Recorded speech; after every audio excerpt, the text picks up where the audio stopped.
here. I The access up down here. did that thing again where it wasn't live, but I was just talking to myself. Hey, Now we're I live. got that done today. Ooh. Jeez Louise. Brooke is caulking her shed. Missed no corners. But that one's already been done. Here's the caulk on my finger. More tank. Well, she looking good. Gotta set up the highlights. See how clean that looks. Yay. Ooh, this heater gonna run me up out of here, girl. Whew.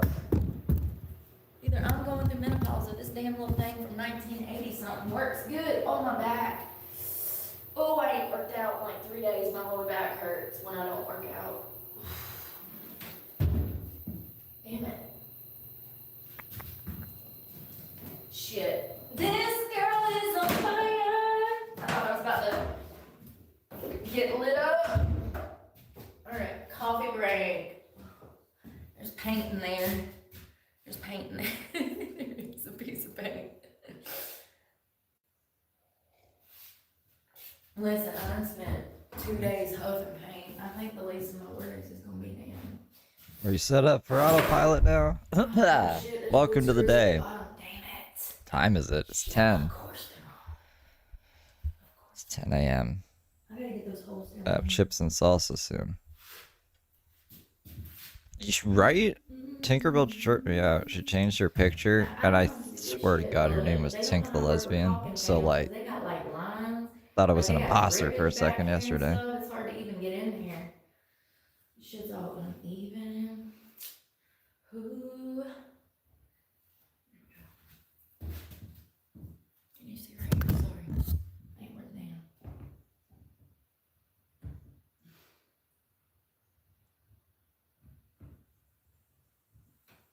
Oh, I'm tired though. I don't know. What did she just done anything interesting this morning? I don't know how long she's been live for. Let me check. Almost an hour. I usually give Brooke a little bit of a head start. So when she's being, I guess, boring like this, we can go back in time. I don't have transcripts. And I need to wake up a bit. There's a hole there too. What the hell? To drink an energy drink.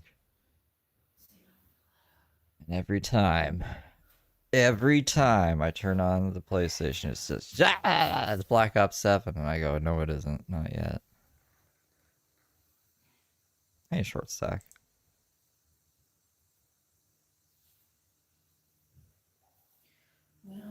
Brooke has birthed 2 children that she's lost custody of, so she's not trans. Not that there'd be anything wrong with that, it's just she's not trans. Tony's not trans either. I've seen enough as a fucking dick all over Twitter. You're on my bicycle. These are just weird individuals.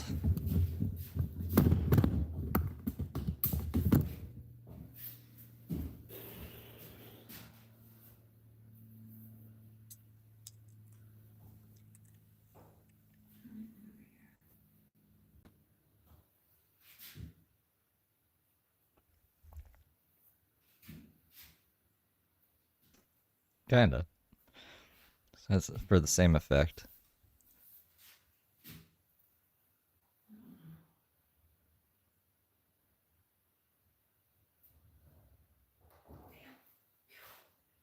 Squeezing this thing's about to kill my arm. That's true. That's true. They're dangerous too. Squeezing this thing's killing me. Should have got one of those damn thingamadoodles. It's like a. How long before the internet caused her to lose her home? It's all recorded. Everything out for you. I think she'll make it to at least the court date. I guess it would depend what happens after that. If she doesn't need to stay, like if she has no more court dates after that, she doesn't need to stay in this town, I think she's gonna be out of here. Or she goes to jail. Where's the towel? It's kind of a default. She's gonna be in jail, right? I think the first second she can go to Florida, she'll probably go to Florida. Woo! Thanks for the beans. You're up in my broadcast throwing me beans? At It's Day Super Chatted $1.46. 8 a.m. here for me in Alberta. CJ, thank you for the 2. Did you hear the Alberta Brock yesterday? Good morning, lovely Cosmo. If Brock was from Tell Alberta. me, did y'all have a good Labor Day? I did. We painted all day long. Sure did. It was funny. I like that one. The gaps in that look so bad. I'm gonna hit it with a paintbrush. It'll be fine. Yeah, we painted. That's what I did for Labor Day. Well, it depends how much money she makes, right? Before the Palmbra. It was fun. Like almost the end of September. She's gonna go to court Dude, I did it. 3 days before she gets paid from YouTube. So.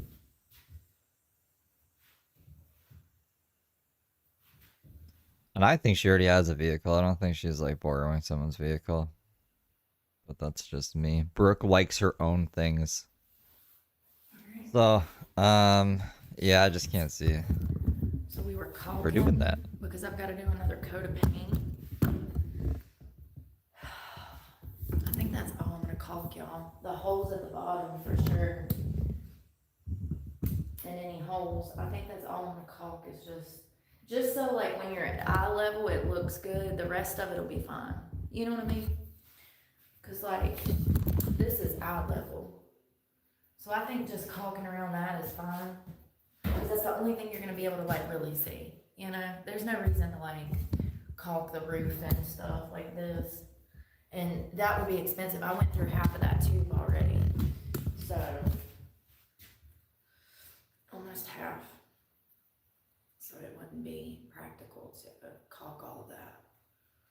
But that's at eye level, so it just looks a little cleaner. I think that looks good. I gotta do the things on the floor. I gotta do the holes in the floor. Thank you, Flutterby. Are you making a change for winter? I know yesterday you said that you were gonna be making some changes, like van life or RV life wasn't the best. It's not. It's so difficult. People don't understand. Ow! I'm sick of getting on the floor. Oh God, my back hurts, y'all. I need to work. Carpenter, by the way, guys. Brooke lives like a fucking like a teenage stoner. She lives like Janelle Evans. Just chills in the forest all day, doesn't do shit, thinks she's doing a whole bunch of shit. She doesn't smoke weed. I'm glad that I chill in a shed all the time now. disposable money, not really She's not disposable, high. it was actually savings. I'm glad that I could do this. Cause, I didn't know what I was gonna do this winter.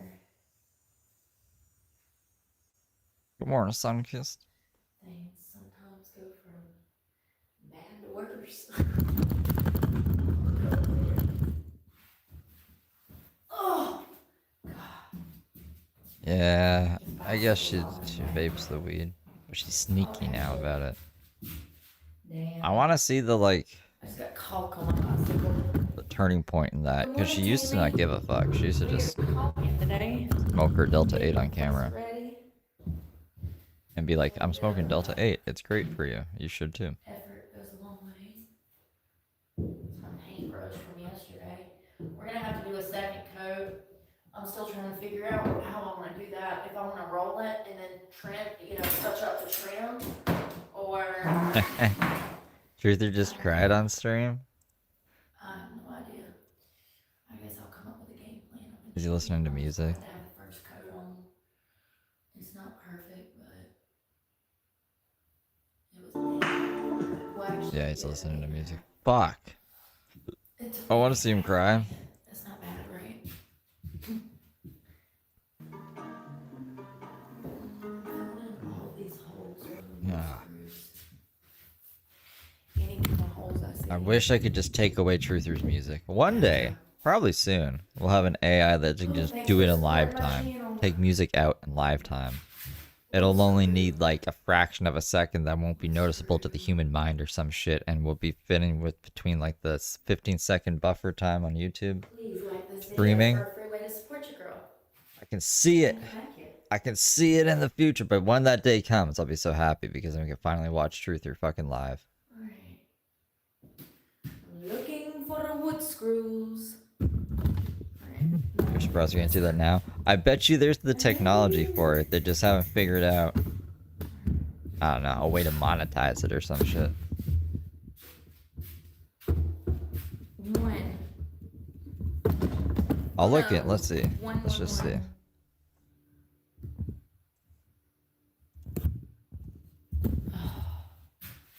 If you come around here getting on my last nerve.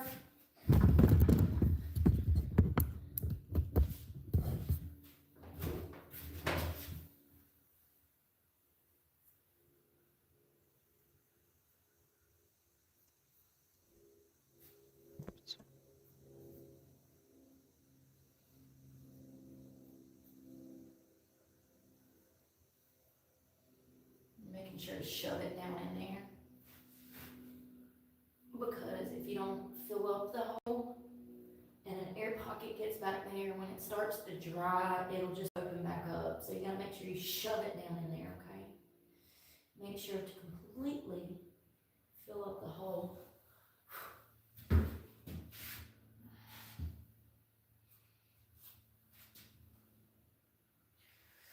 only looking for like screw holes, really. Oh, there's some. Y'all, my belly's growling. I had a damn Entire egg segments, sandwich yeah. for breakfast on a piece of rye. It was like just a fried egg with rye. We'll get those down there first. I have two It's like, I don't know. We could try it. big ones right here. I'm trying to think of how I'd be able to monitor it to make sure it's working properly. Yeah, I'm grateful my parents were raising me. There's an OBS filter you can slap on Shit, it there sucked when I was a to kid. reduce. I already have one that reduces background noise for my mic, not for the fucking streams. But I could put a filter through the stream audio and see if, I mean, like, background noise and music are two different things, though. You know what I'm saying? Now you can't, now I won't trade it for anything, cause like I can build stuff, I can do what I need to do. Yeah, I don't know. Something has, it doesn't look like something's been made that I'm describing, that I'm thinking of, that specifically, like, it's like, this is a song. Like, okay, so it would just need to use the same tool that YouTube uses to be like, this is a song, this needs to be copywritten, right? It's a bot that picks that up. So like would use the same logic, and then when it detects it, it'd just be like, okay, that, isolate that, mute it in real time. I don't know. Like, I think it's possible. I don't want to have to make it. Someone else needs to make it. I've been making too much other shit, and I need to like get back to making content. Talking. And it's not like a huge necessity because Brooke already mutes her music whenever she hears it. Thank God. So in the future, whenever we're done with Brooke and want to cover Truther, if it isn't made by then I'll look into how to make it. But I think it's possible. It's definitely possible. Thank you for being a member for 8 months, Sasha.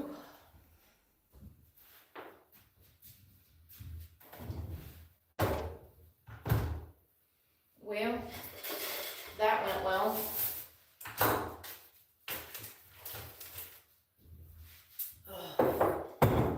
Didn't it? We got it done. I don't feel like painting today. I need to. What if I don't want to? You ever just Danielle. don't wanna Oh, lie? take care, Danielle. Okay? Some days you just don't want to lie. Truther sounds like Vince Vaughn on Your meth. head was on a swivel that followed me. It's not a big building to cover, I can but see for that. some reason. Yeah, Vince Vaughn has that kind of way of talking. If he was on meth, he'd sound like Truther. Goddamn. And if he was really into, what is that called? Is it etymology? Is that like word association nonsense? The origin of where words came from. Why are you so violent? Shit, that didn't help nothing. Oh yeah, it is. Yeah, I think it is etymology. Good job, brain. Here recently, a lot more, especially with it getting colder, you know? Freaking caulking. I even got a chair in here. am I supposed to chill with y'all? I ain't got a chair. Oh, she got the ladder yesterday. We were we were trying to figure out her height. And then we thought we had it down, then she pulled out this ladder and it threw everything into disarray. Just upside down. So instead of it's on the bottom, I'll shift it to the top, and then I'll shake Found out it her up. biological dad is 5'4" last night. And an asshole. I don't know And if I wanna homeless. eat and then try to paint or what.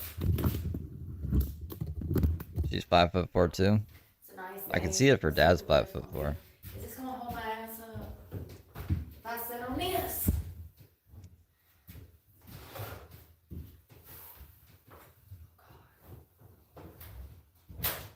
Aw, we missed you. We missed you, Battlestar. Battlestar Galactica. Let's see what the- Bears. Beats. Good morning. Battlestar Thank you Galactica. for helping me caulk. Welcome to Caulk and Talk. There we go. Oh, better be careful. Welcome to Caulk and Talk with Brooke, your host, who is a exterminator, horticulturist, psychologist, ex-con artist. What do you mean ex-con artist? She was a con artist? What horticulture? I think she said she got a plant in one of her shorts. We should probably watch that. I wasn't a con artist. I was just a con. Ex-con. You know, I was never a con. You weren't a successful one. You tried to lie on the drug test. You tried to use someone else's pee in a drug test. I was just a felon. There you go. I was just a felon. I was an ex-convict, but I was never like a con artist. You know, you gotta be specific. No, we're just con artists now, saying that we're homeless and shit for money. You gotta be specific. It matters. Hey, Rainy. Newsflash. Lots Good of good morning people go to here. prison. It's 10 a.m. I've met a lot of really good people in prison. Woke I up did at 8 years 9 a.m. altogether, from juvenile to adult. So that would combine all of the years that I've done. I did almost a decade, and I met so many good people. It really sucks. You meet some of the best people. It's crazy.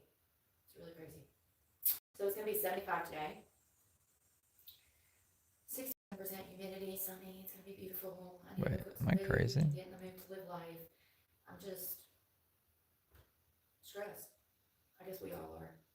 Well, I thought we were until I see. I thought I got a notification where the title was like, I got a plant for the new place. Was that a stream that I just didn't watch? Am I going crazy? Hold on. It's not here. It's not in a short. It's not in a post. Do you guys know what I'm talking about? Did you make a video of it? Did I dream this? Some lady the other day posting videos on Inside Edition. So there's this new trend that's taking place, and it's called a bed party. A bed party. At first, Hope I'm not dreaming about Brooke. I swear, like I saw a push. I didn't open it, but I thought I saw a push notification that was like, "Y'all, we got a plant for the new place." And I was like, that's cool. And then when she said horticulture, I was like, oh yeah, I should check out to see what that plant was. And I can't see it anywhere, so I think I'm just crazy. first I was like, oh, those are orgies. No, this is actually, these bed parties are,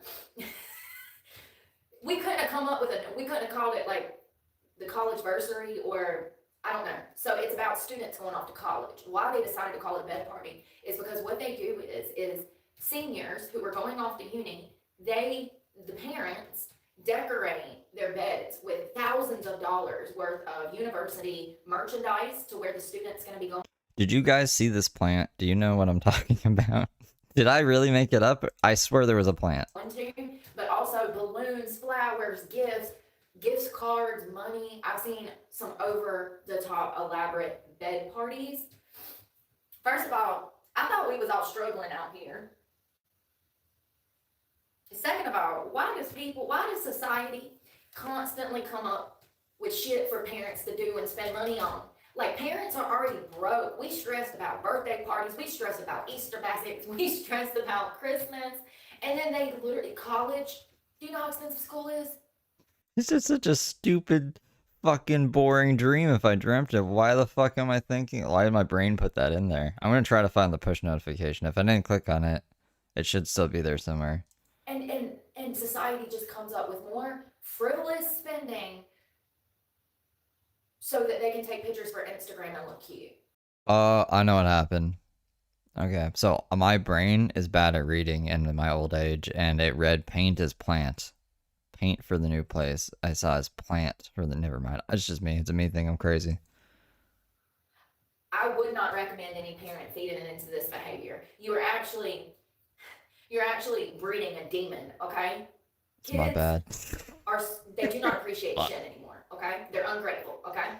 So Yeah, no, I my brain to planted a facilitate plant. this behavior. And one student, this one girl that's on Inside Edition, if you want to know where to see these elaborate bed parties for colleges, you can see a 3-minute video on Inside Edition here on YouTube. One parent said that they spent $3,000 on this bed party for their senior who was going off to FSU, which is Florida State. So, tuition there is not cheap. It's Well, I mean, Daisy has a bunch of, I think, orchids in her dojo studio that also has hardwood floors that aren't installed properly. She just puts a whole bunch of hardwood floor tiles down and plants, and I was like, she's turning into Daisy, but she's not. She's just buying more paint. It's a prestigious college, one of the best, and it's crazy that parents facilitate this behavior. And then they wonder why their kids are needing more and more and more and more. And at the same time, these poor children are not actually being given the skills and education that they actually need to stand on their own 2 feet. And that's why they're crashing out when they get out of college, in my opinion. So, and half of them are not even getting out of college, like Brian Koberger, Matthew Crooks, like they're just dropping out and then crashing out. She needs to paint more. I like her better when she's like been breathing in fumes for a bit. Which is terrible to say, but when her brain starts to ticking and goes, I don't know what the fuck she's talking about. She's trying to be a news reporter again. So, the societal pressure on these young people was already too much in the 80s. My poor parents were a victim of societal pressure.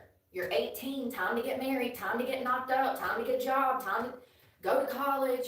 Her dad's just an asshole. Her dad's like a restless is so fucking long. The longest I've ever seen of anybody ever. Actually, ever.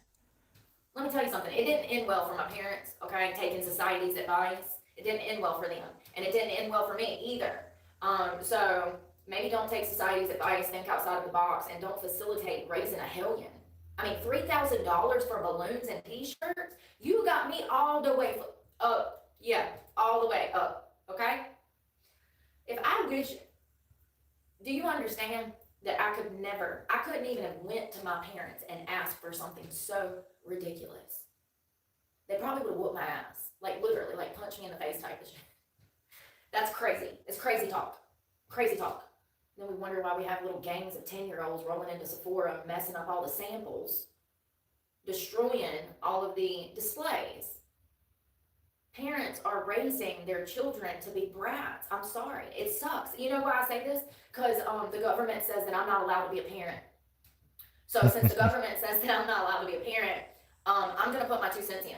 And this is my opinion. It's crazy. It's crazy. Yeah, so that's the new thing you have to look forward to. If the Sweet 16 and wanting a brand new car and a brand new iPhone and then all of the expenses that come along with high school life, because school is expensive, it really is. Like, especially like Spirit Week. Like, where do you want me to come up with all of this shit? Do you think I have an attic with shit from 1969 up there? Like, Spirit Week is insane. Like, you have to spend some money unless you've got a bunch of shit laying around the house. So like, for those that don't know what Spirit Week is, it's like every day of the week they have to dress up as a different era or a different, sometimes it'll be stuff like masquerade. That's crazy. You guys ready? You guys ready for the list of Brooke's dad's charges? Speeding from police, reckless driving, driving under the influence, violation of vehicle registration, driving while licenses revoked, larceny, over $200. We got trespassing. We got assault with a deadly weapon. We got another larceny over $200. We got resisting officer. We got driving under the influence, reckless driving. We got another driving while licenses revoked, violate vehicle registration. receiving stolen goods, failure to stop for accident, principal, resisting officer. I think this is all before Brooke was even born. Carrying a concealed weapon, receiving stolen goods. Again, I guess he did that a lot. Financial card fraud. Whoa. Driving, DWI, driving while impaired. Another revoked license. Operating vehicle with no license. What's this one? Another DWI. Assault on female. That doesn't sound good. We also got communicating threats. That's something Brooke likes to do too. Another operating vehicle with no license. I think he just drives around with no license. Assault on a policeman. Disorderly conduct. Habitual impaired driving. I didn't know that was a charge. Driving license permanently revoked. Can't have a license. Another assault on a female. DWI level 1. Indecent liberty with a child. That doesn't sound good. He's a sex offender. Resisting an officer. Communicating threats. That's the, yeah. So like that's a lot. I don't know. I don't know who else has that many fucking charges. So her dad was a piece of shit. Sorry, I haven't been to Transylvania lately. I don't have any masquerade stuff laying around my house. Like, oh, and he's homeless and like a couple towns over from her. so here we go off to Walmart, you know, $30 for one day at Spirit Week. Y'all know what I mean. So school, keeping up with the Joneses, because that's what it is. Keeping up with the Joneses can get expensive for parents. And if Sweet 16 wasn't enough, and then graduation parties, and then prom, and I don't know. I don't. And I should note that that's just like on the main page. Like you guys have seen Brooke's main page where it shows like the child abuse and the assault with a deadly weapon of the 2 girls, and I think there was like one other one that I can't remember, but she has more if you go looking, like more civil cases and more like the cyber stalking case and the Jason case. Like that isn't all included in the main page. I think the main page is just for like the worst stuff, so there's probably even more than that like I just haven't gone looking for yet because I didn't feel like putting a VPN on. I don't know what all goes on. Just, you know, let's add bed parties to the list of things that parents are expected to provide for children who are already very well provided for. They have it so good and they don't even know it. They're so privileged. They're living in, you know, high technology, running water, power. Listen, I come from a time where we might get home and there might not be water. Do you know how many times we got home from school when I was a kid and the lights was off and mama was like, well, kids, as it just so turns out, I'm not cooking dinner tonight. These kids nowadays know nothing of that. Nothing. Look at this this shoddy electric work in here. That wire's from like 1922, I swear to God. These kids nowadays know nothing of this. I don't know why that's doing that, but I swear to God, this is a fire hazard. Kids these days don't know the fucking shoddy shed power.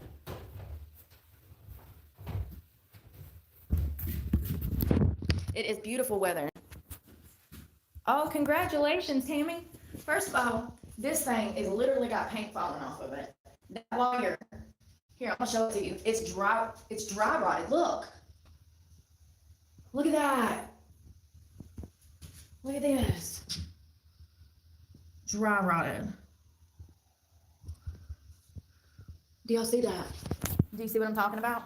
It's that is a major Tuesday, freaking fire bro. hazard. It's Tuesday.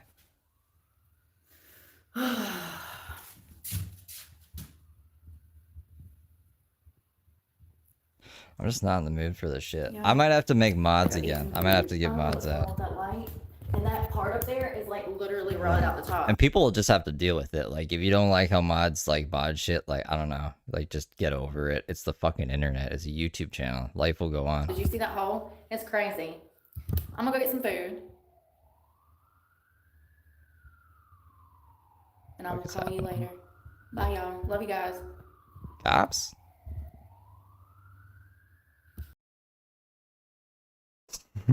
Why are the cops there? Is that how it ends? RC. I think that is how it ends. Interesting. Interesting. Okay. Why can't I see my mouse?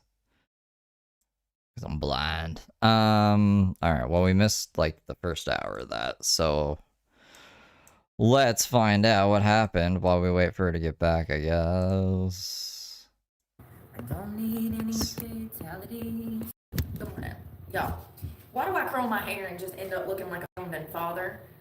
Y'all should have seen the curls earlier. Like, it was like little ringlets of curls.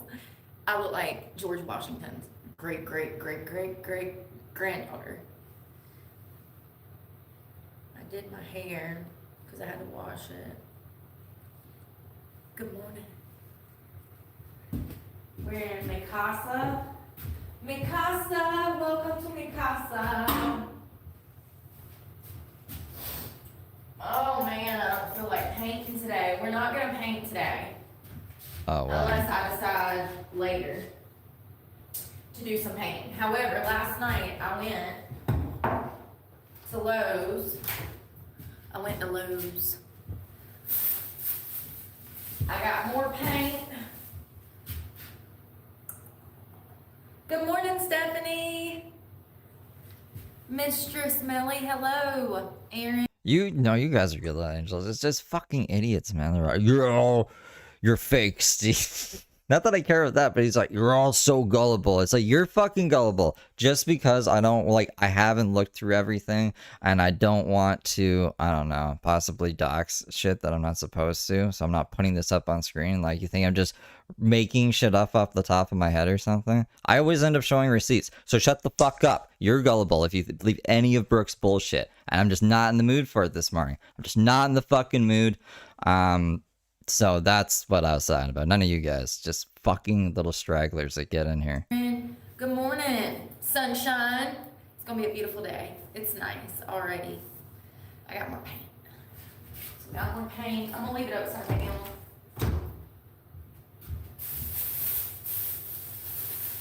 Also picked up some fast caulk. I'm gonna go ahead and do this today before I do the second paint of coat because you caulk and then you paint.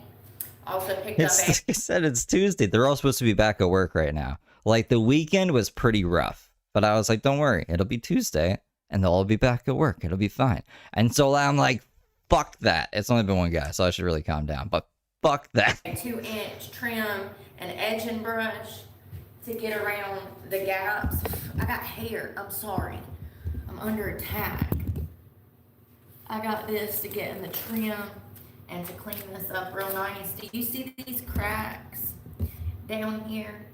This is what this caulk is for. We're gonna take that around that and we're just gonna even it up so that it doesn't look so trashy, okay? Good morning, Missy. Drea, hello. Yes, mi casa. Mi casa is a mess. But, Yeah, but you're cool on Michael Nelson. I'm still trying to do, I want to get the walls done and then figure out what to do with the ceiling. I was looking at, so I used to do carpentry. I work with wood tents. I was thinking, Wood tents? you know what would look really good, like if I had the money to do it? Hear me out. It would look really good to match that ceiling paneling with this olive Oh, sure, you said this yesterday. I thought she was going to be like, if I put a pole in right here. door, right? But to really make it pop, do the beams a dark espresso to add a pop of really dark color in here. And you would have Shed a rest. 3 colors flowing in this space that you can design off of. So match the ceiling panels, the wooden panels to the door, and then the beams, do those dark espresso. And it would literally just be beam, beam, beam. You'd see those 4 beams, dark espresso up there. That would be so pretty, but it's about money. It's about money, I ain't got it. I got the cheapest caulk on the shelf, $4.38. Why do we ball out on the paint so much then? Isn't the paint like really expensive? And the cheapest paintbrush. I saw one for $10. I said, not today, Satan. I saw one, so they had one that was like hanging up, and it was $10. And then as I was leaving with that paintbrush, I looked down and they had a box of these for like $4. I was like, oh, give me the cheap one. Give me the cheap one. And I got the cheapest caulk. This is acrylic latex caulk. Crack resistance, waterproof, won't shine through paint, 50-year warranty on it. I just want to do some of the gaps, like this hole right here. I don't know what the hell could come through that, but it's big enough for me to put my pinky finger through. So if it's big enough for me to put my pinky finger through, a snake could come through that. This is what I heard when I first put it on. I guess like an hour after this, but she's really on about this snake thing. Like she thinks snakes are gonna get into the shed. I would be more worried about the ants. Ants can definitely get in that. We're gonna caulk that, and then we're gonna paint it, okay? Snakes. Tony loves snakes too. He's like, I like a hairless cat, a bird, a snake. It looks like somebody started, and then that's literally the only caulking on the whole building. I don't know. Ugh.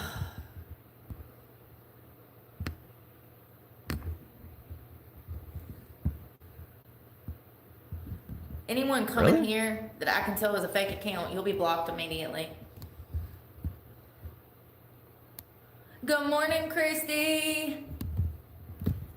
Good morning, good morning. How are you doing?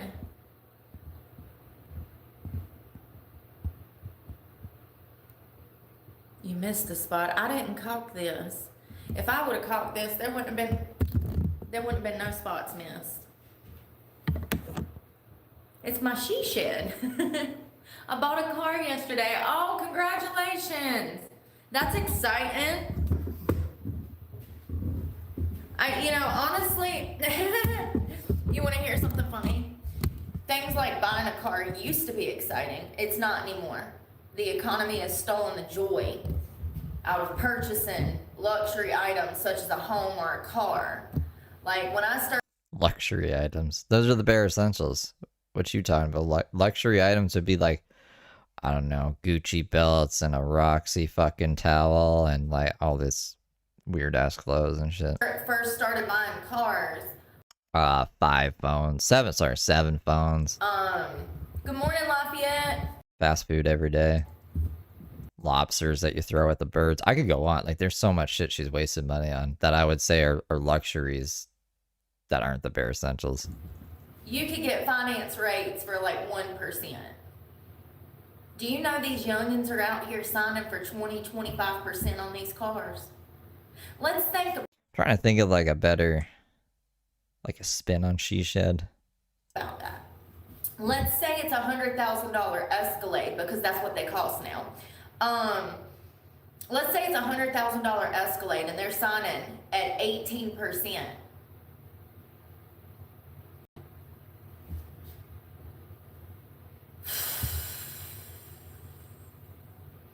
And this is why everybody's broke. And that's been going on for years. Actually, Kia takes the cake when it comes to finance rates. They have the worst. I've seen as high as 28% on a brand new Kia or Mazda. It's literally the top 2 worst rated cars on the road. And you walk into the dealership wanting one, and they have the worst finance companies that hit these people with these high ass interest rates. It's crazy. Absolutely crazy. I will never purchase a new car again. See, like this guy. What are you talking about? I'm listening to Brooke cock fucking a shed here. What wool? What are you fucking on about? My God. Hold on. I hate the double screen thing. And I've purchased a dozen, so I will never go down that route again. I played Uncle Sam's game for 20 years. I will never do that again. I will buy used everything till I die. It's so expensive. And then the maintenance, that's what really got me. So I bought the nice new Chevy, in 2021. Nah, but I'm curious now. What wool? What are you talking about? when the economy was still okay. I'll turn into Carrie today. I'll just hyper focus on fucking nobodies on the internet. We were all going back to work. Things were up and up. We were hopeful. And then the recession came. And the maintenance on that vehicle after 4 years, I mean, it's been crazy. I put $250 sensors on the tires right before I handed the truck back over to the finance company.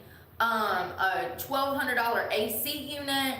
I mean, it was one thing after another. $600 headlights. I probably put a dozen damn brand new tires on that truck in 4 years. I was going through like 3 to 4 sets of tires a year, living out of the car. This is what they don't tell you, because you live out of it. You're in it. You got to drive from here to there. You're going to be going through tires like you cannot believe. And I was buying them used, and it was still costing me thousands of dollars a year in maintenance. A new tire for a Chevrolet will run you $300. That's what, $1,200 every go around. Imagine doing that 2 or 3 times a year because you live out of it. I guess he broke his fingers or something. Where are you, bro? What happened? Plus the other maintenance. Tell the people. They enlighten us. Regular oil change. And I'm giving you the chance. I'll highlight the comments. Where are you? oil change will run you $160 in a Chevrolet Silverado nowadays. Imagine doing that 3 or 4 times a year. So this is why I have a she shed now, because I couldn't afford car life. This is temporary. I don't know how long this will last. I'm not moving my property in here because this is uncertain. I'm probably doing all of this work. Hopefully not for nothing. I plan to bring a mattress in here and sleep. Thank you for becoming a member, Pen Murray. And to film content in here. We'll see. We'll see. Happy Tuesday. Happy Tuesday. Yes, wouldn't it? Wouldn't it, Rick? I think it would make it pop. So imagine this color olive on this door, on those big, right there, that paneling matches the door, but the beams is an espresso. Do the beams, dark espresso. I seen the tint, I know how to use it. Do the ceiling to match the door, olive. And then from back here, you can see how it'll pop. No, how am I swindling? I'm asking you a question. How am I swindling anyone? And you're just avoiding it? Just imagine those beams match, or the, what's it called? I am done. It's too early. And this is the best you came up with after like 5 minutes? Have I even had coffee? What kind of wood is that? What is wrong with me lately? It is too early to get Alzheimer's. I would, is this onset? Sunkiss, thank you for becoming a good little angel. Whatever kind of wood that is, that's that cheap.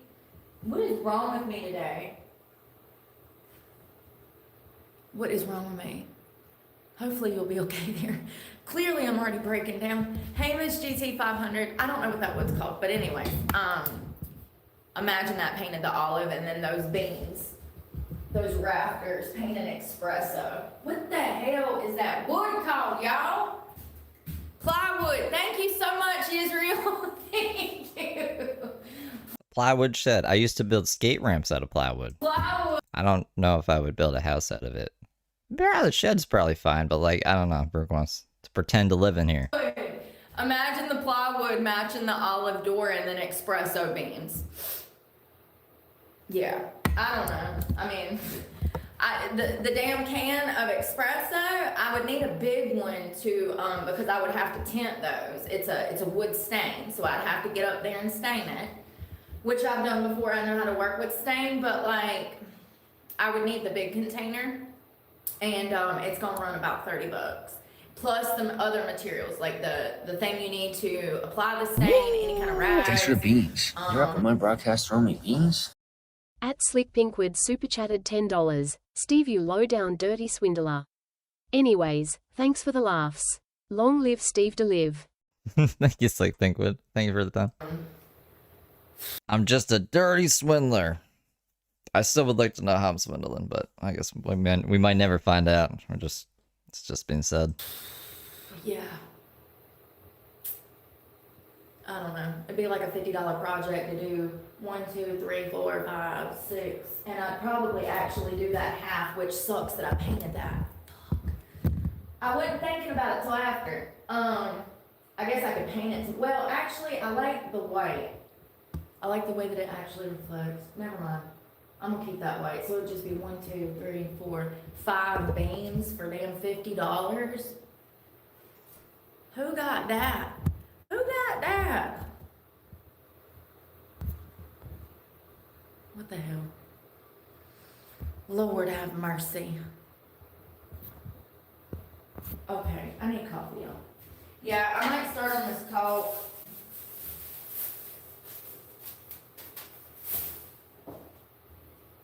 I'm a little indisposed this morning. I just, oh. My wrist still hurts, so I'm just trying to take it easy. Ness espresso. Good morning.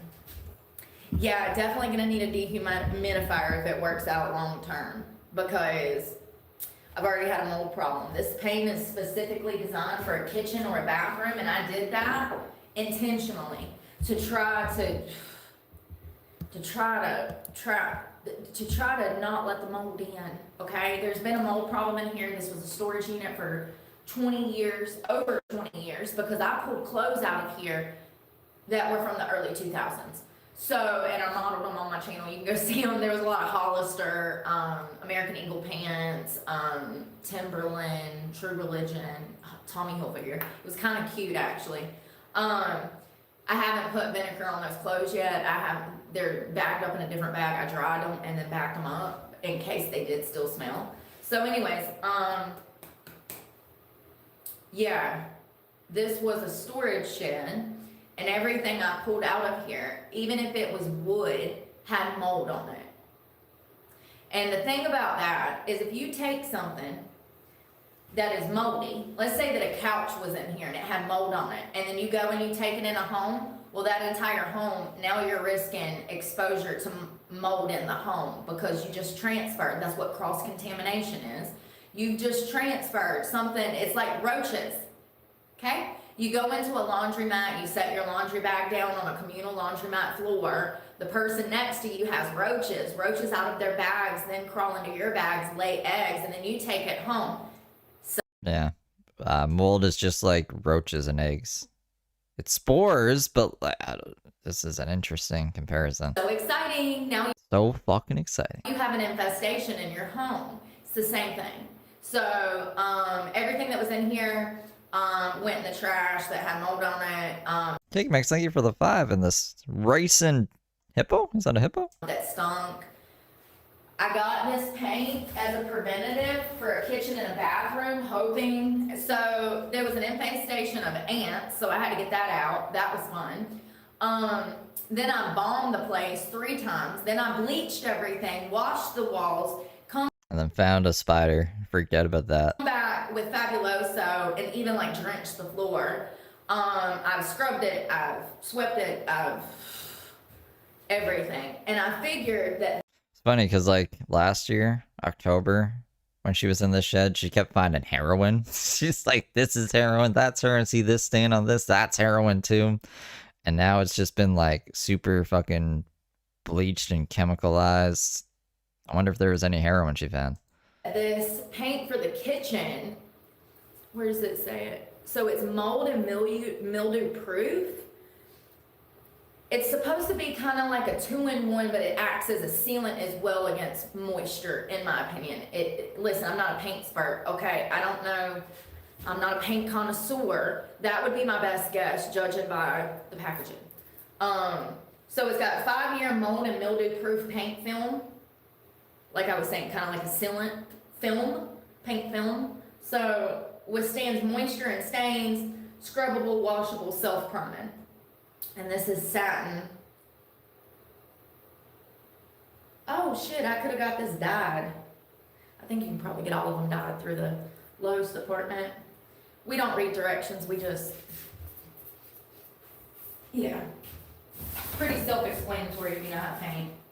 I need to, Like a Polaroid picture. that's the good stuff. I hope so, I hope so. The first coat went on pretty well. It's a little uneven, but that's because that is rough cut lumber. That's the thing about plywood, is you're gonna have this runoff, like this stuff where you can see through it. I'm hoping that second coat, I think that second coat will cover it. And if not, it still looks better than it did. Y'all saw it before, it looked disgusting. Now it looks like livable. Even with the hardwood floor, it's like, okay, it's a step up from prison, a step down from an actual home, you know? Like, it's like the barn. It's like, it's modern day House on the Prairie. This honestly isn't that bad. I would turn this into like a little recording studio. It'd be pretty nifty. There's lights, we got a heater. It's modern day House on the Prairie. We got floor, we're not eating there. More spaces in the fucking truck. You know, we're not stomping around in dust like they used to be. I mean, they used to just build houses like this on the ground. Your floor was the ground. Imagine that. It is looking good. I like it too. Thank you, Albert's Fur Farm. Albright's. Albright's? Albright. Yep. I'm still trying to get down fatality. That's what we're made to believe. Like I said, once winter comes. Fatality. Fatality? Is that how you say it? It's not gonna be Albright's Fur Farm. It's not gonna be able to fool as many people, I don't think.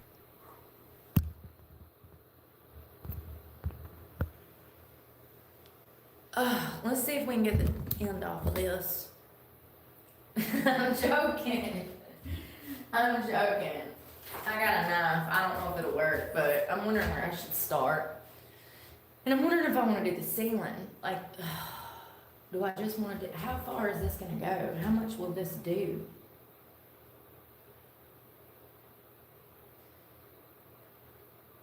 $30 feet. Lord have mercy. All right, 12 by 10. 12. Where did she sleep last night? Right? It's obviously there's no bed in here. She didn't just sleep on the fucking plywood floor. 12 by 10. So that'd be 120 feet, right? Y'all know I get anxiety when I try to do math, and then I always put my foot in my mouth. 10 times 10. Yeah, that'd be 120. So 120 feet. This is only gonna do 30 feet, but I'm not doing the whole damn floor. You know, where it is sealed, it looks really cute. You see how somebody started sealing? And then they stop. I'm just gonna do I'm just gonna seal it. I'm just gonna seal everything. I kinda wanna start over here for some weird ass reason because my ADHD. Because I wanna get that hole because it's creeping me out. Big ass hole right there. Look at that. What is that? I'll tell you what it is. It's the perfect spot for a snake to come through. Yeah, I don't know how a snake's gonna get up there. Like the snake would have to, you know, be slithering around outside and they go, whoa, they come in this small hole and be like, whoa. I don't know, snakes could maybe do that, but it's just, seems like a lot of work. How would a snake know that there's a hole up here? Even if it's a baby one, can you imagine waking up to a baby snake? And I'm gonna be on the floor, so if he comes out there, he's gonna be on my face. I don't think so. I'm thinking ahead.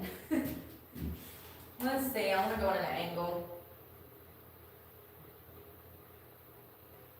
Ceiling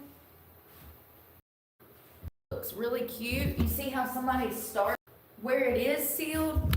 Oh god. Is that her laptop? What is that?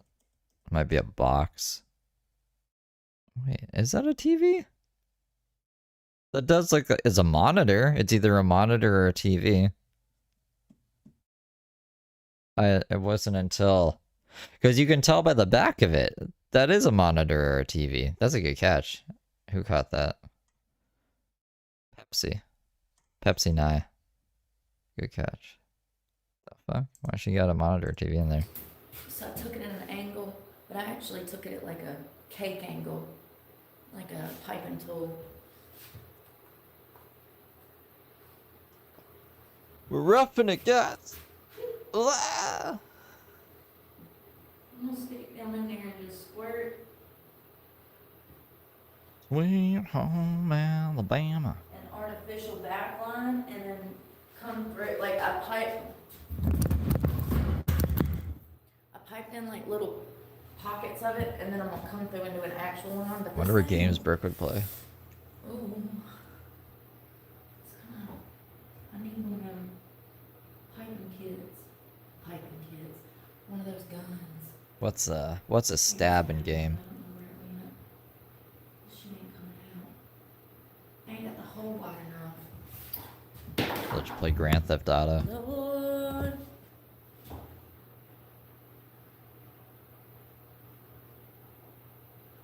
So it's got these little nodules on there. Hey. Come on, man.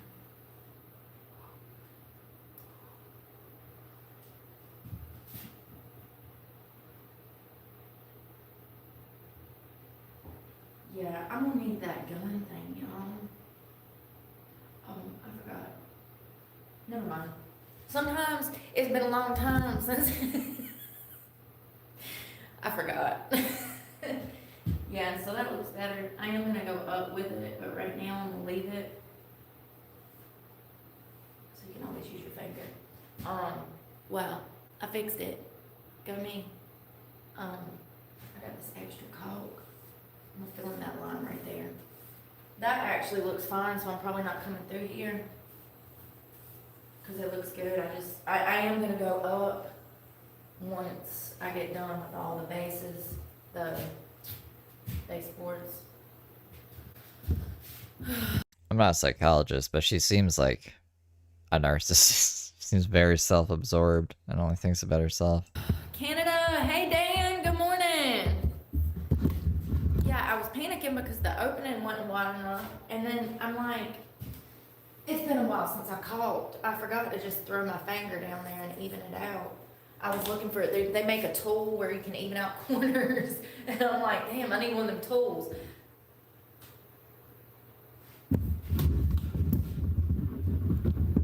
So those are done. Is that side done? That side's done too.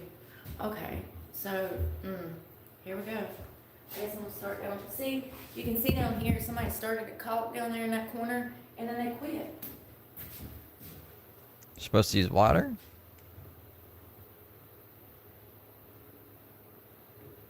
I don't know if I've ever played the Nintendo Friday the 13th. We got caulking today. Any holes I see, I'm gonna fill in too, like right here and right there. Those are screw holes from where it was built. Just shove a bunch of this down in there and even out the surface, so when I paint it'll look really good. Use it like a wood, like a wood glue. I mean, like a wood. Shit, I can't, y'all. Wood putty, wood putty.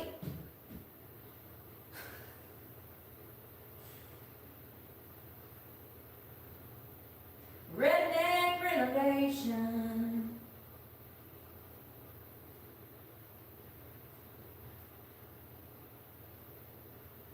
Cause we don't get no vacations. So somebody did caulk here, but it's already started to break away. So I'm gonna fill in the gaps and just even this shit back up. So it don't look tacky. Redneck renovation is wonderful as long as it don't look like redneck renovation, okay? That's the secret. It can't look like it. Fill in the gaps. Even that shit out. Stick it everywhere. Here, you wanna bite? No, don't put this in your mouth.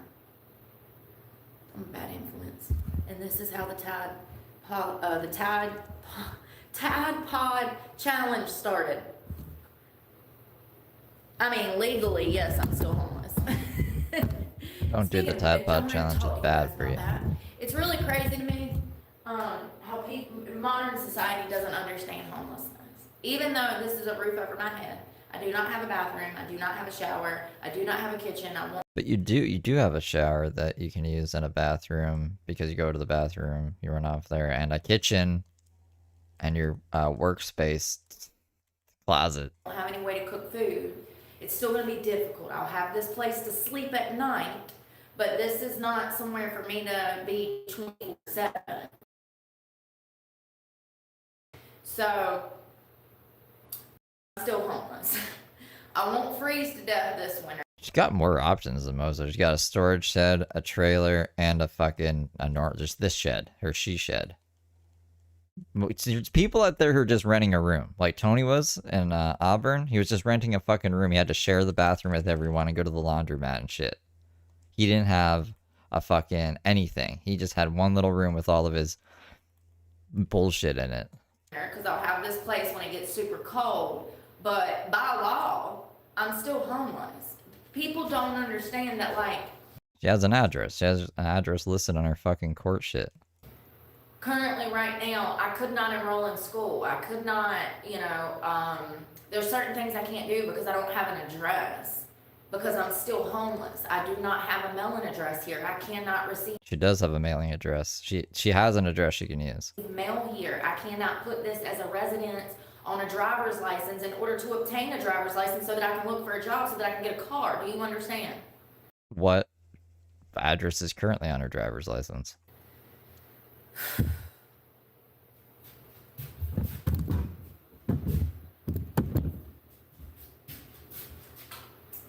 Yeah. People really it's really a lot more complex than what people think. They see me in a building and they just assume that I have a home now.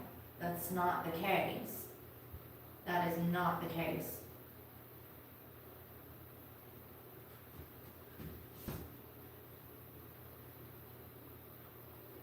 I'm actually quite exhausted from living like this so many times. The amount of times that I've had to start over like this because of other people's actions is just so disheartening.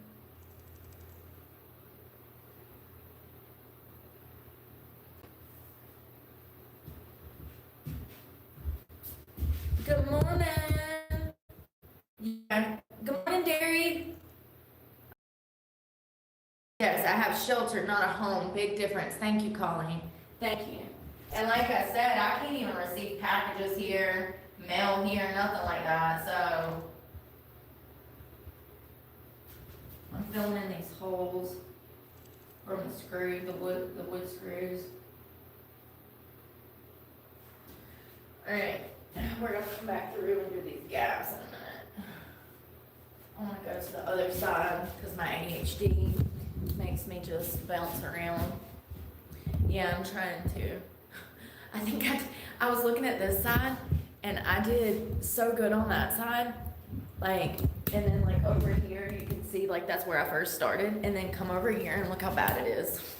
It's like, I was so tired by the time I got over here. I was just over it, I was just slapping it on the wall. When they're painting the roses in Alice in Wonderland. And they're all sloppy with the paint. Yeah, that was me. Filling up these wood screw holes with this caulking. I didn't want to have to spend more money on wood putty and sandpaper because ain't nobody got time for that. This is temporary. Very temporary. I just, after there was an infestation in here, it just makes you feel so much more comfortable to like desanitize it after bombing it and then filling in all these holes that you don't know where they come from or go to from the outside because this is plywood and on the other side of this is roofing. So it's not like it's, I don't know, a home. It just makes you feel better to put up some paint, clean it, and try to make it feel more like a living space. I would typically fill this in with wood putty and then come back through and sand it if Yeah, I it was remember a that. finished surface. This is a subsurface, so when working with wood, this is your subwall. the kind of carpentry that I did, we would come in and cover these walls with very elaborate, fancy wood, expensive stuff. We actually did a lot of business centers in Charlotte, like Honeywell, Bank of America Stadium. We worked with luxury wood, and we did subsurface, or the outer surface. So finish is what it's called, the finish surface. But I grew up poor with parents that used me like a workhorse. So I pretty much, you know, if you're a millennial, we come from a different generation where we were actually taught to do things ourselves. We were actually raised outside. I remember helping my grandmother. It was actually my great grandmother and my grandpa. They always grew vegetables, and then my mom would have a garden, and, you know, looking back, I hated it as a kid because mom would always have us outside shoveling mulch, shoveling gravel, planting flowers, up in the woods, digging ferns out of damn wooded areas and shit, and I'm like, what the hell? I hated it as a kid, but I look back now and I see how all of that stuff I didn't want to do installed values and skills intrinsically, you know? Not really. I definitely have the attitude that I can. She got stuck in a bush. Just put me in, coach. Put me in, coach. I gotta fix the fucking t-shirt fiasco still. Like, that's really where, like, the young youth are struggling today. They're scared to, like, they'll load the gun. I need to figure out, like, breakfast food. I hate waking up hungry. I have nothing to eat for breakfast. But they're scared to fire it. Everything's, like, heavy. Like a heavy meal I don't want to fucking eat right when I wake up in the morning. And I've dated people like that before. It's really sad to watch people have a dream but not take the initiative with their dream. They're scared to fire the gun. I hate waking up hungry. I'd rather just wake up.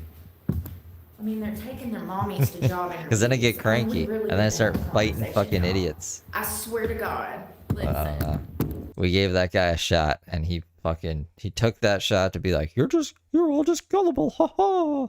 Alright, we'll get the fuck out of here.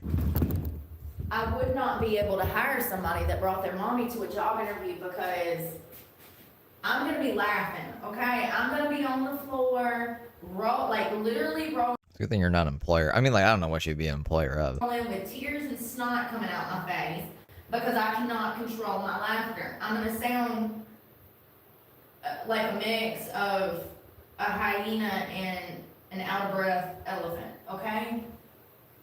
Seriously. We need to have conversation. Oh, and then, bless his heart, y'all. Y'all see everything coming out about the shooter from Minnesota?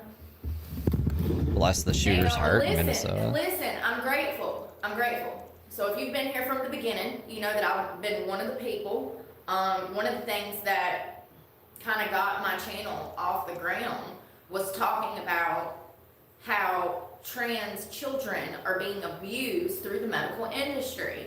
And Well, that's what made her channel take off? That makes a lot of sense why her audience is so fucking unbearable. lo and behold, if you haven't noticed, all of these kids have started coming forward talking about their detransitioning stories. And I watched one girl give a speech at some seminar the other day. It was a medical seminar, and I'm literally getting chill bumps. I literally started my day with that yesterday. I watched that first thing, and I literally sobbed for 20 minutes. I don't even want to talk about it. Brooke, you gotta worry about your own kids, man. Don't worry about the rest of society's kids. You lost both of yours. You gotta worry about that shit. You have no fucking business worrying about other people's kids. I mean, I get choked up because it's just, I thought that it would take 30 years to get where we're at today. I thought it would take 30 years. It took, 60 years to realize eugenics was bad. It took 100 years to realize that mental hospitals were abusive and they actually were implementing torture and using patients as guinea pigs. It's part of the reason they got shut down. We do need to open those back up, but we need to shift the way that we handle, mental health patients and people who are struggling with drug addiction.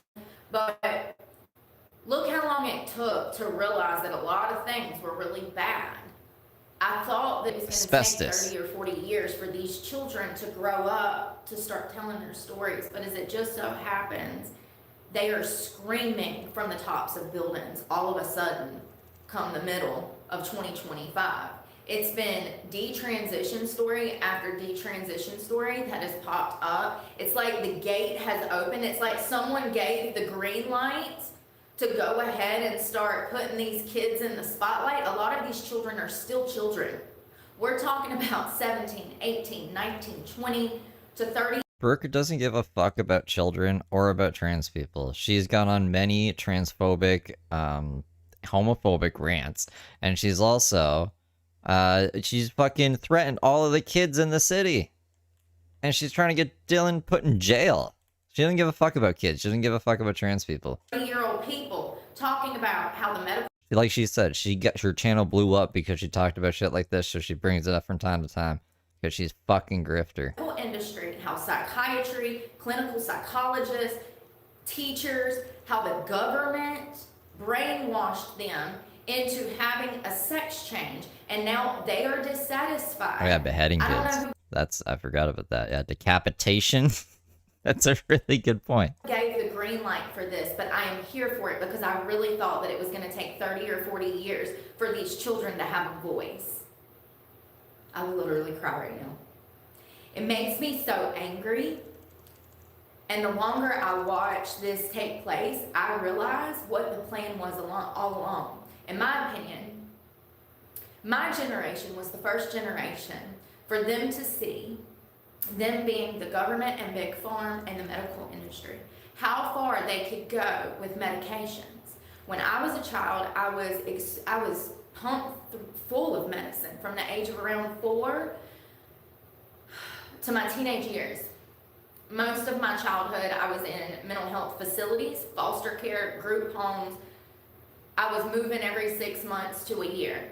And during those movements, I would be on mental health drugs. And every so often, every 3 to 6 months, they would change those drugs. I don't remember half of my childhood because of that. As I'm watching this unfold with these children who have been victims of medical professionals who guided them in the direction of a sex change as a child, it reminds me of my own experience with Big Farm and the government. CPS had custody of me as all of this was going on. That is the government. The doctors, clinical psychologists, therapists, they were pumping me full of the drugs. That's also the government. They actually work together. So, they're best friends. So, there was no one to stop this from happening. My parents could not say, stop the medication, we don't want her on this. That would have never happened because CPS had custody. In my opinion, my generation was the first generation to see how much they could get by with children. I was used as a guinea pig. They pumped me full of drugs. They taught me to be violent. The government taught you to be violent, or your parents who were fucking shitbags and lost custody of you, so the government had to look after you? Probably that. That with all your fucking charges and shit. They gave me more drugs as an adult. It's crazy. It's really crazy. And now these children were also given drugs, the transitioning children. They were also given drugs. But a step farther, and then this time, they decided to mutilate their bodies. I really thought it was going to take 30, 40, 50 years for these children to grow up, to have a voice, and I am here for these children to tell their stories, the horrors of what they've been through. And let me just tell you, there are tons of new videos that dropped this past week and the week before that. I'm talking, there's probably 100 of them out there, you guys. Every time I turn around on my For You page, it's just another kid at some seminar talking about how they and their parents were brainwashed into thinking that this was the best thing for them medically. And that is a lie. All of the science completely contradicts what these medical professionals are doing. This is like eugenics. Actually, I think it's the opposite of eugenics. Hold on, let me just look up the definition of eugenics here. I don't know what else to compare it to. Y'all might remember some horrible things that the MK Ultra. Okay, the study of how to arrange reproduction within a human population increase the occurrence of heritable characteristics regarded as desirable. So yeah, I don't think getting a sex change would have anything to do with eugenics. It'd be the opposite, because it's not breeding to get a desired result. You're literally like changing your body through medical procedures. But okay, Brooke. Okay. MK often. In my opinion, my generation was to get society, you know, when we're talking about grooming, that comes in many forms. Our government is grooming you. Our government starts grooming us from the time we are born. That is what school is for. That is conditioning. That is to teach us to be agreeable. I know, it's scary, right? Don't correct Dr. The Brooke. government used my generation to condition and groom society into being comfortable with the mutilation of children through Big Farm. And then Gen Z comes along and they take it a step farther and they convince them that they would be happier with spending $150,000 approximately through hormones and the full sex change. They convince them that they'd be happier if they spend this money to become someone else. And as it just so happens, as the data and science had already previously shown, the fit's hitting the shan. Thomas Crooks, I might sit down one day this week and write out a list, because I can list off about 30 shooters that were trans that the media has covered up in the past 4 years. This is an epidemic. How'd you find this information out then, Brooke? Because you're not a great reporter. You're like, how do the reporters get their information? I can't find the information anywhere. How did you find all these shootings that the media covered up? Oh my god, my foot pedal. I hate this fucking slipper. Of children that have been abused through our government and medical professionals, and now they're snapping because they don't know who they are. They have no identity. Trying to play guitar with like a fucking medieval armor gauntlet thing. Your confidence comes from your identity. These kids are so confused. And you know the saddest part? A lot of these kids were actually raised in Christian Catholic schools. If that doesn't tell you that they are screaming from the tops of buildings that what they know what happened to them was wrong. And they're sitting there wondering why all these adults, let me tell you, I'm literally getting chill bumps. This is a full circle fucking moment. They're wondering why all of these adults out here did not protect them. It makes me sick. And people say I don't fucking support trans people. I do. What I don't support is children. What I don't support is children being used to make money. Children being harmed. Because I was one of those children, and look at my life. You were not one of the trans children? What are you talking about, bro? Makes me sick. I'm gonna stop talking about that, but we're on a positive note today, but it makes me sick. People that actually need to transition, like Blair White, she's made it perfectly clear that that's what works Kids weren't transitioning in the 90s. for her. And you know, she made that decision as a mature teenager. Completely different world. 2000s, the early 2000s when she started transitioning, different world. She made that choice. And that's what worked best for her. I support actual trans people. I do not support children who have been brainwashed to make money. And then they're out here killing children. Actual innocent, I see both sides. I see both sides.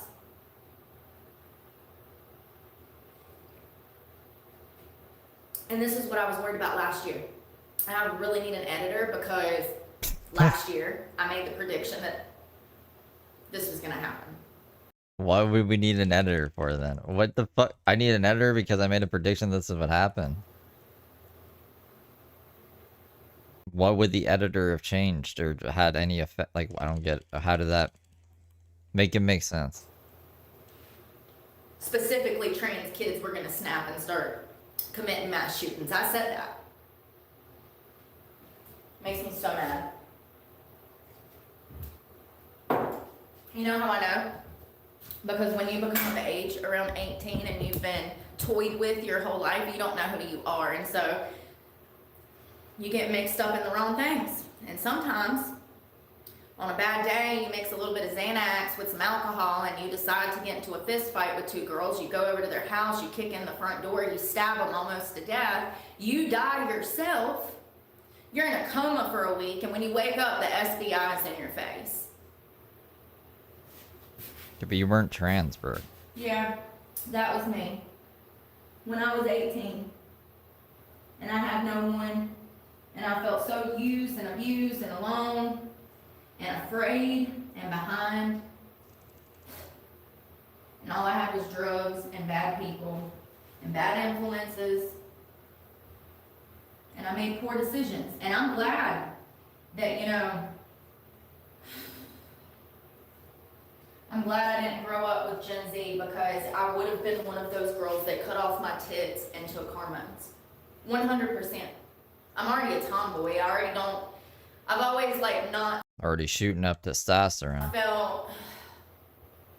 I've not felt like part of the girls' clique, but at the same time, I can't be part of the guys' clique because I'm too cute, so it just goes south quickly and it sucks, So I would have been one of those people willing to She's a fucking pick-me girl, bro. change my exterior just to be able to fit in with my friends. Sorry. Hello, Dre, I'm gonna read this. It really, y'all don't understand. See, that young Gen Z crowd that's been brainwashed and fed these lies from the tablecloth, they come here and they say that I don't Just quoting System of a Down now. support the LGBTQ+, but I come from a different generation where we're more logical. Have you guys seen the new Goosebumps? The new Goosebumps, are pretty fucking good. They had System of a Down in one of the Goosebumps, and I was surprised. I was like, I wouldn't have imagined that they'd put System of a Down in there. Practical, and I do support the Come on, Anna. the LGBTQ+. However, I draw the line when it comes to children. That community started misbehaving when they started involving children, okay? I support gay marriage, but you know why? And it's kind of crazy because, I don't think Because you used to be gay, you had a girlfriend and stuff? it's a good thing that they do it, but if they want to do it, they should be allowed to do it because free will.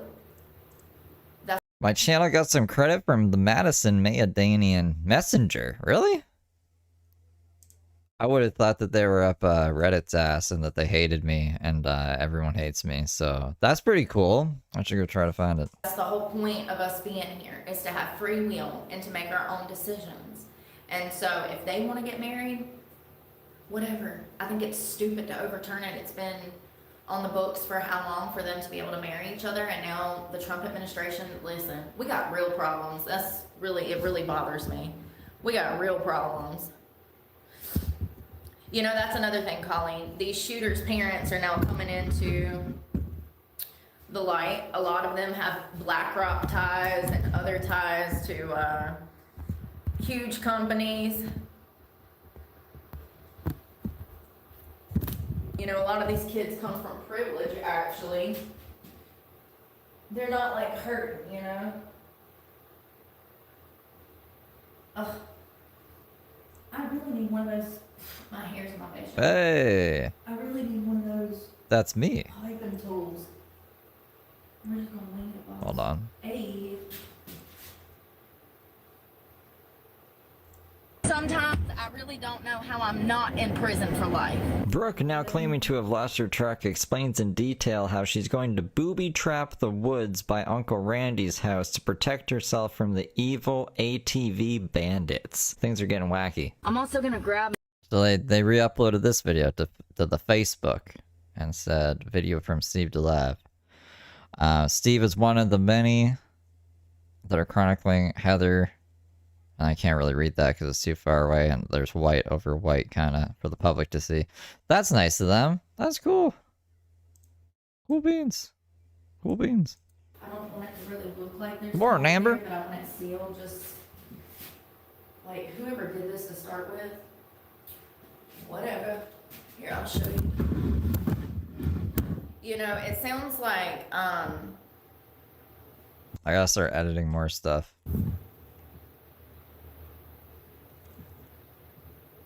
Robert Westman was extremely angry at his mother, you know, at everybody.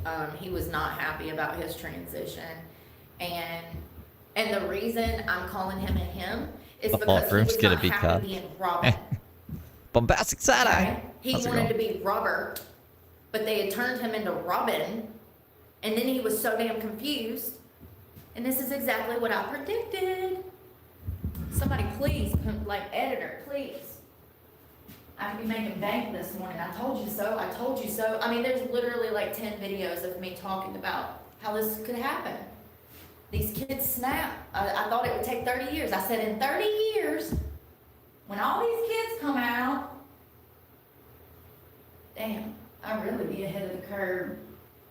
I thought I was behind in the races. It turns out I'm winning. I didn't even know it. No, it's sad. I'm not, you know, I'm laughing to make light of.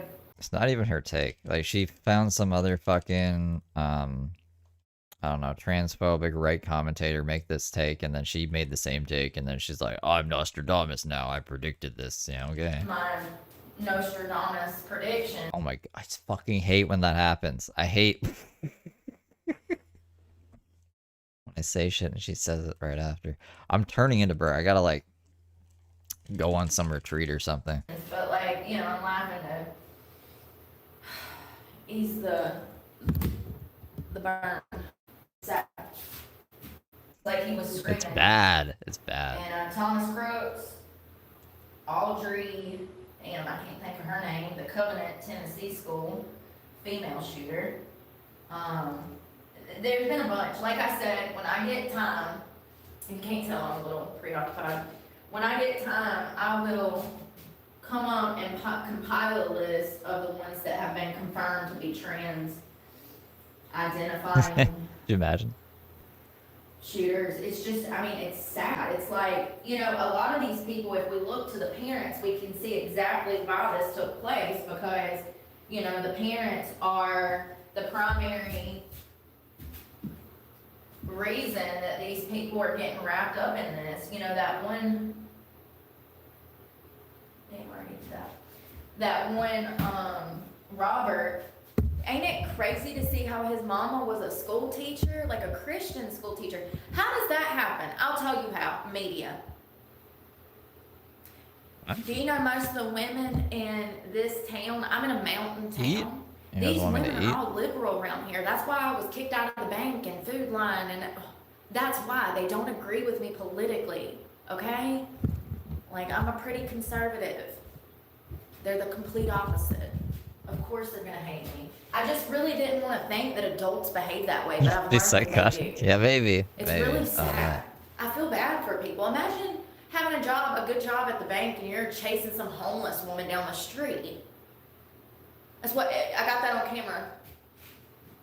After you robbed her. You robbed a homeless woman, and then you care more about the fact that this homeless woman talked about it on the internet, and so you go find this homeless woman to air out your grievances after. Nikki didn't rob you. Nikki wasn't even there. That's what she was trying to tell you. And she's misrepresenting things again, like she always does. Work. That's literally what happened. Not what happened.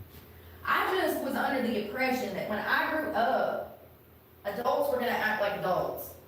You mean adults were just gonna, like, believe every fucking thing you said and do whatever you want? As it just so happens, people just suck, okay? And because of free will, people suck, alright? The free will, yeah, because like they won't do exactly what you fucking say. Society sucks. I'm glad people have free will. Fuck, bro. Sorry, my messages weren't coming up.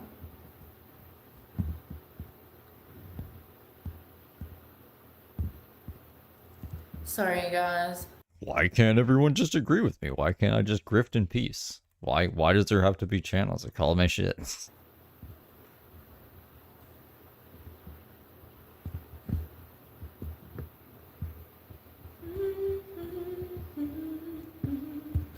This is how we do it. Na na na na na na na. Na na na na na na na na na na na na na na na.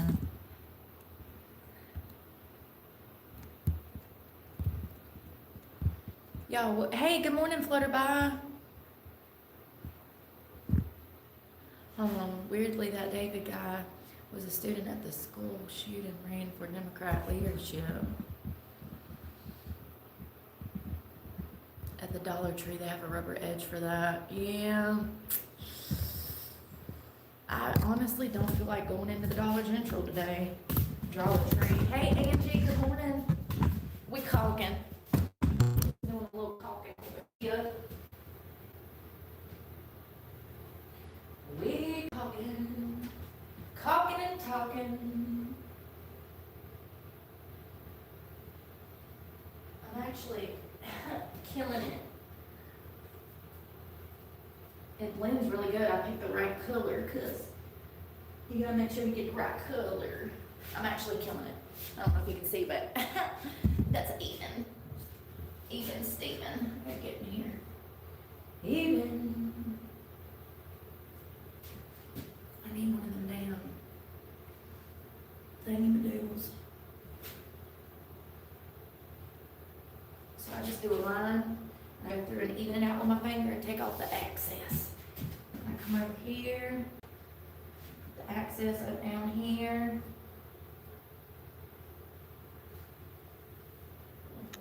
Jennifer, no. Hey, I got that done today.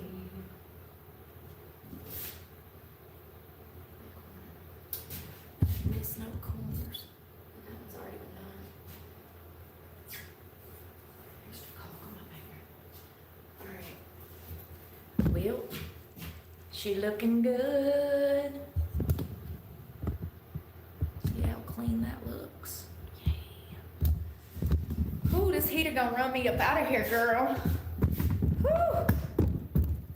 Either I'm going through menopause or this damn little thing from 1980 something works good on my back. Oh, I ain't worked out in like 3 days. My lower back hurts when I don't work out. Damn it.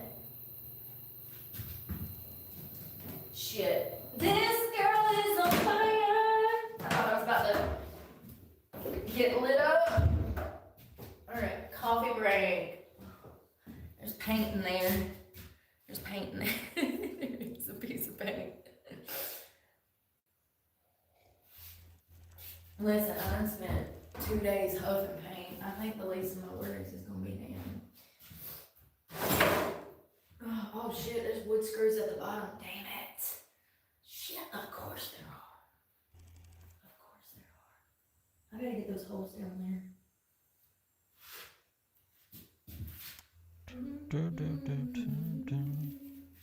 Yeah, I don't know who did this shit, but they don't know how to work with caulking fam because they got like lines, like they got drippage back here and stuff. It's hard to even get in here. Shit's all uneven. Yeah, this is from earlier.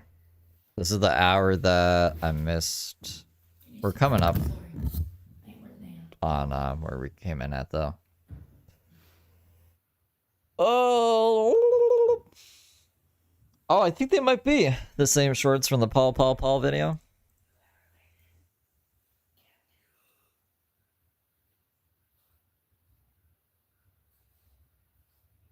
This girl is on fire.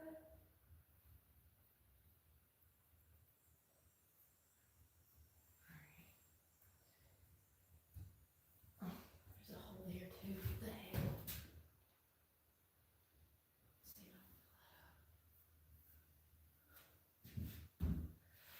okay, next.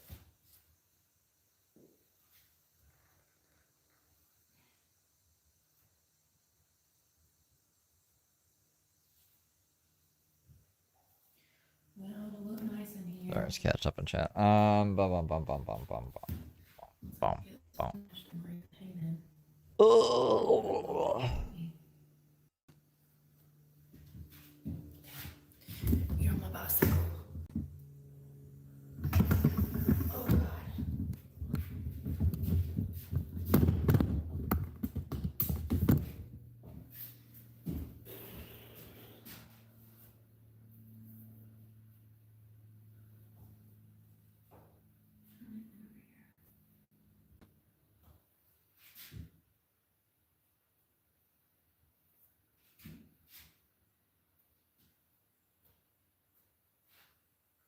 Pum, pum, pum, pum, pum. What is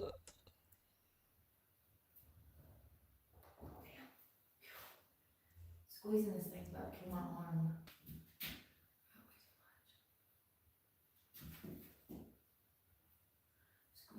leave Should've that? got one of those damn thingamadoodles. It's like a.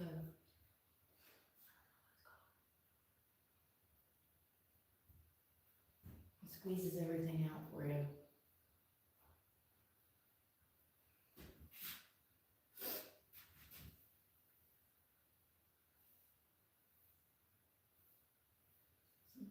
Right, well, I don't think anything else is gonna happen before like I came in at. So since she isn't back yet, maybe she got arrested. Could you imagine? There was cop sirens before she left. We'll just do a throwback, I guess, until she gets back. She'll be back again if she isn't arrested. I mean, like, she always comes back, so I'm not doing 2 streams. Bum, bum, bum, bum. Oh yeah, I have the playlist now. Wait 1 second, I'll go over to the playlist. 88. All right.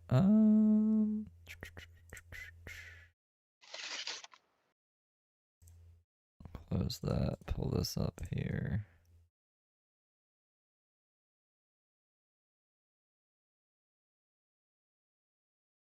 Where? Oh, okay, here it is. And then.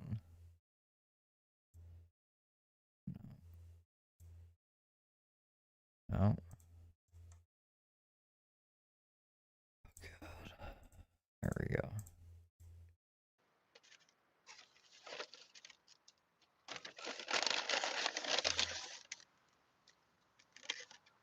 She just posted a short about the cops? Okay, let's go find. Let's go see that.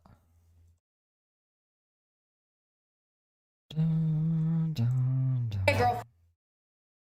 She's eating lunch.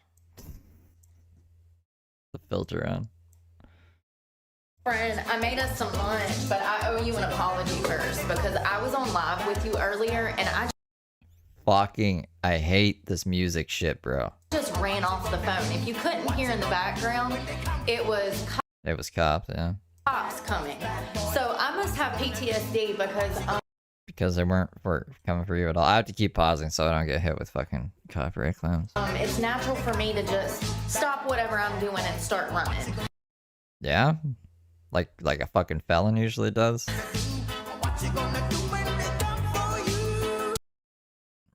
Just sit it on the table? Okay. Lettuce? Why do we put lettuce on nacho? Wait, maybe it's not. Maybe this is on a tortilla. Nope, those are nachos. Did she put the lettuce in the fucking oven? I have this thing where, like, if you microwave or cook lettuce, I think you're an insane person. Like, I don't know what you're doing with your life. I seen someone grill lettuce one time. You don't grill lettuce. You don't cook lettuce.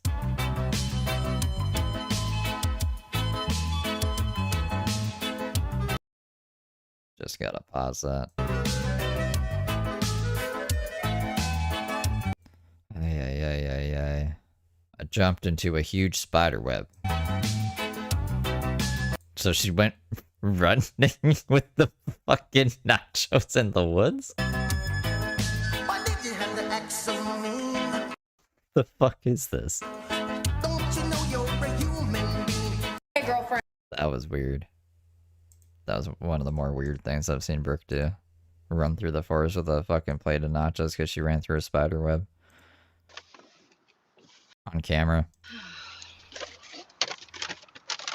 I'm starving.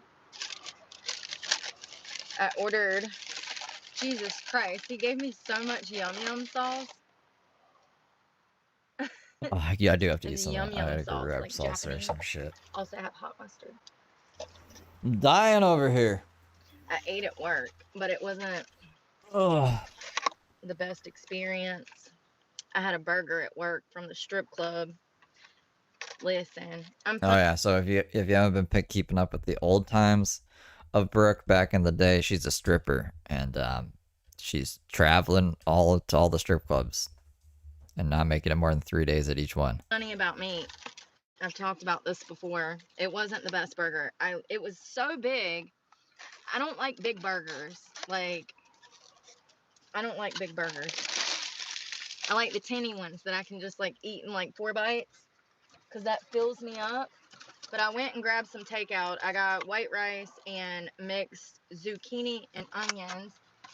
Fancy. All right, I'm gonna make food real quick, so I'm gonna do that thing that I did yesterday, just so I don't have to like hyper focus on live chat. I didn't think that there'd be idiots today, but I guess so. I mean, like I guess there's idiots every day. That's okay. I try to do better. Working at a club where all of the girls look like supermodels makes you want to do better. So I got carbs because I worked out so much today on stage. It was Yeah, we just watched it. Unless did she post another short? Her nacho short running through the woods? it was a good day at work. I mean, it was a day at work. It wasn't great, but it wasn't bad. And I'm glad that they hired me because, like I said, expectations are high there. But that's good. That means that we'll get decent guys in.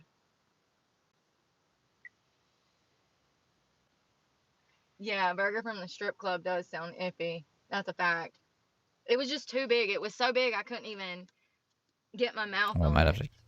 I might have to grab one if it's only $35. It All was right, I'll too be right much. back, guys. Be good little angels. God, I'm starving. I'm literally shaking. So going on stage, so I had to audition at like 12 o'clock this morning. I get there, I get on stage, and I feel like I'm going to be sick. I'm shaking like a leaf on a tree. I get on stage in these 9-inch heels. I look like a baby deer who had just come out the womb that was trying to find their legs for the first time in the forest, okay? I didn't fall on my face, though. They hired me on the spot, thank God, because... And then I get in there and I start talking to people, and I realize that not only do I know some of the girls that work there, but I know the people that own the place. I've worked for them before in another city.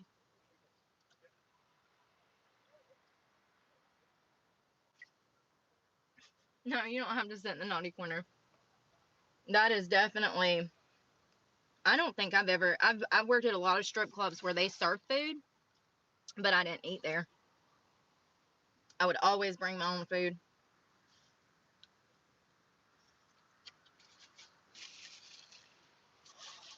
I wasn't prepared this morning at all.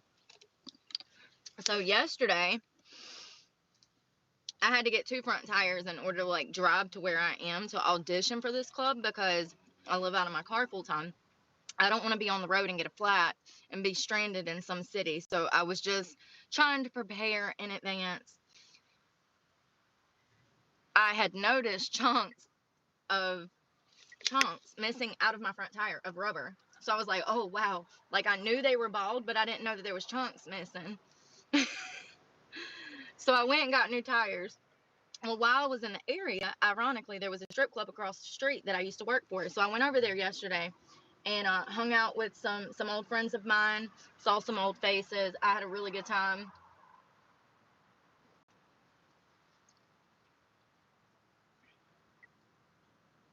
I drove halfway last night, woke up this morning and drove the rest of the way.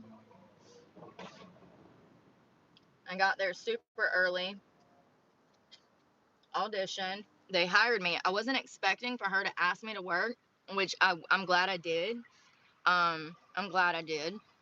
And that she allowed me to work because I would rather be working than sitting out in the damn heat, to be honest. So I need to be working. But I wasn't prepared. I didn't bring my lunch. I brought 2 outfits, one black outfit, one white outfit, and I normally bring a lot.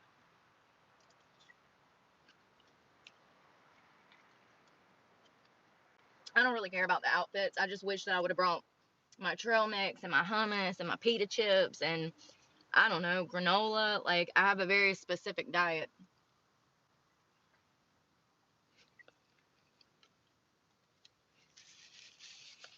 And strip club burger. Ain't on that list. Hi, Fabric Dye. I'm having white rice and mixed vegetables. Zucchini. Some place called Hello Tokyo.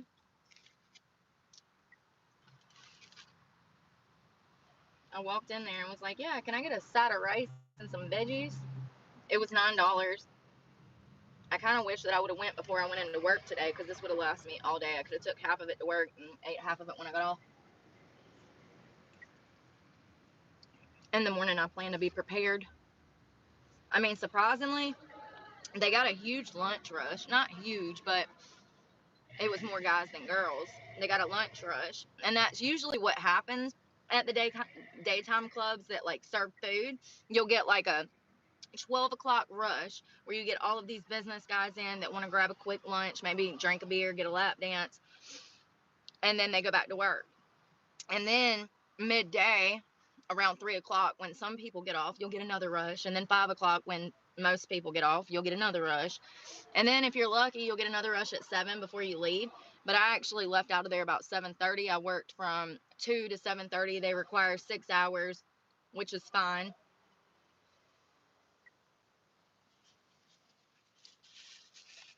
Towards the end, it was really slow. I felt like I set from like 4 o'clock to 7:30. I had one guy get a 15-minute room, which is $200, and that was pretty much all I did today. After the club takes their portion and I pay a house fee, I wasn't left with much, $120. But I also made stage tips, a few dollars, 10, 15, maybe 20. And I had another guy tip me like 20. But I also had to tip the club, the DJ, because they actually have a DJ there, this club. A lot of clubs don't have DJs anymore because they're not making ample money to pay employees. And that's exactly what I experienced when I went to Leather and Lace Gastonia. That's why their manager and assistant manager and general manager are all strippers running this place, which is highly illegal. They're not supposed to be doing that. But, you know, if you ain't got nobody else to work, what do you do? I'm always thugging along. Always tugging along. I'm doing good. It's cooled off. It's cooled off. It's been getting down to the 60s. I can sleep when it's like that. Last week, though, and the week before that, like, it took me out. It scares me. I'm hoping that this new position brings a little more consistency, like, to my life and my schedule. Like, I just want to be able to work. Just want to be able to work consistently. And it seems like I'll get a job and things are good for 2 or 3 days, and then shit just blows up. And if it's at like a restaurant or somewhere like that, it might last a couple months. But all of the red flags are there the entire time that I'm working that job. It's just shit.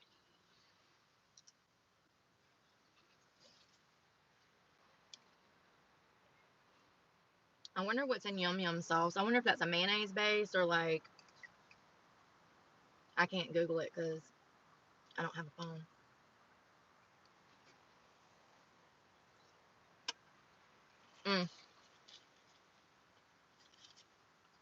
I bet that shit has got a lot of calories. Whatever it is, it's good. It tastes like calories, you know what I mean? Mm.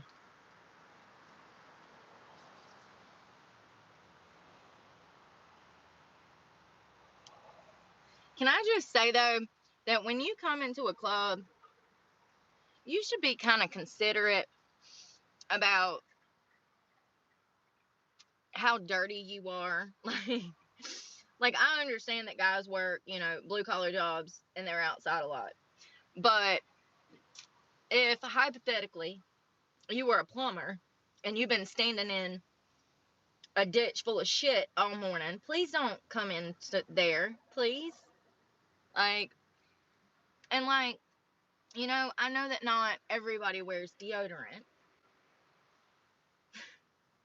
when they should, but you know, I don't know. I would just feel really bad if I went somewhere and I stunk, like, and I was like offending people, especially if I was going to have contact with certain people, you know, like dancing, having a guy, you know, sitting on a guy's lap, you're going to be in contact with him.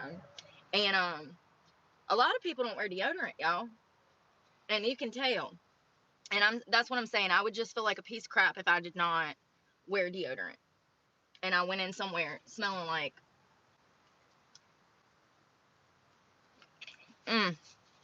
smelling like a sad sack of onions. But it is what it is. And I'm not mean to people when it comes to stuff like that. I try to be understanding. But there's only so much I can take.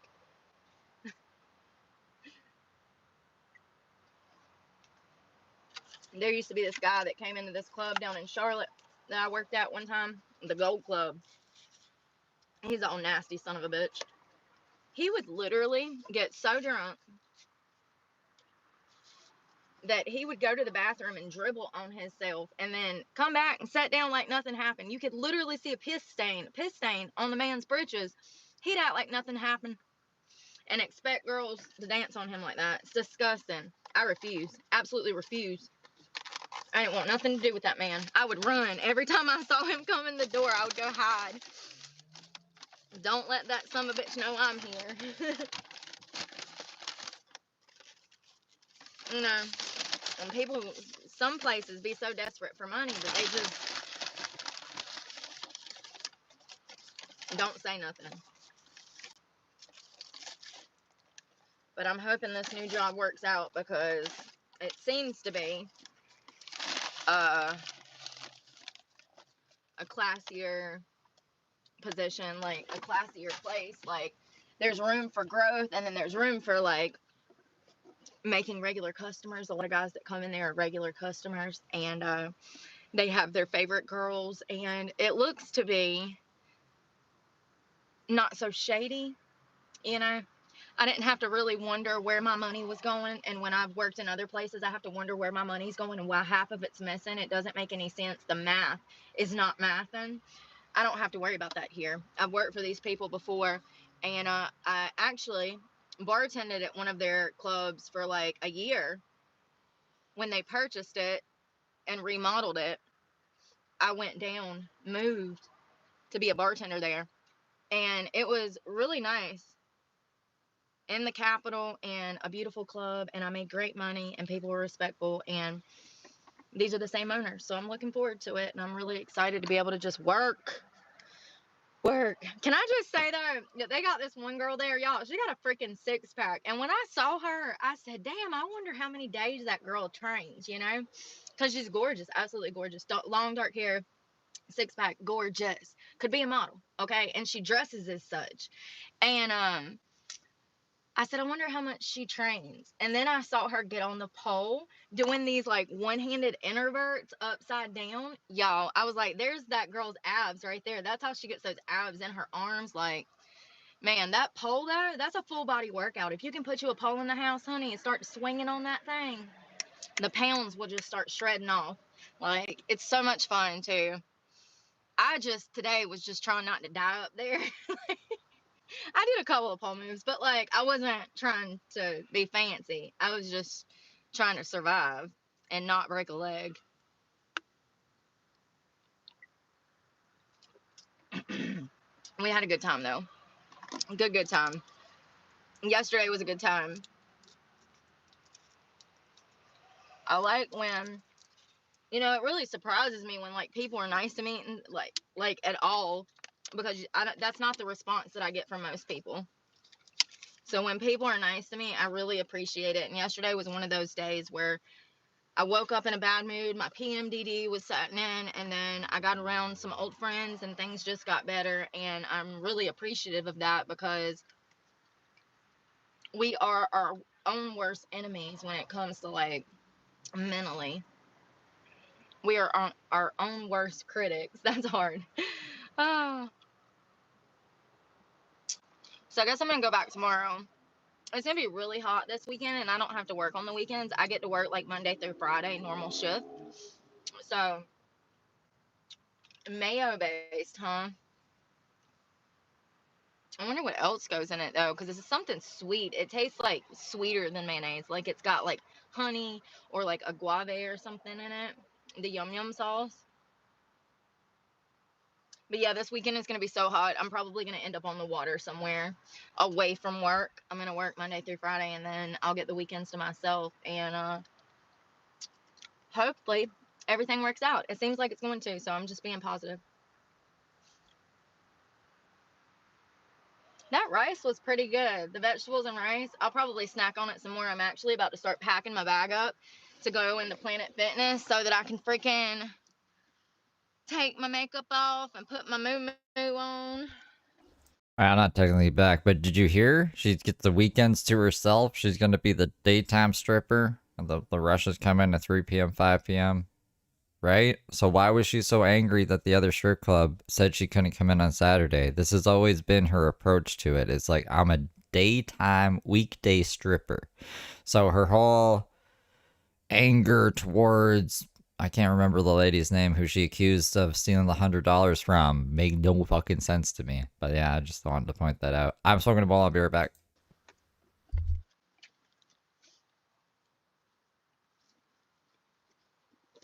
I wonder what the low is. Oh, 60. It's going to be 60 degrees tonight, so I won't die suffocating in here. I fell asleep with the windows down last night. I was so tired. I fell asleep with the windows down. I woke up at 3 a.m. I was like, oh my God, how have I not gotten mugged? And they were just cracked. I'm overreacting. But like, even just having them down like a quarter of an inch, they can jimmy it open because of the type of door I have. So it wouldn't be hard to do it if I was asleep. But I ain't a light sleeper. I mean, I am a light sleeper. Super light sleeper, actually. The wind shakes my truck in the middle of the night, and I always think somebody's climbing up on the back of it. So I'm like looking out the window thinking somebody's on the back of my truck, and it's the wind. Ah. Windows up.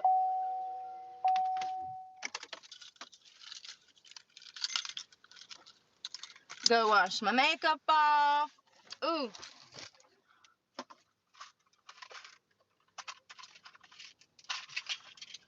I ain't been able to find nothing. I need to reorganize my truck. It's too much. I have everything, and I need to pull everything out and put everything back in. You have to do that every couple of months. Reorganize everything, vacuum. Melatonin.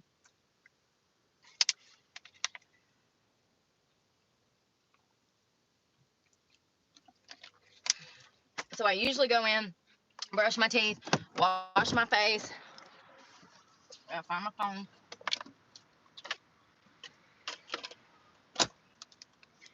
Ain't that raggedy? I bought a damn Apple. I can't even download an app on it. I don't have not one picture on the phone that I'm filming on, and it's an Apple. I had to go get a whole nother phone just to download apps, have my bank information, a whole nother phone. Apple what? Apple is bullshit. Never again. I'm due for an upgrade. I'm just buying my time. Yeah, so I think I made about 120. Well, I had to tip out 20. I think I made about 120 altogether, which is not great, but it could be worse.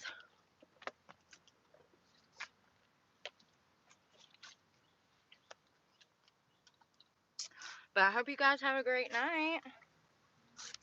Bye, Vibrant Dye. Hello from New Zealand. I'm sorry I missed that. I couldn't see in my truck because of the glare.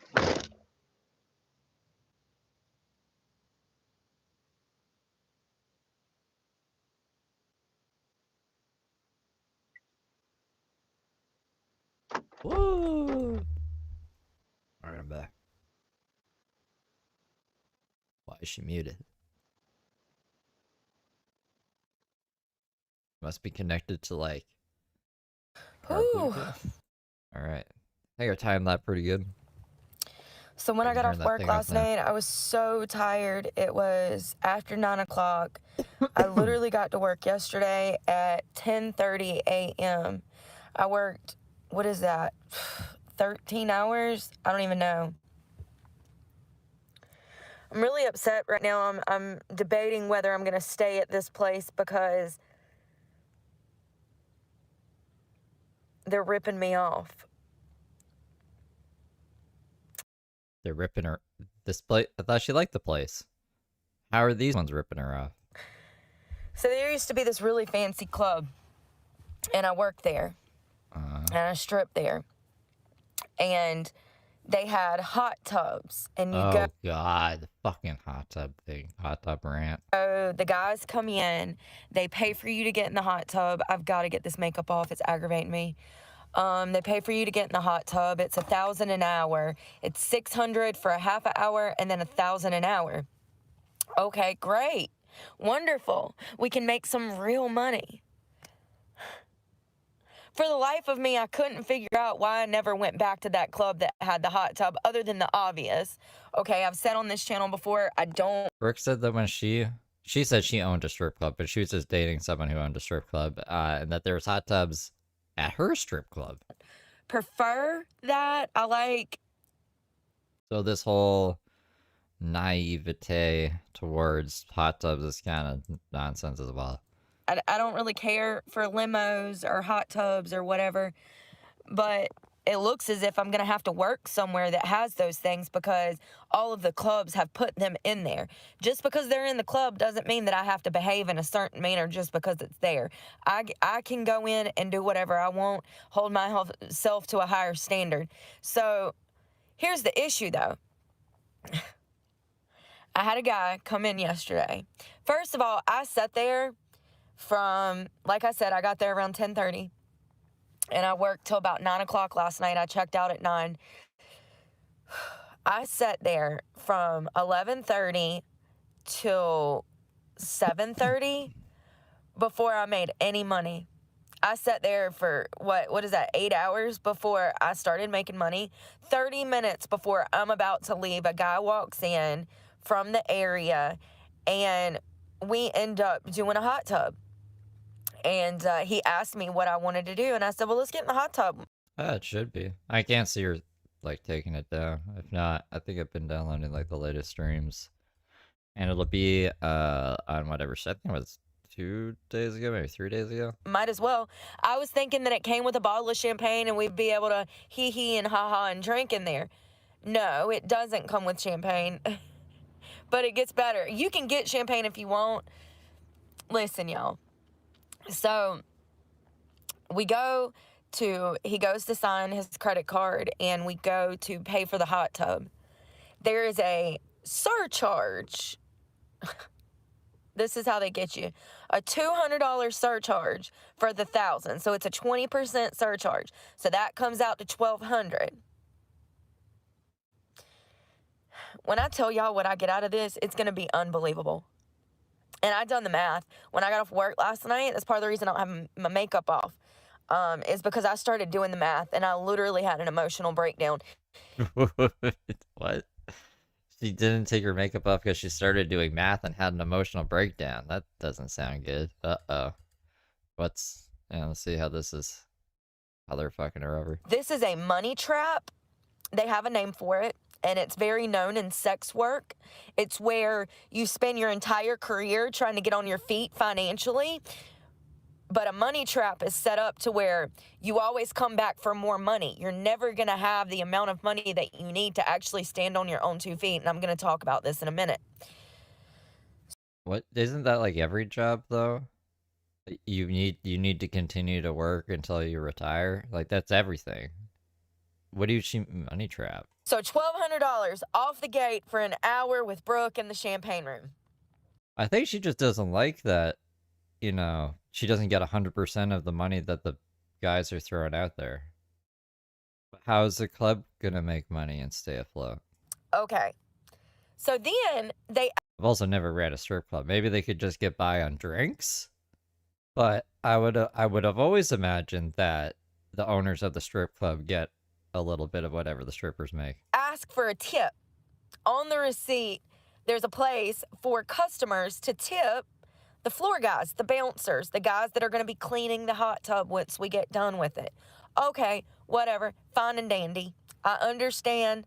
But also, I just want to point out. Just like how she gets mad at YouTube. She's like, YouTube takes, what did she say, 70 to 80% of her earnings, which is bullshit. That's complete fucking bullshit. She thinks she should get like 100% of the YouTube earnings, even though she's not like fucking maintaining the site or anything. She's like basically comparing herself to a sweatshop worker at like a Nike factory or something, where you're gonna make like cents on the dollar to make $100 shoes. Like, it's not the case. Like, Brooke is paid and compensated, I'd say, pretty fairly. That us dancers are obligated, forced, coerced, we don't have an option in the matter, into tipping the floor guys as well. So not only are they getting a tip from the customer, but they're going to be getting a portion of my money against my willingness. I'm not saying that I don't want to tip. I'm just saying if I make $50, why should I be giving Joe Blow 10% of that over here when I only made 50? Wait till I have a good day and make 1,000. Let me do a hot tub, and then I don't mind giving you $100. But anyways, the clubs, they are very strict about the tipping, okay? So my customer pays $1,200 for the hot tub. Then he tips the bouncer $300. That brings his grand. Well, it's funny. She was getting mental health help, and she started circling quotes of Ben Shapiro's book with red crayon, and then said that's what got her out of the mental health hospital. She escaped, and she's never going back. So I don't think that's an option unless she gets arrested and they force her to get help. But I think even then, people just cannot accept help if they don't want it. Like, look at Tony Michael Johns, for example. He's like, I'm never taking meds again. He really needs to take his meds. He's going to jail soon too, probably. What are we gonna do when these guys go to jail? What the fuck? Well, that's when we'll go into Healthy Family Food Force, or whatever the fuck that name of the channel is. Grand total to $1,500 for an hour in a jacuzzi with me. I don't even get 25% of that. I didn't get $400. I did not walk out with $400. I don't understand the math on this. I don't understand. Okay, so here's the thing. If you do a half hour, that's $600. You get, I think, $200 or $300 of that. Like, it's crazy. So you get 25%. Shouldn't like these be questions she's asking during the interview process or whatever, the audition process? So she auditions, and then the owner says, I like your style, I want you as a dancer. Wouldn't you then ask, okay, so how much money, like what's the split? Like, what would I be getting? What would you be getting? To determine whether you would want to work there, because anyone in their right mind wouldn't want to get fucked financially. No one's going to be like, oh yeah, you take 80% of all the money I make. So why is she just figuring this out after working a couple days and then, getting stressed out doing math in the middle of the night so we don't take off her makeup? That. But here's the kicker. I was doing the math on that. Let's say hypothetically I sell 8 hot tubs a month, which is not impossible to do. I'll be able to do that. It makes it sound like maybe you should try that. Maybe she should just try working at like a hot tub store and sell like actual hot tubs instead of, what are they doing in the hot tub? Just hanging out, lap dancing in the hot tub? That is $105,000 a year that the club will be making off of me at $1,000 a pop, because it's $1,000 an hour for a jacuzzi. And can I just say that when I got in there with this guy, he was very respectful. I was so nervous. I literally had a panic attack before I got in the jacuzzi. First of all, I didn't even know this place had jacuzzis until yesterday. But I freaking get in there. He's very respectful. We're having drinks. We're hanging out.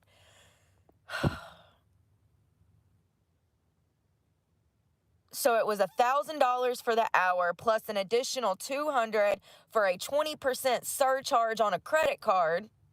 And then he tipped the bouncers $300. So that is $1,500 for an hour. And I left with less than $400. If I do 8 of those rooms a month for a year, that is $105,000 that club will make off of me. Guess what I'll make? $38,000. So this is what they call a money trap. And this is exactly how victims of ST get stuck in a ring being willing to be prostituted out. Because you're always going to try to strive to make money to stand on your own 2 feet. But if the club is making $105,000 and much more than that, that's just from hot tubs that they would be making off of me. And that's not including house fees, tip out, other fees. That's just from hot tubs that they would be making off of me every year if I did 8 a month, which is not impossible. But I would only make $38,000, but they'll make $105,000. So I'm going to have to keep coming back and working because $38,000 is not enough to start a small business. $38,000 is not What do you mean start a small business? That's what you're trying to do? enough to buy a home to rent out. $38,000 is not 38,000. Yeah, you can rent out a place probably for a year on $38,000. If you're living lean. What do you mean? What the fuck are you talking about, bro? enough to stand on your own 2 fucking feet. Yes, it is. No, $38,000. I'm not saying like you living a luxury life or anything, but you can definitely get by for a year off $38,000. People make less than that in a year. But $105,000 could be. She wants $105,000 a year. Are you insane? For what? For sitting in hot tubs with guys? $105,000 you could do something with.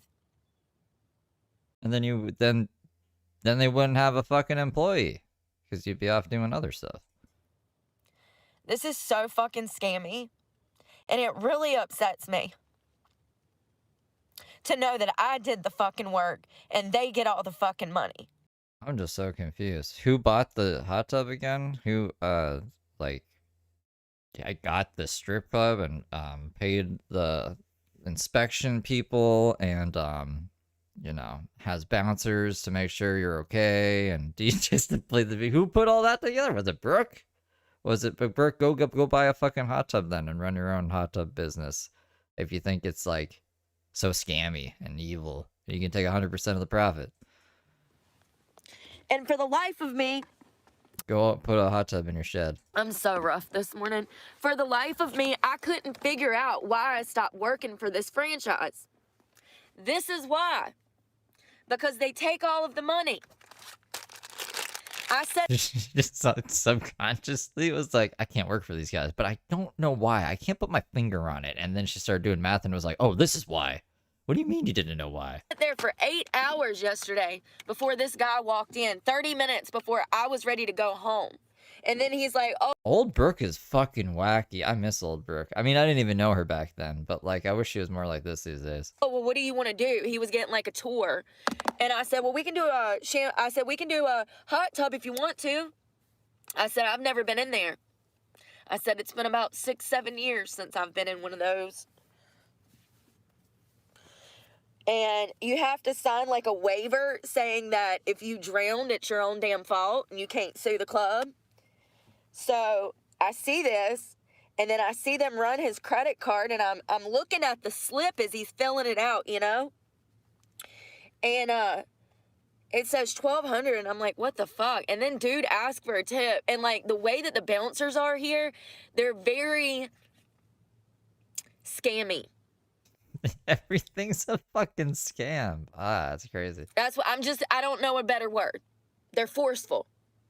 They're very, I took care of you, so take care of me type of thing. I can't believe that the bouncers make more than the strippers. This is why I think she like justifies in her head. She's like, I can grift on YouTube because everyone has scanned me. Everyone who I've ever come in contact with has scanned me. She thinks the phone companies are scamming her. She's like, I pay my phone bill and it doesn't work 100% of the time, no matter where I am on this planet. And that's just not how phone plans work, unfortunately.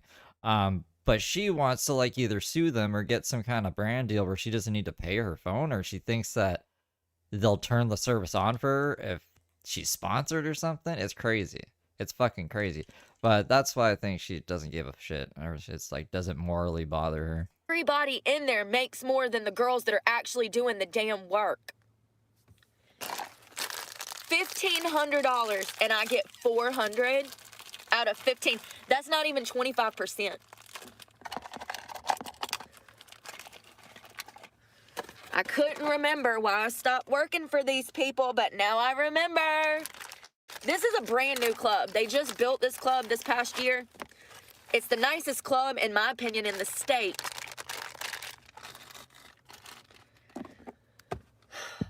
But I'm getting robbed. I mean, it is what it is. $1,500 and I get 400. Yeah, it's just like the YouTube brands. I made this many million views and I only made 400.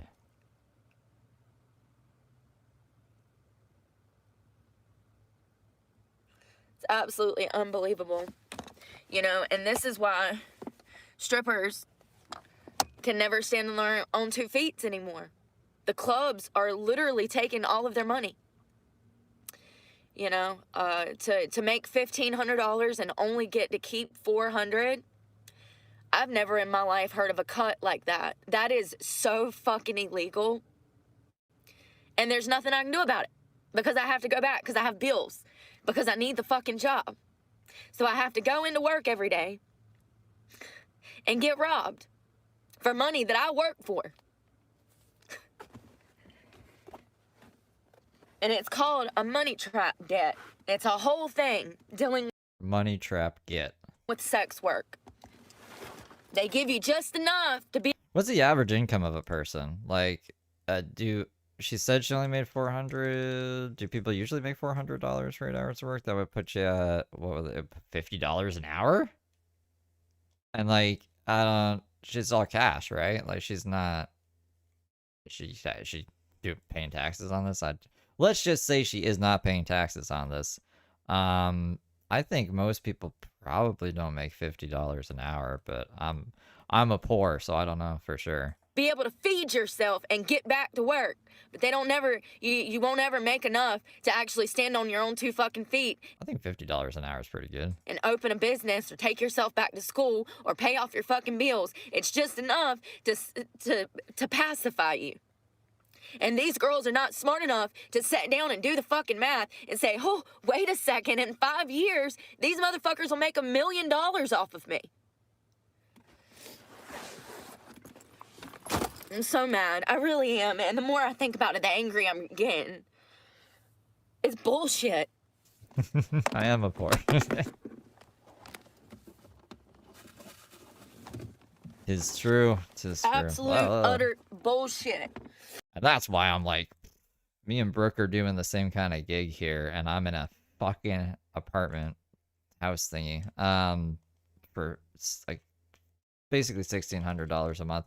Brooke could get a place. Brooke could have a place. She's just being wacky. Her channel makes more than my channel does. Couldn't remember why I stopped working for this company. It's all coming back to me. It's all coming back. So, I mean, you know, the 20% surcharge, now that goes to the club.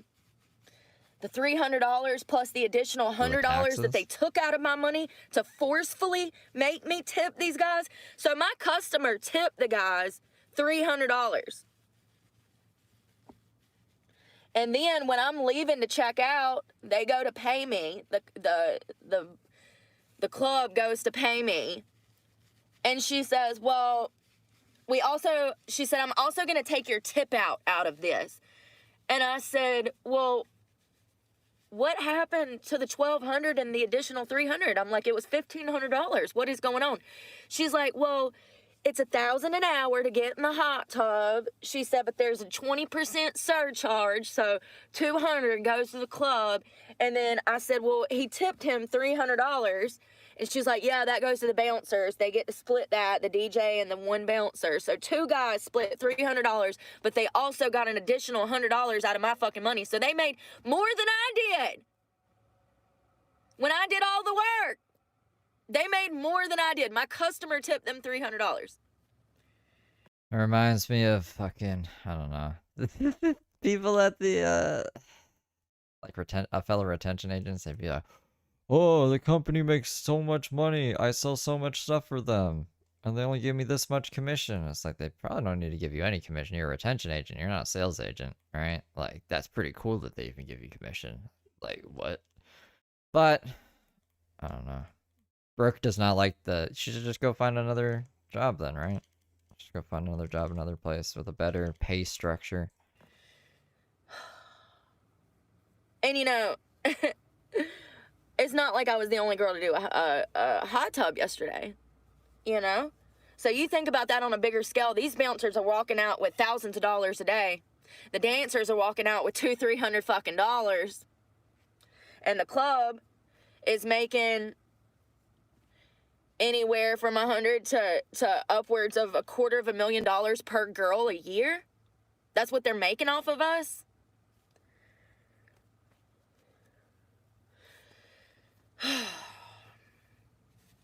You think Brooke would be fair if she ran a company? I don't think she would be very fair. And I think she'd probably justify reasons why she's not fair. So, I don't know.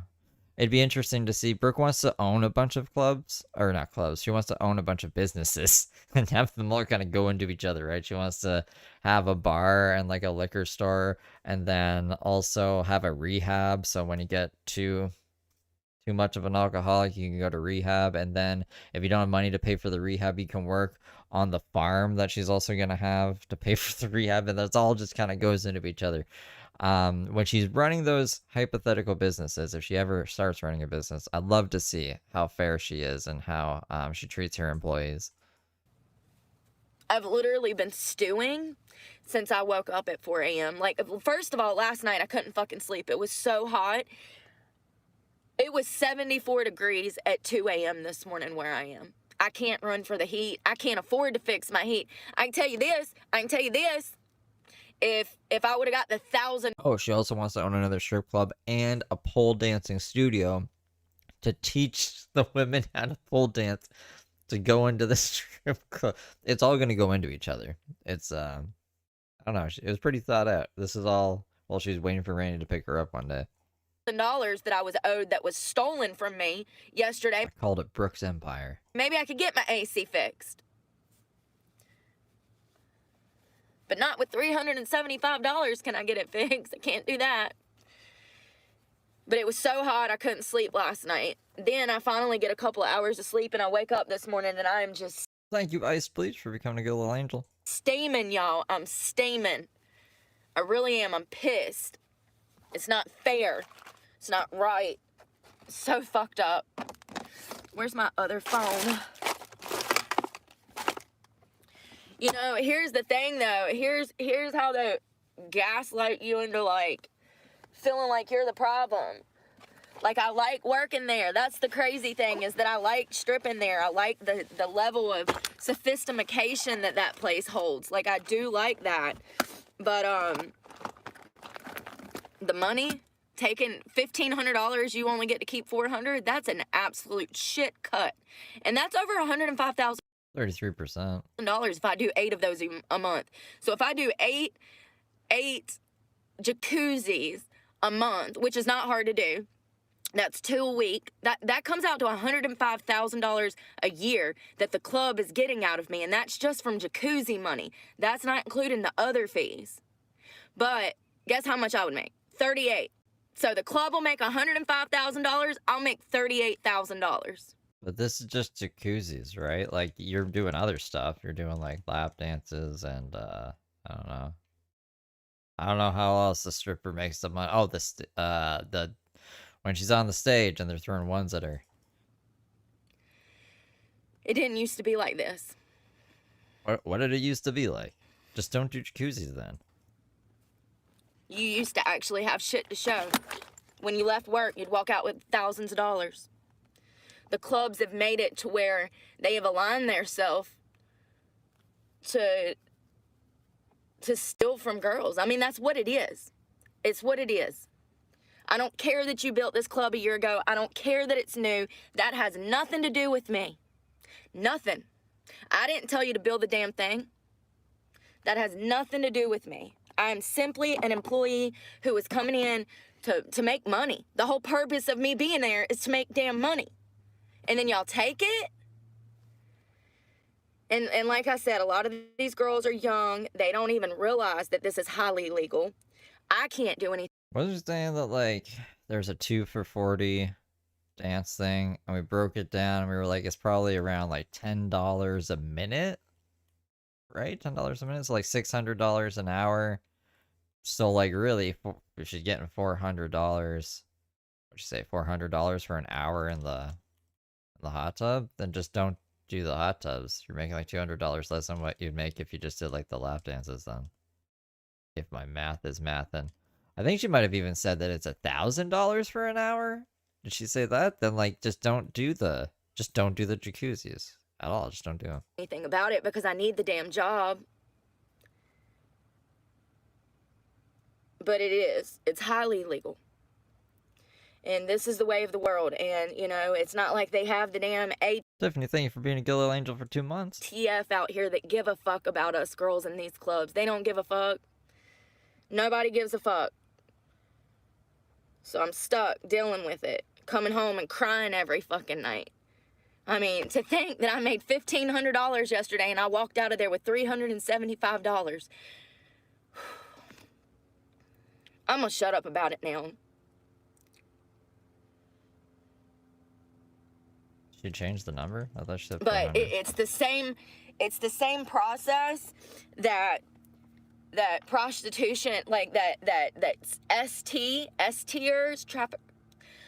It's the same thing that they do when they have a victim and they are forcing these girls into sex, T-word. I don't think those people get paid at all. I think they're fucking kidnapped or whatever. I don't think you can compare that. You can leave whenever you want, right? You could just be like, in the middle of your shift, you'd be like, fuck this noise. I'm out. You're cool, but fuck you, fuck you, fuck you. You know what I'm saying? You can't do that if you're being ST'd, you stupid idiot. It's the same thing. It's a money trap. There's this illusion that they'll be able to make enough money to stand on their own 2 feet and actually take care of themselves, and that's not the case. That day never will come. If you're thinking about doing OnlyFans, your day is not gonna come. You're gonna make enough money to feed your fucking self, maybe buy a new outfit here and there, and that's gonna be it. It's a lie. All of it's a lie. From prostitution to OnlyFans to strip clubs to all of sex work is a fucking lie. You will never be able to stand on your own 2 fucking feet. So the best thing to do is just not even get involved. Not even go get involved in this shit because it's not good. You're working with fucking, I mean, the amount of seedy people. Oh, that's what I was going to say. So I'm sitting at the bar yesterday, right? And there's this girl that I used to work with at a different club that I knew she looked familiar, but I didn't think much of it. Oh, was it, what's her face that is just like you, but like a different version of you? That was leaving reviews at the other strip club you were working at, and then also at the bank, because the bank didn't give her fucking debit card, and they're like, why haven't I got it yet? It's like, it's in the mail. I swear, it's like a parallel universe of Brooke. Grimy. When I tell you that she's the type of girl that would roofie you to rob you, she's got those vibes. You know what I mean? Like sketchy. Didn't Cardi B used to do that? Sketchy, like, you know, the type of girl that would steal your car and help you look for the keys. That type of girl. And she's telling me about her scam ventures, okay? She's at the bar telling me about her scam ventures. And I'm just like, what the fuck? What kind of scam ventures were there? Doesn't really roll off the tongue She either. literally is the type, I don't know how to put it into words. Scamscapades? Y'all, there's some scammy bitches in strip clubs. Listen, I feel bad when guys spend money like that and then to find out that I don't even get it. I felt really like, So scams. I don't know, I felt bad when that guy spent $1,500. And then we get back there for an hour and they don't even bring us a bottle of fucking champagne. Like, the man was trying to turn up. I was trying to turn up. Champagne ain't that strong. Bring us a bottle of champagne. You used to get one with the room. You would think for $1,500 fucking dollars, you would get a little $30 bottle of champagne. No. So let's do 8. Brooke, you didn't pay for this. You're the employee in this scenario, no? Let's say I do 8 hot tubs a month, which is not hard at all. 8 times 1,000 would be 8,000, right? Now let's do 8,000 times 12. Okay. And I don't even know why that came up for 96, because when I did the math last night, it was 105. I swear she keeps changing the numbers. Wasn't it 1,500 for the hot tub before, and now it's 1,000? 5,000. Or she's talking about a room with no champagne, or like, fuck, I gotta pay attention better. But still, that's almost $100,000 a year. Now let's see what I make. 400 times 8 is 32 times 12. $38,000. So the club makes $100,000 and I make this. Now that's not even including the money that they get for charging me to work there. Stayed up all night doing math, by the way. You'd think we'd have it more nailed down than this. I'm just confusing me. Money that they get when I have to tip out the DJ every day, tip out the floor guy every day, tip out. And I like math. I like being able to predict numbers and shit. That's why I like Brooke's a bullshitter. If I can predict my YouTube earnings pretty much on a daily basis, like every day, I'll be like, this is what I should earn, because it doesn't tell me until the day after, right? Well, technically 2 days after, but it's always like midnight it's past midnight when I'm going to bed. So after that 24 hours, then it's always what I predicted to be. So fucking, I should know if Brooke's math is actually mathin'. Like, it should make sense, but she keeps switching numbers around. The bartender every day. Everybody wants money. That's how they fucking get you. You'll make $400 and then they hand you the $400, and before you leave, the bartender wants $50, the floor guy wants $50, the DJ wants $50. So then you get out of there with $250. It's bullshit. It's a money racket. My customer tipped those guys yesterday. My customer tipped the floor guys $300.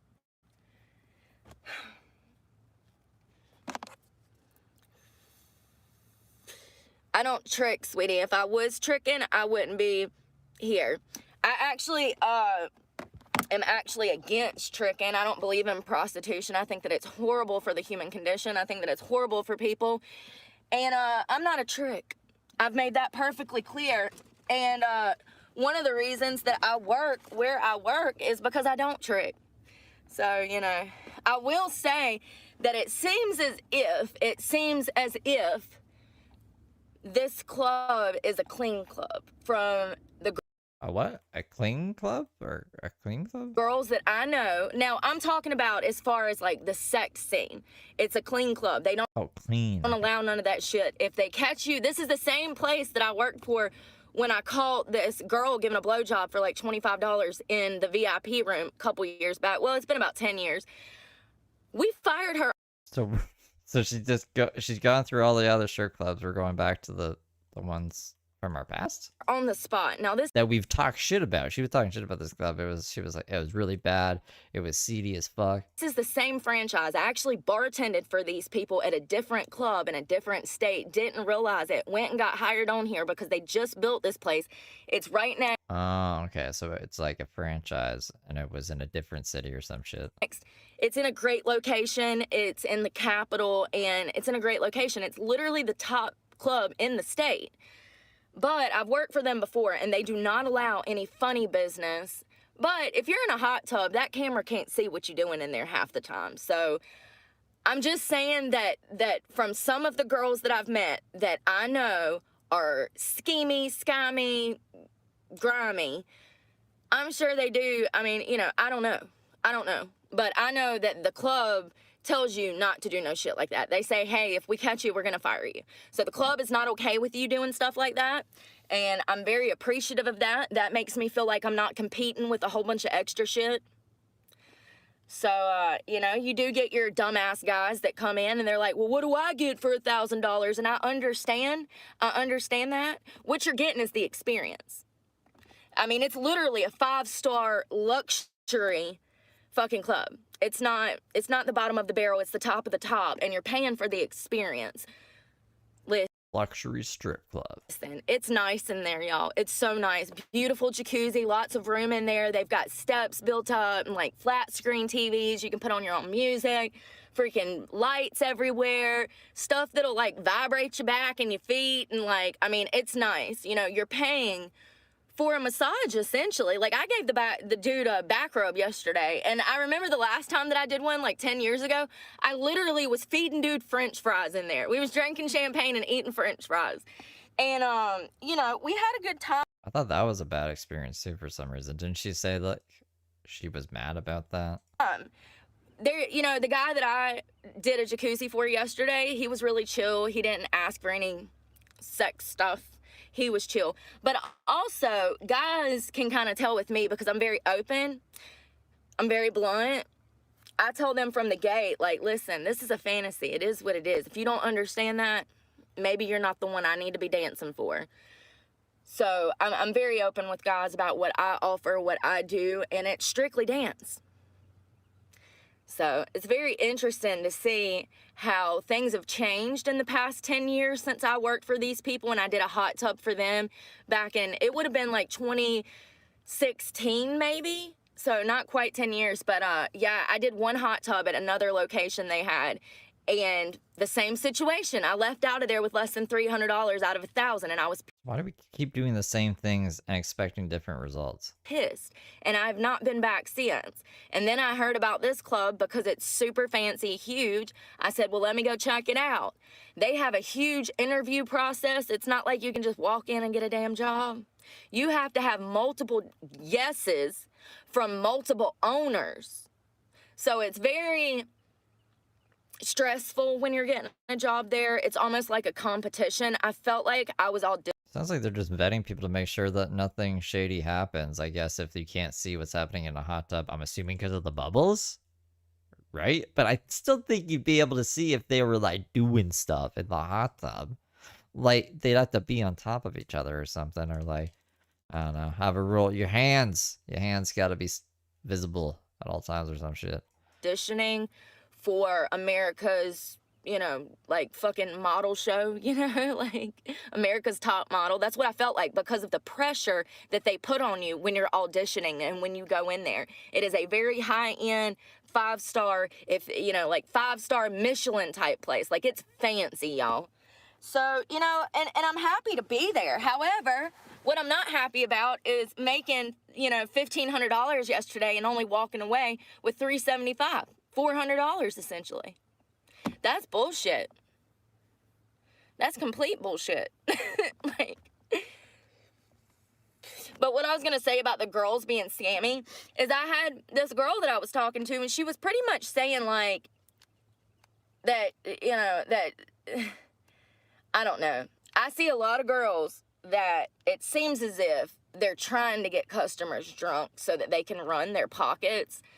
I don't do shit like that. I've never been like that. I've never robbed anybody in a strip club, ever.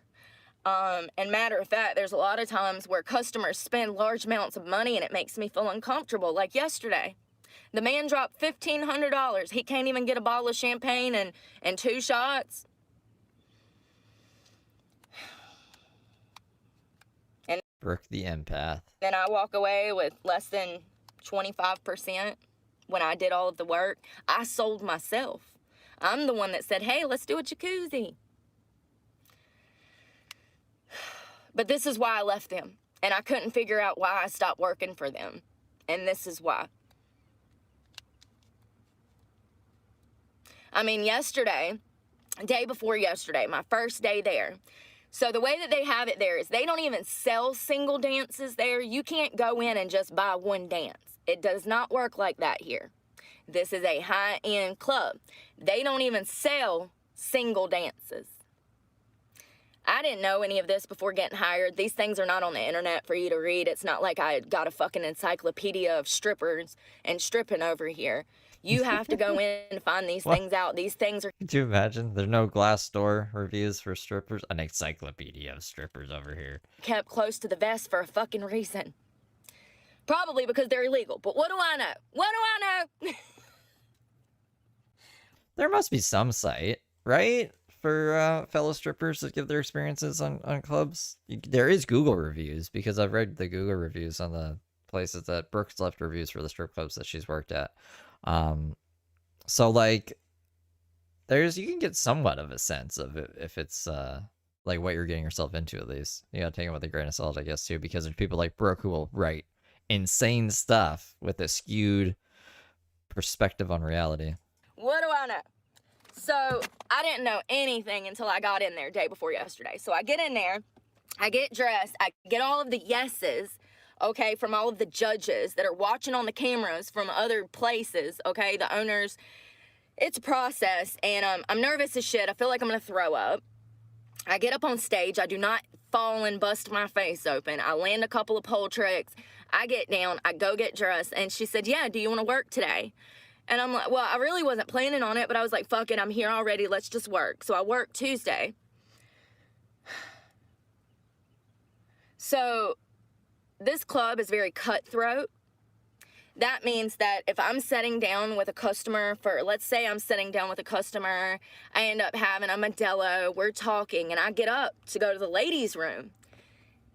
I come back, and there's already 2 girls in his face, even though I left my purse, my shawl, and my drink sitting there. That is what we consider cutthroat. That is when you go on stage because the DJ is calling you to the stage, and then a girl comes over and tries to swoop up your money and steal your customer behind your back. That's Like a magpie? Like a Australian magpie? cutthroat. This club is like that. It's very, very, very cutthroat here. Now, back in the day, if you did that, we'd meet you out back, whoop your ass, and then tomorrow we come back to work and we wouldn't have a problem no more. We'd be Gucci. Things ain't like that no more. I miss those days. There was so much Has she been flashing you guys? I haven't been looking at Brooke's screen. I have another screen I've been looking at. That's no good. Oh no. stripper etiquette that an ass whooping could just, help someone learn. It would help someone learn. I'm just listening to Brooke. And unfortunately, these clubs, they want girls to be catty. They want them to be in competition with each other. They don't want them to work together. Most definitely. They don't want us to be friends. They don't want us to work together, and they definitely don't want the girls to start thinking about how much the club is making off of them every fucking year like I have been doing all fucking morning. That's the last thing they want you to do is sit down and use your brain and think about, hey, well, in 10 years, that's $1 million. And I said 5 years earlier because of the fact that they take so much more money that I'm not even throwing in there. I'm just saying $100,000 a year for just hot tubs.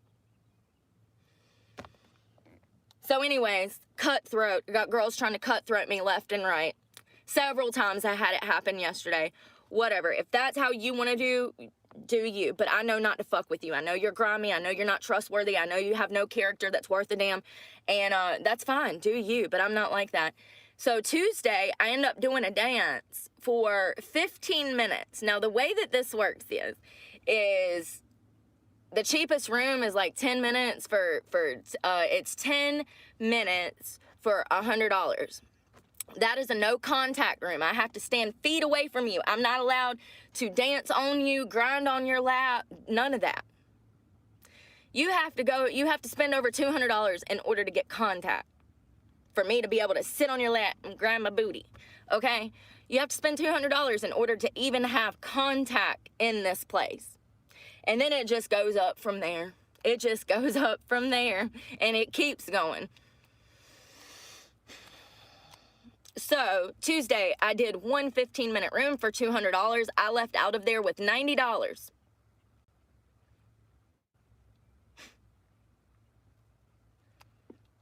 $90 out of $200. And it would have been 20 or short of that. It would have been 70 if I wouldn't have like put my foot down and said, hey, wait a minute. Like, I'll have to tip them at a later time. And they take the money. They make you hand over $20. They make you tip the floor guys. You don't have, if you don't tip, you're just not going to have a job. That's the way that it works. And what am I going to do about it? Call the EEOC? Like, yeah. So it is what it is. And I'm going. What's the EEOC? Going through hell being here and knowing that they're taking all of my money. I'm hot, y'all. I'm hot already. It's getting hot in here. I mean, it's not fair. It's not fair whatsoever. But what am I supposed to do? It's been the only place that I've really, like, saw potential to make real money. Like, it sucks. Is that better? I will say that if I thought that any extra shit was going on in these rooms, that I would quit immediately. Because number one, the last thing I need is for my name to be tied to some shit like that. Just the knowledge of a prostitution ring being ran in a business is enough to get you in trouble. Just the knowledge of it and not reporting it. Okay, good. So if I thought that anything was going on in there like that, I'm not saying that them girls are all angels. I don't know what they do when they go back there, but I will say that there are Well, you guys are good little angels, though. cameras back there. There are bouncers that check in on a 10 to 20 minute basis. You know, I do feel safe when I'm in the hot tub. I don't feel like anybody's gonna drown me and molest my body or anything, you know? That's good. It's the money. It's the money that's bothering me. And if I do quit, if I found another club, if I decided to go to the coast or maybe to South Carolina, it would be because of how much money they took from me. Like, to make $1,500, and honestly, I only made $1,000. To be fair, the $1,500 that he spent for an hour in the hot tub, the club. You made 1,000? How did we make 1,000? I thought you only made 300. I mean, we're switching the numbers around on us. You know, there was a 20% surcharge. That was 200, and then he tipped 300. So 500 of that was technically not mine. So let's just say the 1,000 for the hour. I just feel like I should have walked out of there with more than $600, around $600 to $700. You think you should get a 70% cut? Especially after my customer tipped the bouncers over $300. It's just not fair. It's fucked up. And, I mean, hell, what do you get for a half hour? A half hour is $600. An hour is $1,000. So I wonder what these girls get for a half hour. Okay, hour is 1,000. Yeah, so like, the fuck, bro? Hour in there. $200?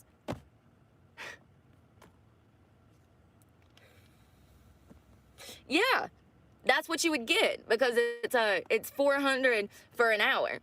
So you get $200 for a half hour. And the club keeps $400. Plus their tip, plus their surcharge. Y'all, when I tell y'all I was so pissed when I got off work last night, I didn't eat all day yesterday. So I was hungry as hell when I got off of work.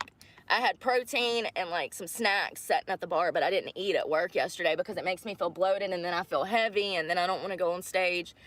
So I fast when I'm at work most of the time. Sometimes I'll take a salad, or we have a full kitchen there. We have a 5-star restaurant in this club. It's literally 5-star restaurant in the club eating French fries. French fries from the 5-star restaurant. I know a lot of 5-star restaurants that serve French fries. the nicest club in the state that I'm in. And Fries de français. it doesn't get no fancier, you know? And I'm paying for it severely. I'm paying for the fanciness severely. The world news. I used to really love the BBC World News, but then they become kind of leftist, you know, they started pandering to the left, and the BBC World News sucks now. My day's going pretty good. Okay. Hey, What if an you're a odd child, take. you're not supposed to be here, by the way. If you're under the age of 18, matter of fact, if you're under the age of 25, you probably shouldn't be here. So Stripping. Did I tell you guys that I don't like BBC World News anymore. Stripping. Yeah, so I'm talking to this girl, and she's talking about how she likes to get good guys good and fucked up before she takes them back and runs their pockets. And she literally cutthroat me yesterday. I was talking to this guy at the bar for an hour. We sat down, we were having a good time. And like I said, I went to get on stage. I come back, and this bitch is all up in his face. And she made money off of him. She did a hot tub with him, so she made money off of him. So not only did she cutthroat me, but she cutthroat me and stole my money right in front of my face. These bitches got some balls. They do. They got some balls. Okay, well, your name throws me off, kid. Kid, don't op. Yeah, these bitches are brave. Cutthroat you. Steal your money right in front of your face.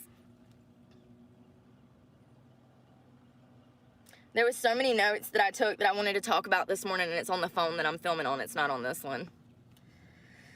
I had a lot happen yesterday outside of work, on my way to work. I was almost in 2 different car accidents. I have a tractor trailer that came over and almost smushed me into a fucking Tesla.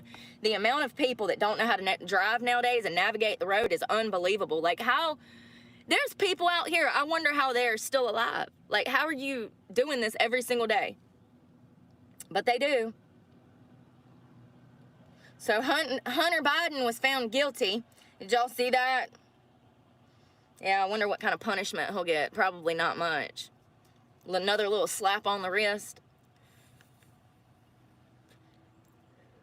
And if you haven't seen the Ashley Biden thing, here's my thing. I find it very interesting that 2 different siblings from the same family, 2 siblings from the same family, both left things of great importance in places that they shouldn't. Like Hunter, he left his laptop at the laptop store. He was like getting it worked on. That's how they got his laptop, is that he never went to go pick the damn thing up because he was so cracked out. Then we have Ashley Biden, who is his sister, Joe Biden's daughter, who leaves her diary in an Airbnb. And what happened was she left her diary in an Airbnb or like a rental apartment, okay? And she forgot it.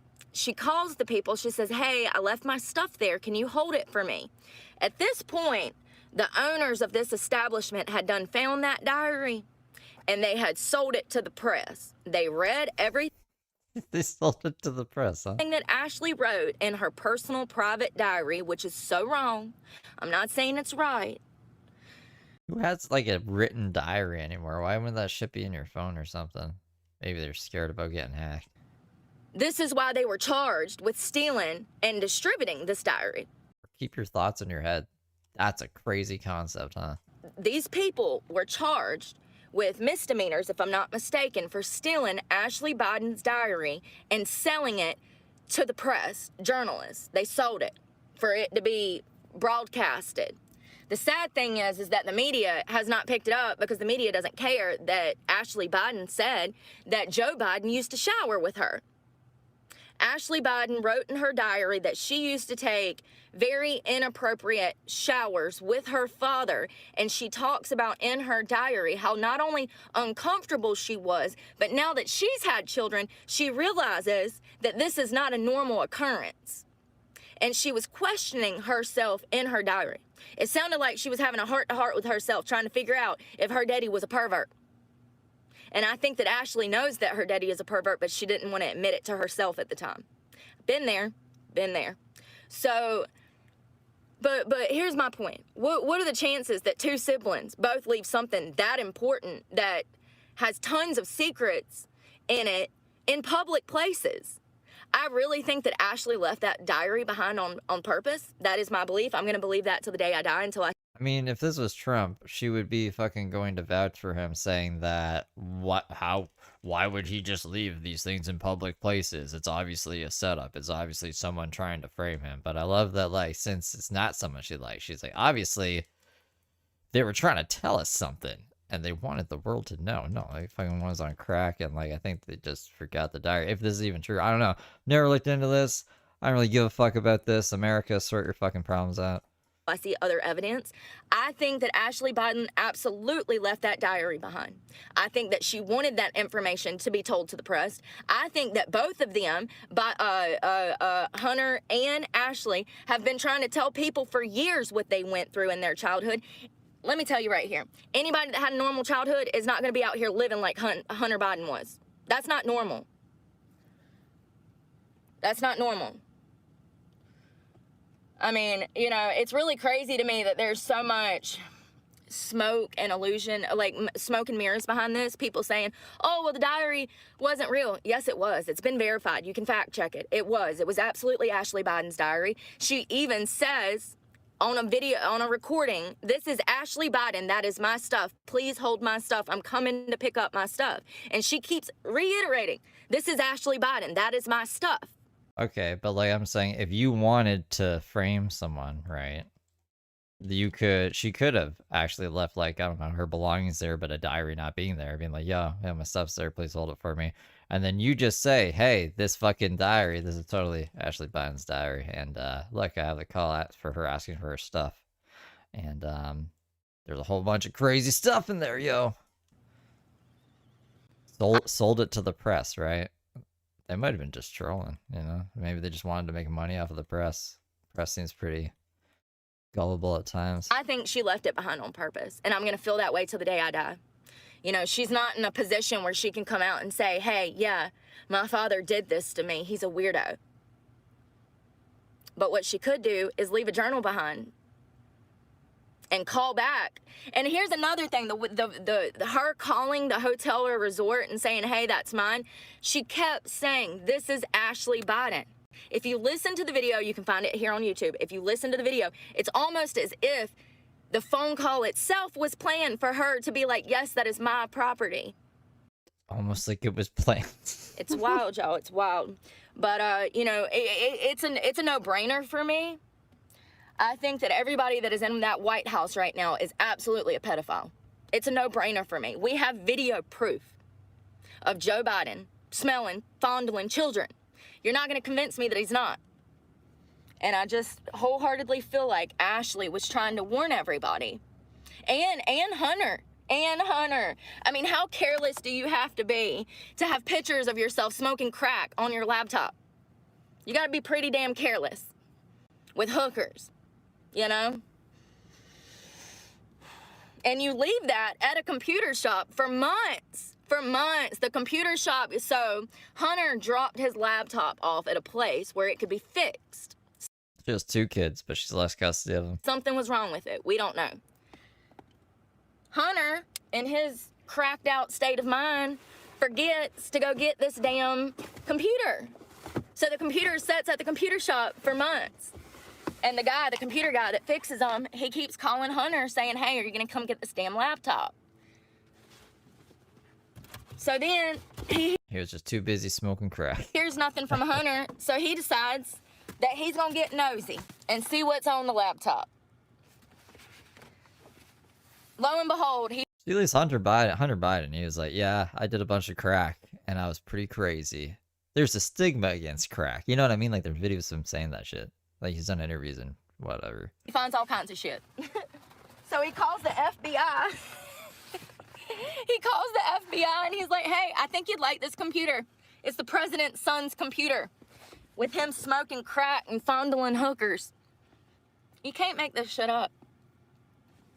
But, like, here's my thing. This is what makes me think that it was intentional. Why wouldn't he go back and get the laptop? There was so much damning evidence on there. It was almost like he was trying to get himself in trouble. And listen, I've been there. I thought he was, like, immune to fucking consequence. Because he's been getting away with shit his whole life. I don't know. People slip up. I've been there. Probably, like you said, Brooke, he's probably high on crack.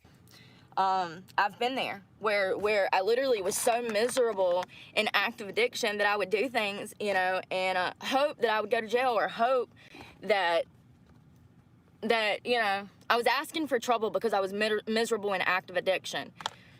So I don't know what he was trying to do, but I just think there's a bigger picture to the Ashley situation. I really feel like Ashley Biden intentionally left that diary behind.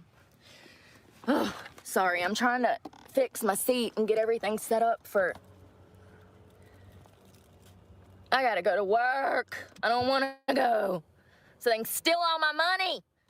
Fucking thieves. Fucking thieves. $1,500 I get to walk away with $4. Oh, gee, thank you. I appreciate your... No, but it's 1,000. You're adding an extra 500 for the guy. The guy tipped out the other people, so like 40% is pretty fucking good, bro. spare fucking change.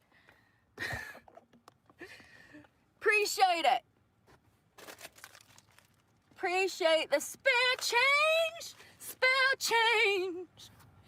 That's Tony's 40-60 split. Damn, $1,500. I mean, for real though, like, shit, $1,500, damn. I could have went on a real date with you for that. Shit. Oh, God, $1,500. I could have got my AC fixed. $1,500 is what I need to get my AC fixed. It's the AC compressor. A 2010, my friend has a 2010 Chevrolet like this truck, and mine's a newer one. But my AC broke last year. I was living in Florida. I was living out of my car. For those that don't know, hello, I'm Brooke. I live out of my car full time. I have a full mattress in here, memory foam. I have storage underneath the seats. I built all of this myself. It's simply just some Rubbermaid containers, essentially, and a mattress. But window covers and peepholes back there. You know, it works, but my AC went out at the end of last summer. And, you know, I had another friend that has a 2010 Chevrolet Silverado. This is a Silverado. And he said that he paid, I think he said $1,300 for his compressor, his AC compressor. I'm about 90% sure that's what's wrong with this one because it's not the Freon. There's Freon in there. It's not that. It's a small fan on the engine block that's not turning. That would be the AC compressor. It's connected. If the AC connector, if the AC compressor is broke, it's not. This fan is not going to be spinning like it's supposed to be spinning. So I have a shop in another city that said that they can fix it for me. He said, bring it in one morning. He said, it'll take me all day. He said, but I can get the AC compressor for about half the cost, I think he said. No, he never told me. He never told me the price. That's Is this Dave? Dave, you ended up getting fucking trespassed out of his property, Dave. right. But he said he can buy a used AC compressor. So I texted him and I said, hey, how much is it going to be? I need to know so that I can figure out when I'm going to bring it up there. He hasn't texted me back to tell me what the price would be. I was thinking that a used, I mean, you can literally see the sweat on me. Like, I'm literally, my hair, look at my hair sticking to my body. And it's 8 o'clock in the morning. I don't even know what time it is. 8:06, and my hair is soaked. Like, you know, I mean, it sucks, y'all. It sucks. I didn't even get but a couple hours of sleep last night because even at 3 a.m. it was 72 degrees and I can't She's never sleeping or eating. I wonder how she's alive. sleep when it's hot like that.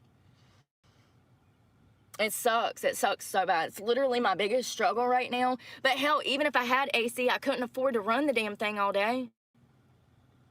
I'd have to spend gas to run it, to have the AC. So I'm damned if I do and I'm damned if I don't. It would be nice to have the luxury of it to cool off and, you know, in just like a short minute, if I just want to cool off, I can. But, yeah. It's rough. It's hot already. Whew, I gotta stand up. I stayed in a Planet Fitness parking lot last night. Oh, it's nice out here. I'm sweating so bad. My outfit is stuck to me. I mean, my outfit is soaked. And I feel the sweat just rolling down. Well, I hope everybody has a good day. I'm gonna go in this Planet Fitness and get ready for work. Try to cool off a little bit. Where is she? It's hair Why washing isn't she day. back yet? Because I got it wet in the jacuzzi last night, so it's hair washing day. Imagine she is, and I just like. Really appreciate you guys coming to my Missed the TED Talk per notification. usual. It just, I mean, No, she's not back. ain't it crazy though to make $1,500 and only get to keep $400? My internet's just And- being fucked up. Fucking highway robbery. It's illegal as shit, first of all, because we're independent contractors. That's what makes it illegal. There's supposed to be no passing of money through hands. Not only is there passing of money, but they just take what they want and leave me the crumbs. Opposed to Brooke taking what she wants and This is leaving the world club now. the This is the crumbs. new world, right? Living in the new world. Anyways, I'm gonna go get my ass in the shower and be happy. I gotta go make a deposit. That's good. I can make my truck payment, pay some insurance. You know, it makes me feel really good to be able to pay bills. It really does. It like literally makes me so happy. It's my favorite pastime is paying bills. I'm being for real. I love it. Get a job. Oh my God, when I tell you this outfit is soaked. And I'm praying for you guys and pray for me because God knows I need it. Y'all be safe out there. Happy Thursday. Love paying bills so much I just stopped paying my fucking truck. Just because. It's Thirsty Thursday. I got 2 more days left of work this week. Oh my God, this thing is pissing me off so bad. Yeah, I work Monday through Friday now, so that's nice to have a little bit of normalcy at one job, but then I have another job too, so technically I'm working 2.5, 3 jobs. And I say that because one of them I only get part-time work with, but you know, I'm just grateful to have something consistent, and I hope you guys have a good day. We'll talk soon. Love you guys. Bye.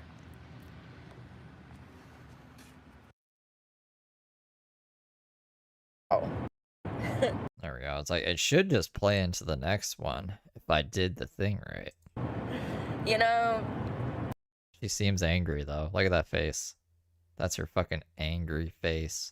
I woke up yesterday. It is Friday. How much an eighth weed? I don't know.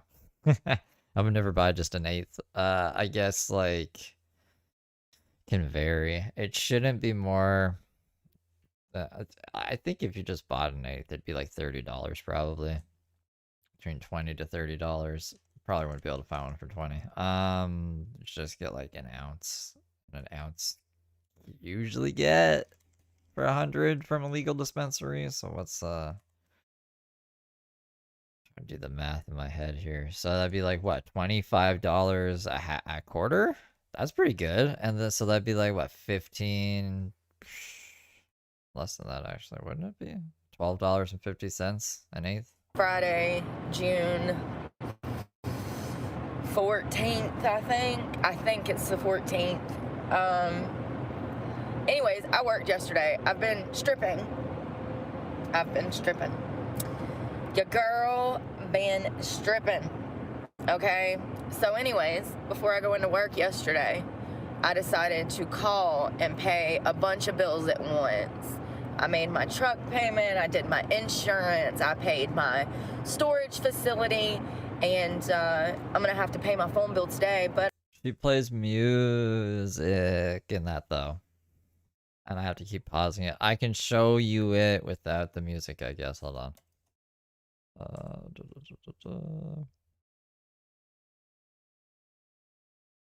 My face. hey girlfriend.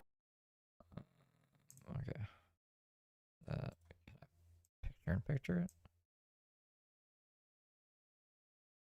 Oh, come on. Jesus Christ. Hold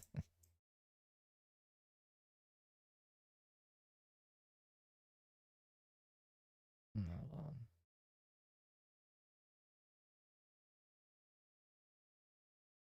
We're running through the woods with the nachos. Like a wackadoodle. Like a wackadoodle. Here, let me put this one back up. But so I'm high on life. I go into work. I had paid all of my bills. I was ecstatic to have a damn job where I could actually put some money back and like survive, eat, be able to eat. You know, that's yeah. So I was just grateful. So I get into work and the entire day. Oh yeah, those nachos had lettuce on them too, which is an insane thing to put on nachos. Was so freaking slow. I think, if I'm not mistaken, I was the only girl that even sold anything yesterday. That's how slow it was. I mean, it was the polar opposite of what I had experienced earlier in the week. But God, being the loving man he is, sent me an angel. I was the only girl that made money. I walked out with like $400. And, you know, I'm sure a lot of the money that I'm making right now is new girl money. It's going to be temporary. This is not. That's probably why she goes from club to club too, just for the new girl money, and then she bombs out. A full-time, like, it's not like I can go into work every day and expect to actually make money like I'm making. I think that it is a lot of new girl money, and it will fade off. It will absolutely fade off. It always does. Then I find out that this place that I'm working for has only been open for 2 months. 2 months. So that's why they're doing so fucking good. Yeah. You know, in my experience, what I've seen in recent years, these clubs. Wait, she already knew that though, because she said the building was brand spanking new, and that's why she didn't know she had already worked for like this franchise before. Clubs that are spending millions to build these operations from the ground up. They hire girls, they hire staff. They do well for a little while, usually around a year, year and a half. 18 months is when you start to see it fall off. You know, and if you have shady business practices, it's gonna get around in the community. And guys don't like that shit. They come in there for attention. They don't come in there to be fucking robbed. And it's very common for that to happen nowadays. And I'm not talking about like a stripper takes the man's wallet out of his pocket. What I'm talking about is that she makes all of these promises. He drops $1,000 and then he gets back there with her, and she does not live up to what he thought he was getting. I mean, and you know, is it a bold-faced lie to insinuate that you will get something extra in a private room that you can't get? I read this as bombasticide. Standing in the middle of the club is that wrong? Absolutely. So wrong to insinuate that, oh, if he gets a private room, we can spend more time together. Like, we can get closer. Like, that's just shady to me to insinuate that you're gonna get something that you're not. And guys don't like that shit. Another thing that they don't like is all of these fucking surcharges. When I make $1,500 and I only get to walk away with $400, and the club keeps the damn No, I like it. Bombasticide. $1,100, that is so fucked up. And when guys hear, I've done the math. That's what the cut is. If you do a hot tub for an hour, it is $1,000. However, there's going to be a 20% surcharge that the club gets, and then they're going to ask for hundreds of dollars in a tip.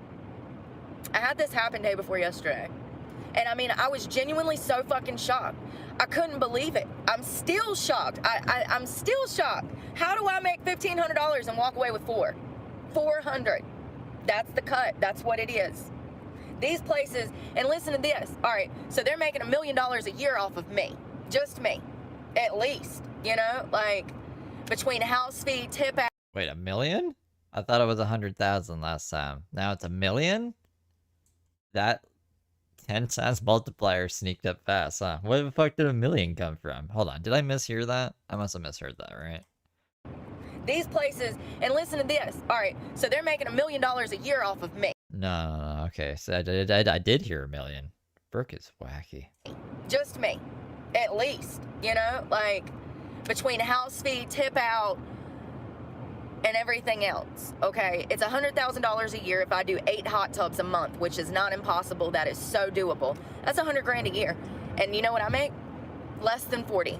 I'll make less than $40,000, and the club will make 100. And this is how they keep you fucking poor. And okay, but like, that's just hot tubs. So if they're making $1 million, you're not just making 40 grand, because I'm assuming that you mean other revenue in the club, like the lap dances and the dancing on the stage or whatever, right?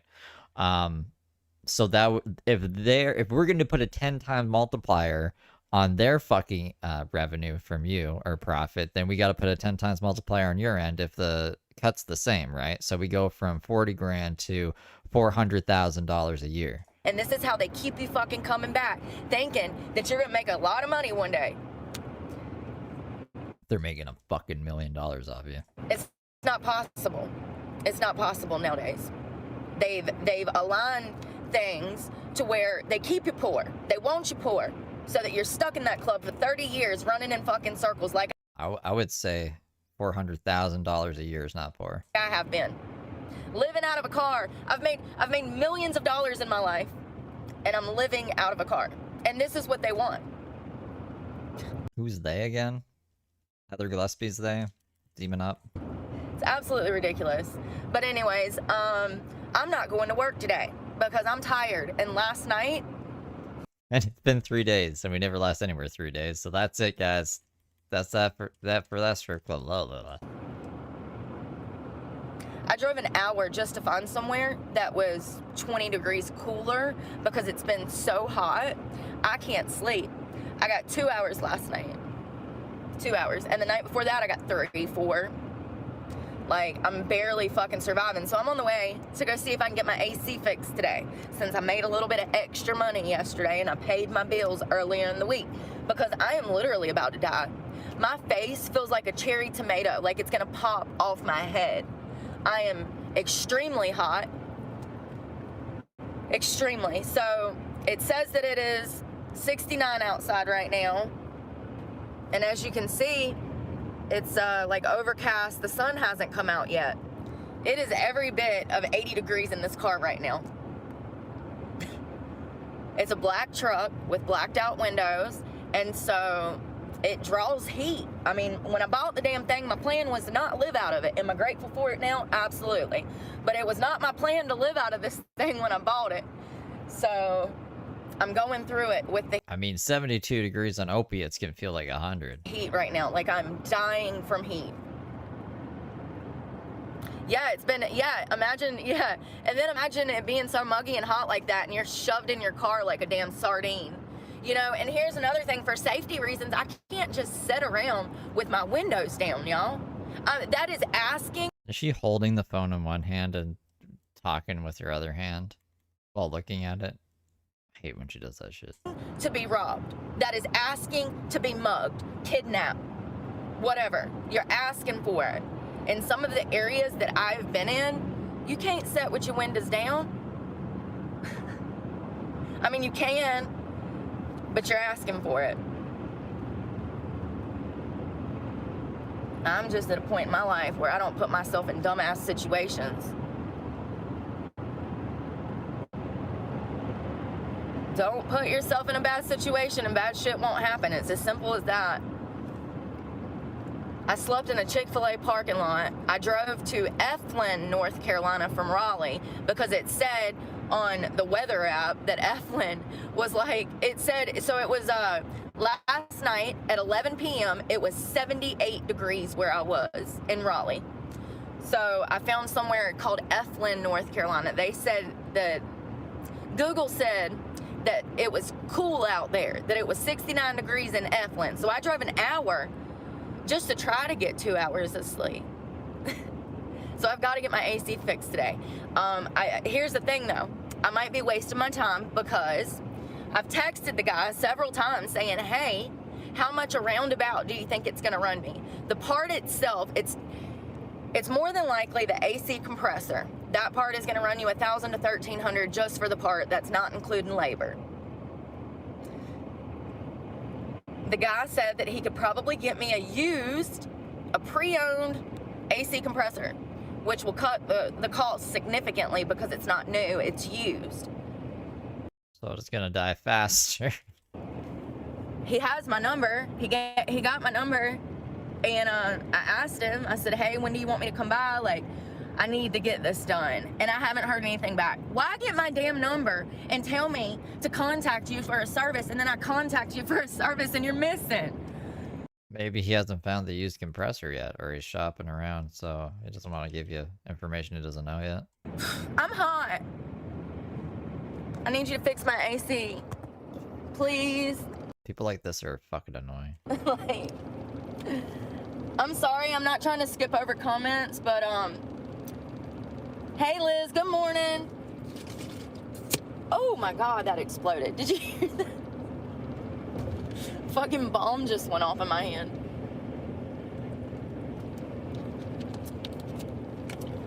So work was fun yesterday. I had a really good time yesterday. At the last minute, God sent me an angel. You know, here's my theory. Here's my theory on how I make decent money, how I'm able to go into these clubs and be able to just reel them in. It's my eyes. I know it without a doubt, because the type of men that spend money on me are typically Middle Eastern, Indian, Hispanic. They are men of, you know, they got what do they call that? No, not melanoma. Melatonin Melanin. She's gonna say melatonin. in their skin. People of melatonin skin. You know, and I really think that it has a lot to do with my eyes, like the brightness of my eyes, and just like, you know, being from the mountains of Caulking. Yesterday, the guy that come in, he got a $500 half hour, so it's a private room, y'all. It is so fucking nice. I love it in these rooms because there's like they have like your own TV, your own Bluetooth, like sound speakers, Bluetooth. You can play your own music. There's like Netflix. We literally were watching YouTube videos, sitting in there chilling, and it felt like I was in there a lot longer than 30 minutes, but I didn't really care because there was nobody else there anyways. I literally snagged the only fucking man in the club yesterday, and I wholeheartedly believe it's because my eyes, like, they can just see me from across the fucking bar, and yeah, I don't know, I got lucky again. And I think that, like I said, I think that things are gonna go well here, that I will be able to rely on this money for a little while, but it's not gonna last. I give it a year. Actually, I give it 18 months before it completely falls off and the girls stop coming into work because they're not making any money. So this is what happens. You build this $1 million club, beautiful, beautiful, okay? Guys start coming in, they get to know policy and procedures of these establishments, most of which have already told me they don't agree with how things, you know, the cost of it. It's part of the business. It's part of the business. I can't control it.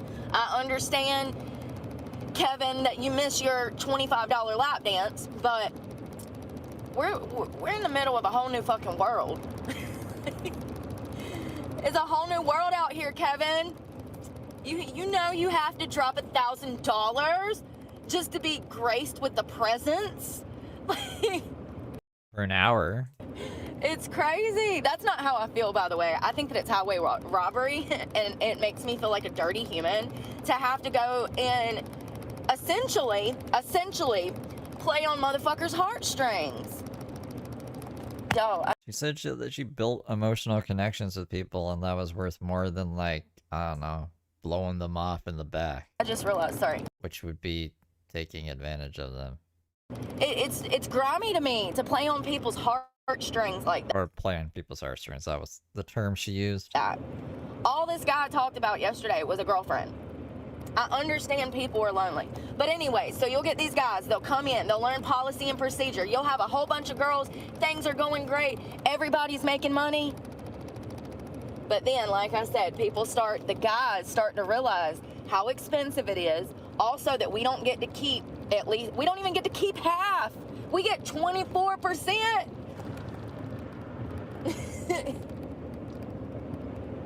They figure this out. The community gets to know what type of place it is.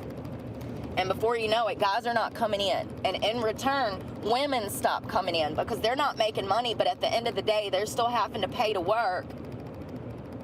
Yeah.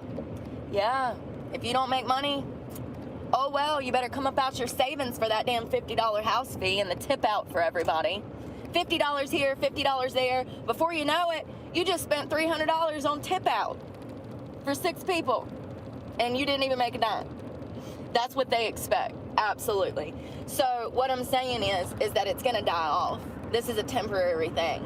I already see that it is moments of ups and downs, but not only that, I see how impatient the girls are, how they take it personal that there's no customers in there, how they take it personal that maybe a guy got to dance with me and not with her.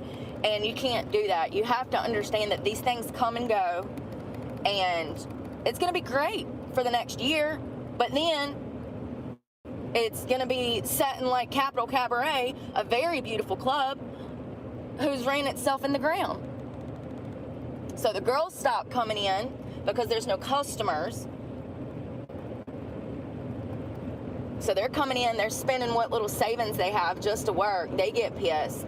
The customers are mad that the business is shady and that the girls don't get to keep their money. Or maybe they're disgruntled about something else. It's not. Maybe they just don't have any more money, or they're just not going to the strip club every day, because that's an insane thing to fucking do, is go to the strip club every day. Maybe they're just, like, who would do that? Who is making $1,500 a day that you could just, of disposable income, that you can just be like, let me go to the strip club again today. Like, fuck that. No, I don't think Brooke gets it. It's not going to be hard for the business to die off. I give it a year, but that's just my prediction. Unfortunately, I'm usually right about these things when it comes to strip club business. You know, I mean, it really is amazing to me how many guys don't realize what a surcharge is. Like, you say that, you'll say, hey. She wants to bottle her common sense and sell it, though. Mamma mia. I'll be right back. I gotta grab something. There's a 20% surcharge. And be good little angels. I'm not gonna put subs only mode on. I'm not gonna be on that line, but be good anyways. And they get their bill and they're like, well, why is there $200 extra on here? That's the surcharge. The club is gonna tax the shit out of you, whether it's the ATM or whether it's getting funny money or whatever. They're gonna make their money. You best believe that. They take care of themselves before they take care of the damn girls. So sad. I don't know. I do like everyone that I've met there. I will say that. I will say when it comes to friendliness and accommodations and how the club behaves towards us, I would say I would give them 5 out of 5 stars as far as how well they take care of us, how the safety part, like we're not allowed to go to our cars. You have to get an escort. They'll have to radio some guy down from the tower to damn walk you to your car. I appreciate that. I don't mind tipping you for that. Like, I always tip anyways because I feel obligated. One thing I'm gonna be doing is changing my tipping practices, because I'll be damned if the bouncers are gonna walk out with more of my money than me. That guy tipped them $300 the other day, and then they got an additional $100 off of me that was against my will. Okay, can I just put that out there? That was against my will. I shouldn't have been tipping them nothing. My customer had already tipped them $300. But I'm checking out. I give my boss my receipt. She gives me my dance money. And she's like, oh, well, it's going to be $100 for tip out for the guys. I didn't agree with that. I felt like my customer had already given the man damn $300. Plus a 20% surcharge. It's ridiculous. It's literally highway fucking robbery. Keep the poor poor, right? Keep the poor poor. You know, for as long as I've been dancing, I shouldn't be having these problems, to be quite, you know, to be frank. I shouldn't be going through anything that I'm going through currently. But this is why you don't give people your money, even if they're your family. Even if they're your family. I don't care if it's your damn mama. That is the quickest way to be an orphan. Get money involved. Like you're asking to be an orphan. Handing somebody your damn life savings. People are not to be trusted at all, much less with damn money. And I've learned the hard way. And I'm trying to be responsible with the money that I'm making currently, but my AC being broke, I have to fix it. Like, I'm literally dying out here. You're gonna find me in a ditch somewhere. Like, I'm gonna pass out. I'm not joking. It's gonna be 90-something degrees all next week. And I'm so scared. I mean, I'm going to be in the club for the better part of the hottest part of the day. So, but it's nighttime, not being able to sleep. It's already too hot this morning for me to sleep. There's no way that I could sleep this morning. It's already in the 70s, which means that it's like 75, 80 in here. It's always about 10 to 15 degrees hotter in here. Sometimes even 20 degrees hotter if it's really hot out there. When it gets up into the upper 80s, it's 100 fucking degrees in here. It's so hot. And I can't sleep if it's above 65. It has to be good and chilly. I want it cold. I need the AC running. I need it cold, okay? That is the only downfall of living like this right now. You know, and of course my fucking AC would broke, because that is literally the story of my life. Like, of course it broke.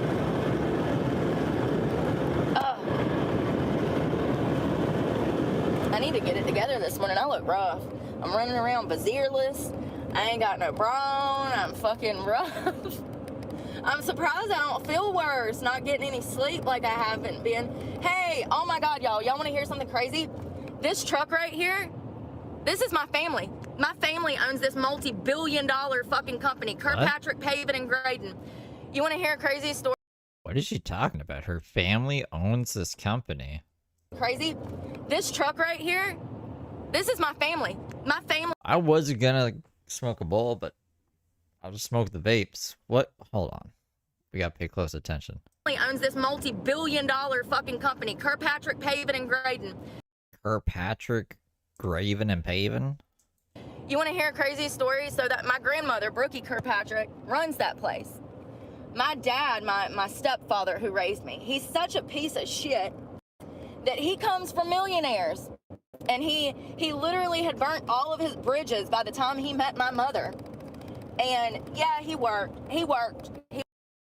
But, you know, if he wouldn't have burned his, he actually probably could have done better for us. I mean, we were living in poverty. My mother marries a man who comes from money, but due to the fact that he's the black sheep of the family because he likes to do heroin.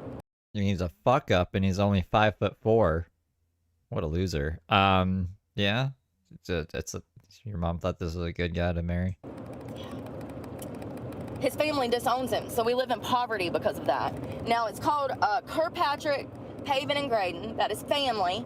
I have not talked to that family since my mother died. So that tells you how good a family we are. Doesn't really make sense. I mean, like, his last name is Clark. That's your last name. Where's Kirkpatrick come into it? Was that, like, his mother's maiden name or some shit? I later found out after my mother died that his family didn't like her at all. So my mom and dad, yeah, both. I can believe that your parents were both unlikable people. You turned out very unlikable. He grew up with money, but my biological parents both grew up very, very poor, both of them. So, you know, when I was brought home from the hospital, me and my brothers were put in dresser drawers. Like, my parents didn't even have the money for a bassinet. They put us in a lined dresser drawer. They would line a dresser drawer with blankets and just put the baby in there, and they would use that as a bassinet back in the 70s, 60s, 80s, whatever. And that's how poor we were. You know, we lived in a little 2-bedroom trailer. And when I was in elementary school, we moved into a bigger trailer. It was a 3-bedroom. When I tell you that them damn bedrooms on them things are so small back in the 80s and aren't, you know, like the trailers from the 70s and 80s, those bedrooms were tiny. You could barely fit a damn twin mattress in there. But I grew up in a little 3-bedroom trailer in the middle of the damn woods. And my parents did the best that they could, but, you know, for my stepfather to be from money and have every opportunity to work for the family business and make something of his life, and he just continually fucked it up, it's a damn shame. Oh, and riddle me this. How are we growing up in poverty, but this man has a nice truck every year? A brand new, fancy, nice truck every year, every 2 years. My stepfather would get a nice truck, but we're living in a 40-year-old trailer. It's your stepdad now? That would make a lot more sense if it was her stepdad. But you need to go get that Corvette. He did. He bought a Corvette Christmas of '99. He bought a brand new $50,000. I think it was $60,000. And we were living in a trailer. And this man just goes and buys him a sports car. Like he's not a father of 4 at the time. A stepfather of 4 or an actual father of 4? Oh, you can't fix stupid. You can't fix stupid. My mom, she... Here I am trying to find this fucking connection to Kirkpatrick, the Clark family, when it's like, oh, it's just her stepdad. She passed away in 2007. She had stage 4 cervical cancer. By the time that they caught it, and this is part of the reason that I be telling girls on the internet, you need to make sure to go get your hoo-ha checked. If you don't do nothing else, you need to make sure that you are getting a regular pap smear and blood work done at least once a year. Now, the last time I went, which was a couple of months ago, they, at Planned Parenthood, she got snappy with me. She said, you don't need to do this. I guess because I'm a Medicaid patient, because I recently got Medicaid. I guess because of that, they, the doctor comes in. I've never had a doctor to tell me that I don't need to be in a doctor's office. This is how crazy the world has gotten. The doctor said, you don't need this pap smear. And I said, well, you're going to do it anyways because I'm already here, okay? Not only that, I have pre-existing conditions. Not only that, I have a history of cancer in my family. My mother died at 38 from cervical cancer. You don't think that it's fucking important for me to go get that checked on? I don't think she died at 38. What would that put Brooke at? What age would that put Brooke at? And you're gonna advise for me not to come in but every 5 years? Y'all, I couldn't believe it. I couldn't believe it. That's what they told me when I went to go get a pap smear a couple weeks ago. They told me I didn't even need to be there. I said, well, I beg your biggest fucking pardon? What do you mean? My mother died at my age. Yeah, from that. Like, I'm supposed to be here. I need to get this done. It's crazy. People, the whole medical field in general, but she passed away. By the time they found it, she was, it done spread to her. She must have, had, because Brooke said she died when Brooke was 20. So what, she had Brooke when she was 16? Lymph nodes. She was able to get chemo, radiation to kind of prolong life, prolong suffering, essentially. And, I'm going to be honest, I have a lot of regrets about that time because I was not involved. I was out doing whatever, and at this time, my abuser actually was in my life and would prevent me from being able to go where I wanted and doing things that I wanted to do. So, it was a very hard time. But I saw a girl on some page the other day talking about how she has not seen a doctor in 20 years. And she was having all of these health complications, and she felt weak and lethargic and nauseous. And, yeah, it wasn't good. And I was like, girl, you need to go get checked out. I think a lot of us have run around without getting the proper blood work, without getting the proper medical diagnosis and help, because we can't afford it. It's ridiculous what the healthcare system is here in America. It's absolutely ridiculous to hear that there are elderly people that will, live in pain rather than try to attempt to get help because they live on a, month-to-month income or whatever. Like, I know a lot of men specifically, they won't go to the damn doctor for nothing, and I'm about like that, to be honest. Unless I'm bleeding and I got a finger hanging off, I don't want to go to the doctor either. But one thing that I do is I take care of my female health. Like, that's huge. Pretty much everybody in my family had died by the time I was 25. My grandmothers, everybody's gone. And the majority of the deaths were caused by health issues that stem from obesity, that stem from poor lifestyle choices like smoking. My family was not the healthiest people. They had some of the best hearts, and they were some of the best.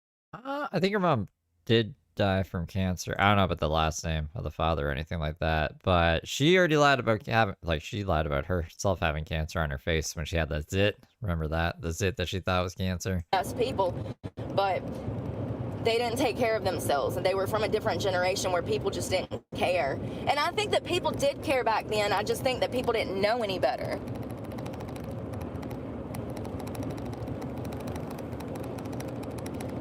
The first 2 years of my life, it was just me, my mother, and my biological father. And it was really volatile. They fought all the time. They fought so bad, he took the whole door off of a Chevy Camaro when I was a child, when I was like 1. They were fighting in the driveway, and he took the whole damn... Like, did the mom's obituary not say that she died from cancer? My biological father was an alcoholic, which was part of the reason that my mother got a divorce from him and met my stepfather, who would raise me.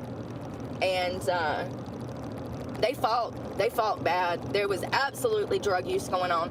It's really amazing to me how 2 separate people can have 2 separate views on how they were raised. So for instance, I have a younger brother who was the golden child, you know, and his perception of how we were raised is completely different than my perception of how we were raised. It's crazy how 2 people can live under the same damn roof, grow up together in the same house, and see how they were raised as completely different.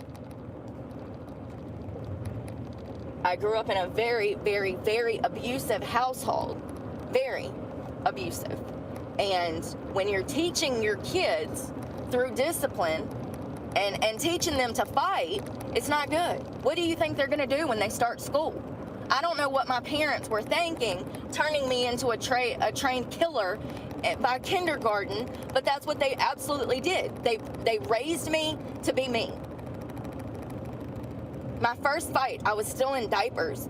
I come in the house crying, and my mother said, my stepfather actually said, you go out there and you get that swing back. So I went out there and I pushed the damn little girl into the sand off of the swing. And my parents cheered, yay. When you're teaching a child to behave like that, don't be shocked when they get to middle school and they start busting people. Just like the obituary doesn't say that she died from cancer or not. Imagine it was a drug overdose. Heads open. Yeah. My parents did it to themselves. Okay, number 1. Number 2, I was a child and didn't know any better. His last name's not even Patrick. Like, his middle name is fucking Patrick. Not justifying There's no Kirkpatrick at all. Yeah, she's just a fucking liar. my behavior.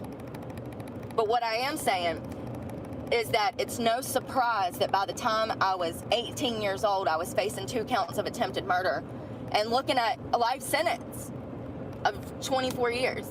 16 to 24 was my first plea bargain offer. You know, it's no surprise. You know, when you have, you know, all of this that I'm learning about my childhood and how it's affected my adult life, all of this I've recently learned. I've never sat down and thought, hey, well, maybe, just maybe, growing up in a home where people are beating on each other, drinking alcohol, doing God knows what else, and maybe, just maybe, that had something to do with the psychological issues that I had when I went into school. Because I spent from 12 was the first time, I do believe, that they ripped me out of the home from the abuse. I was put into foster care, group homes, independent living facilities, you name it, I've been there. Juvenile youth development centers, I spent 2 years there. You know, it's no surprise to me, but I've really been taking a hard look at how I was raised and how my brothers were raised and our perception of how we were raised. You know, I think that my parents could do no wrong in my siblings' eyes. Brooke's not dead. What are you talking about? Brooke is right here. Brooke was alive this morning. But I was the oldest, so I saw everything. I was there before everybody. I was the trial. I was the guinea pig, you know what I mean? And by the time they got on to my other siblings, things were fine. They were great kids, graduated, went off to college, the military, wherever, you know. They had their whole life planned because they didn't grow up in a home where people were breaking shit and cussing each other out, and, you know, there wasn't domestic, you know what, going on. I'm sure my brother still saw them fight, but it wasn't like I experienced. And to teach your child to defend themselves is one thing. But to teach your child, tell your child that it's okay to defend yourself and don't hold back, and to pretty much fuck them up the best of your ability, to teach a child that is so fucked up. And my parents taught me that. They taught me to fight. They didn't do that with my siblings. I guess they guinea pigged with me and learned the hard way, you know? Losing jobs. My mother would lose jobs because they'd fire her, because she'd get calls from the school so often. When I tell you that they would call my mom, she would come down to the school. She'd beat me right there in front of the teachers, you know? She didn't give a fuck. She hit a teacher one time. I had a teacher that was holding on to me and would not let my wrist go, and my mother popped that bitch.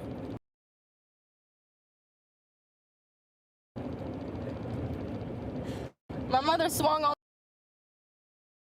that heifer. She did, in the carpool line,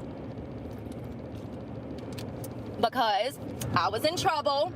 I'd stabbed a little girl in the leg with a pencil. We're talking second, third grade. Second, third grade. As soon as I got in there, I was fucking shit up, okay? So my mom comes to pick me up from school. I done stabbed a little girl in the leg with a pencil. I don't know. Jessica was being a bitch, so I was a bitch back.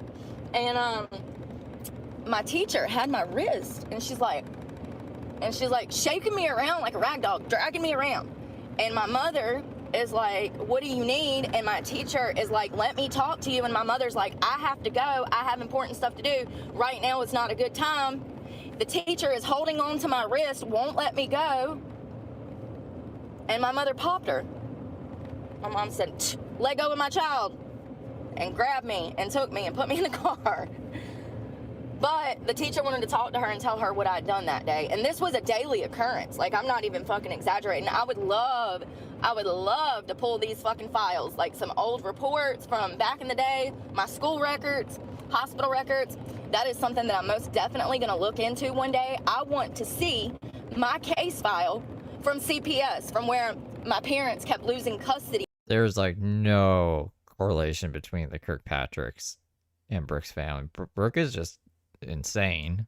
I don't know if her mom died of cancer. Her mom did die at the age of 38. There's like nothing else about her. They all stayed off the internet. Brooke is the only one in this family on the fucking internet. Of me. I want to see that. I want to know what all DSS thought that they knew and how much they actually knew, because let me tell you something. They don't have the right to just go in your house and steal your child unless they have some kind of probable cause or evidence, you know, supporting their ideas. Now, I'm not saying that they don't and they won't, because CPS is some of the most crooked fucking government officials that we have out here. They're baby kidnappers, you know, and they fuck people's lives up for no reason. But I would really like to see my CPS file from where my parents kept losing custody of me. I would like to see what CPS said. CPS. No, that's a lie. They can do whatever they want. They can come in there and take your damn child, and there ain't nothing you can do about it. And they will steal your kid and essentially black market it. They will. They'll sell your child on the black fucking market, and they'll call it adoption. Where does it say she had cancer, though? Like, is there a family member's Facebook post or something saying, like, we miss Kay? She died of cancer yesterday or something like that? Like, I can't see anything about cancer anywhere. Oh, God, it's so crooked. But I'm telling you that they wouldn't have took me as many times as they did if there wasn't something going on. And the more I find out about the family, the more I find out they're all, like, just insane drug addicts. And I don't think that it... Come on. I fucking... that I even understood what an abusive household was till I was probably about 15. And I was studying to graduate because I graduated at 16. I was in a long-term juvenile youth development center. The name of it was Samarkand Youth Development Center. These places are horrible, horrible. I was essayed for 2 years by a camp counselor there while in the state's custody as a juvenile. These places are horrible. They're very stereotypical. What you think is going on in foster homes, group homes, independent, living facilities. These places are horrible. It's so abusive. It's so toxic. There's so many people that have started to speak out about these detention centers for the youth. One person being Paris Hilton. For those that don't know, her parents sent her to the school of Parvo, I think was the name of it, Parva. Anyways, it was a youth development center, and it was a training school for girls. And, they kidnap your kid in the middle of the night, they take it to the middle of the fucking wilderness, and they expect this child to just get better. I mean, it really don't make sense in my mind how you could just do that to somebody. That was like a show back in the day. Like boot camp or something that just put them in the forest. Did it help me spending 2 years there? No. Did it make me worse? Yeah. Wait, what? You spent 2 years at like a fucking boot camp place? When was the foster care stuff? Yeah. It did. It did. I think Brooke just makes shit up. She just makes shit up every day. From what I heard, Samarkand Youth Development Center is now shut down. Thank God for that. But, the entire time that I'm in this development center, this training school, my parents think that I'm somewhere safe. And little did they know, one of the government officials, who is a correctionals officer, was abusing me. I mean, it's truly unbelievable to think about, but it happened so much back then. It really did. It happened so much. I've had foster parents that took me on, and the foster father was a fucking weirdo. Like, straight stage 5 creeper, okay? But he's a Christian man who wanted to adopt a little 6-year-old girl. Like, what?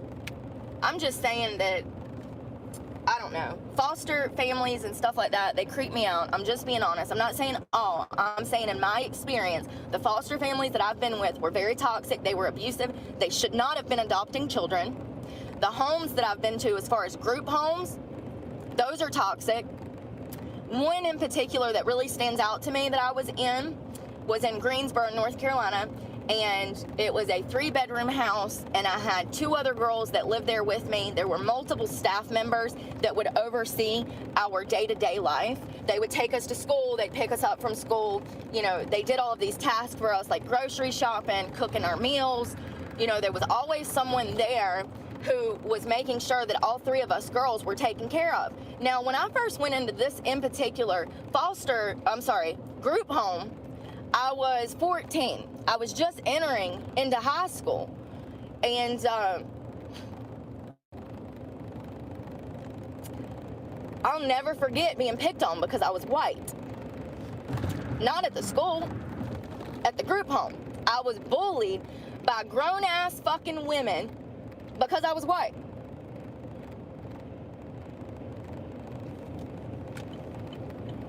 And they literally would do things to, like, torture me and hurt me. They would give me these tasks, It's so fucked up, the shit that they did.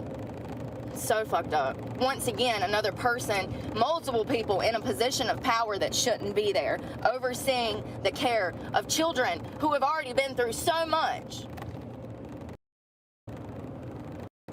These places are horrible. And DSS, CPS, they're just as bad. It's really a broken system. The whole foster care system is a broken system. It's really sad. And, I'm blessed that I even have the level of awareness to realize that those places could have extremely fucked me up, and they did. They definitely impacted my psychological well-being while there and after. But I'm safe. That's where my parents thought I was safe.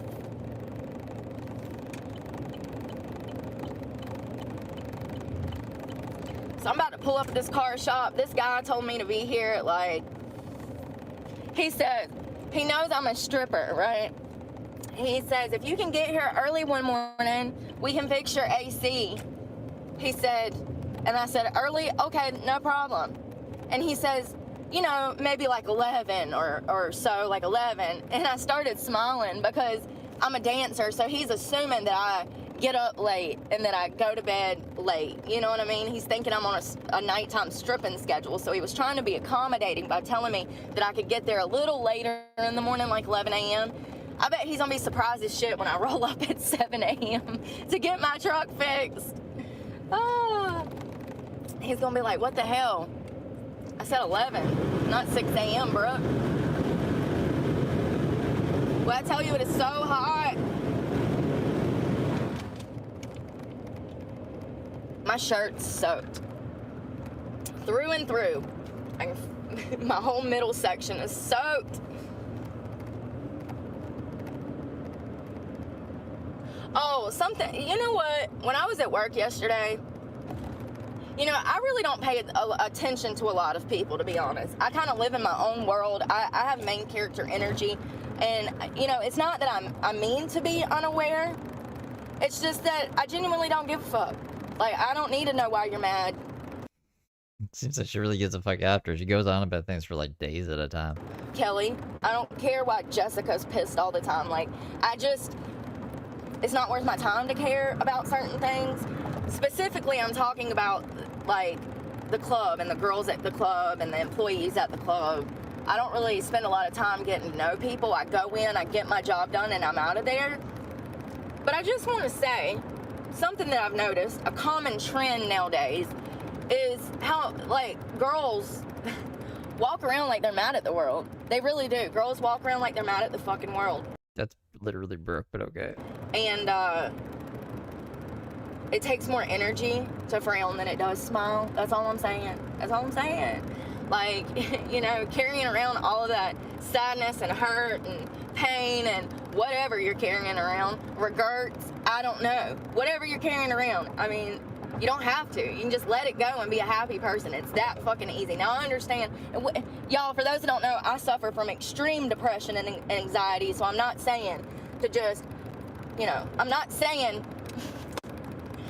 get over your schizophrenia. I'm saying that it's easier to just smile. It's just easier to smile. You don't have to walk around with a resting bitch face being miserable at the fucking world. It's so easy to be happy. You have to appreciate the small things in life, and it starts with you. It starts with you. You will never be happy until you learn to love yourself. Point blank, period. Point blank, period. And how you start loving yourself is just by start interstate doing crazy shit. That's what I'm saying. Start respecting yourself, behave, act like you love yourself, take care of yourself, invest into yourself. Stop doing dumb shit. I literally went on a date with this guy one time, and he freaking drove like 100 miles an hour with me in the passenger seat. When I say that I signed him off because of that. Because not only do you have complete disregard for my fucking life, but you have complete disregard for local law enforcement. You're literally doing 100 on the highway with no care in the world. No world. And y'all, I don't ride with people at all. I'm a control freak. I'm a very good driver. I've been driving longer than most people have been alive. Like, I'm such a good driver. I'm literally, look. I'm in a turn. Like, I don't ride with people at all. And so I put a lot of trust in that. Went on a date with him. I'm like, oh, I'm going to trust him. I'm going to get in the passenger seat.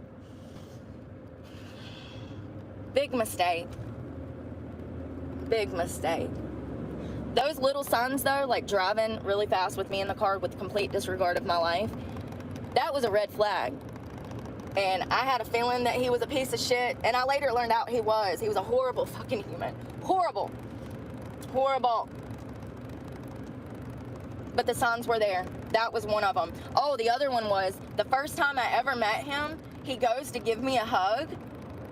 This is just some random guy that I met at a bar that I was working at the time down in Florida. He goes to give me a hug, And the first thing he does is look down at my gold chain on my necklace and ask me if that was real. The signs were fucking there. The signs were there. You just have to pay attention, you know? People be lying on themselves too, man. They really do. Like, they tell on themselves. That's what I meant. People be telling on themselves. Especially like the girls at work. When I hear them talk about making money and I hear them, you know, talking to customers and what they say to customers in order to get them in VIP, it's wild. There's some fucked up people out here. And see, that's the thing. I've never, ever schemed on somebody to make money in a strip club, ever. I've never, ever, you know, stole from somebody like that. Even when I was on drugs, at least I fucking went to work and worked for drug money. I wasn't out here stealing. I've never... My brain, man. My fucking brain. I don't even know if my chat's working. I don't know. I'll have to look into Brooke's parents later, I guess. Stolen my life. And matter of fact, that's a Brooke's annoying fucking life. lesson, because my grandmother, my mother's mother, used to teach me to steal. Now, Sure. I love my grandma, God rest her soul, Grandma Mildred. But she absolutely taught me how to steal from a very early age. We would go into grocery stores, and back in the early 90s, man, teen magazines, they used to have these magazines. And those were like the hot shit back in like the early 2000s and the 90s, like 1999, 98. They had all of these magazines like It or Teen Magazine, and it would have like the Backstreet Boys or NSYNC or Britney Spears, you know? Okay, yeah, my chat was literally frozen, but usually when it's frozen, it doesn't scroll, so that was really weird. That was the hype Never done that before. back in the day. Like, that's what you wanted before touchscreen phones. They wasn't even a thing back then. That's what you wanted, though. We had MTV and we had magazines. And, you know, the internet was still in its infancy then. So, my grandmother, though, she lived on a fixed income, very fixed income. She barely had enough money to pay her rent and buy food on the regular basis back in the early 80s and 90s and early 2000s. You know, part of the reason that my mother was poor was because she grew up poor from my grandmother. You know, we've always been in poverty. And so my grandmother didn't have a lot of extra money to buy these magazines. And Yeah, she's saying too much information. I was trying to fact check it as she was going, and it's not gonna work. So we're just gonna take her story, just remember these fucking stories, and then eventually I'll be like, remember when she said this? Well, this is actually how it is. Or Brooke was telling the truth this one time. Usually there's like a kernel of truth and then a whole bunch of snowball of lies around it. So like, I don't know. We'll have to see. And so I would go into like Food Line. Actually, back in the day, it would have been like Piggly Wiggly or something. But my grandmother would go over to the magazine section and she'd take a quick look around. She'd roll up the magazine and stuff it in her purse. Now, I understand that she was doing this for me so that I had what I wanted. And my grandmother was so sweet, y'all.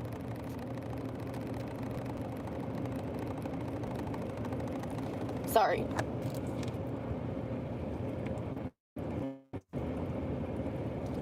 It's wrong. It was absolutely wrong. Sorry. I'm trying not to cry. I don't know why I got emotional. I am about to have my period, so that makes sense. And last night, I was a fucking blubbering mess. Like, I was so upset when I got off work because it was so hot and I couldn't find anywhere to cool off. I was that fucking miserable. So anyways, my grandmother absolutely taught me wrong by doing that, trying to teach me how to steal. And I'm glad that I didn't pick up on that habit. I don't know why I didn't pick up on that habit. I mean, even when it came to like fighting, I was always doing it out of defense of someone else or taking up for myself. I wasn't out here just busting people in the throat. It was a purpose. It was a reason, you know. And I think that that's why fighting was my thing. You know, I think every kid that has behavioral issues, they have a thing. And my thing was busting heads open, most definitely. And, you know, I'm glad that I wasn't a thief.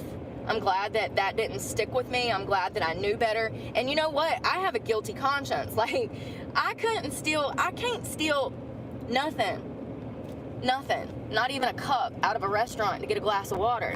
I would feel guilty. I have a very guilty conscience, and I've never stole. And I'm grateful that my grandmother teaching me how to steal did not become a bigger issue. But I think the reason that it didn't is because of my moral compass. Even when I was in elementary school, I always had this very black or white moral compass. It's either right or wrong, good or bad. There's no middle ground when it comes to morals and values, in my opinion. You know, that's just how I feel about it. I see things in good or bad, positive or negative. I don't know how to explain that, but that's how I feel about it. And I think part of the reason that I didn't get into stealing was because I knew it was bad. When I was busting people's heads open, it was for a reason, like I said. And it's usually because they were lying on me.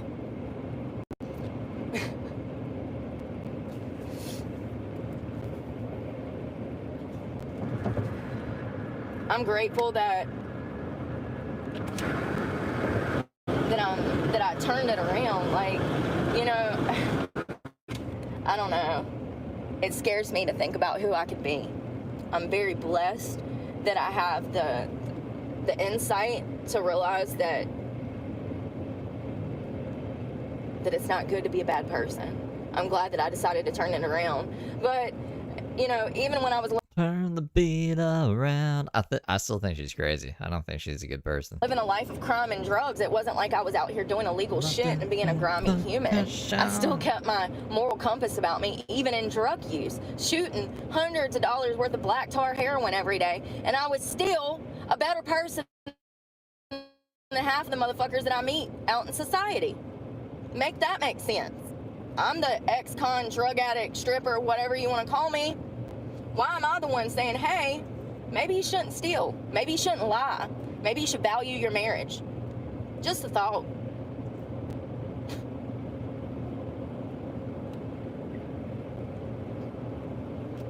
Down on the guitar scratching. So I'm in the middle of bumfuck boy, you got a pretty mouth, and I might go missing. I've done drove to my stomping grounds out in the woods. So I've lived out on the outskirts of Hanging Rock, North Carolina for the past 20 years. Her aunt was alive, and like she had her aunt on camera in an older video, or she was just talking about her. I had a family abuser that come into my life when I was underage. I was a juvenile. I was not of age when I met this person, and they come into my life acting like a savior, wanting to buy me a car, wanting to do this and that for me, always giving me money. And this person got me hooked up with other women who were into drugs. And before long, I started shooting heroin.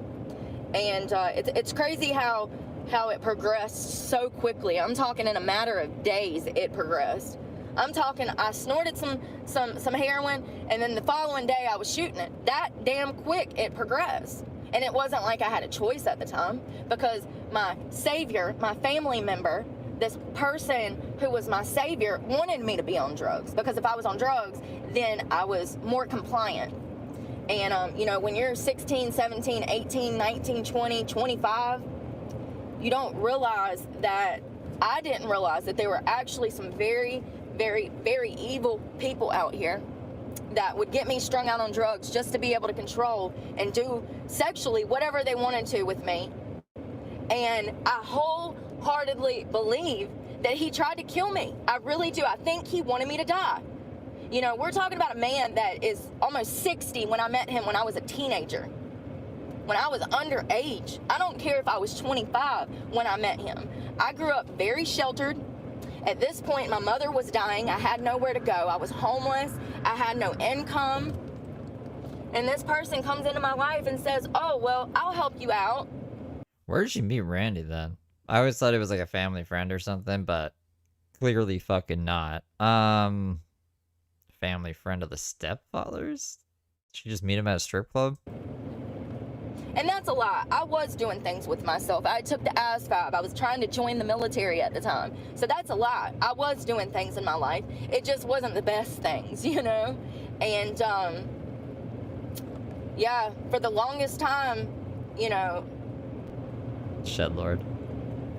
I think She's I wanted to Shedlord. die. I do. I think that I felt so trapped. And I tried to get out of this situation so many times. So many times I tried to leave. One of which I attempted to off myself.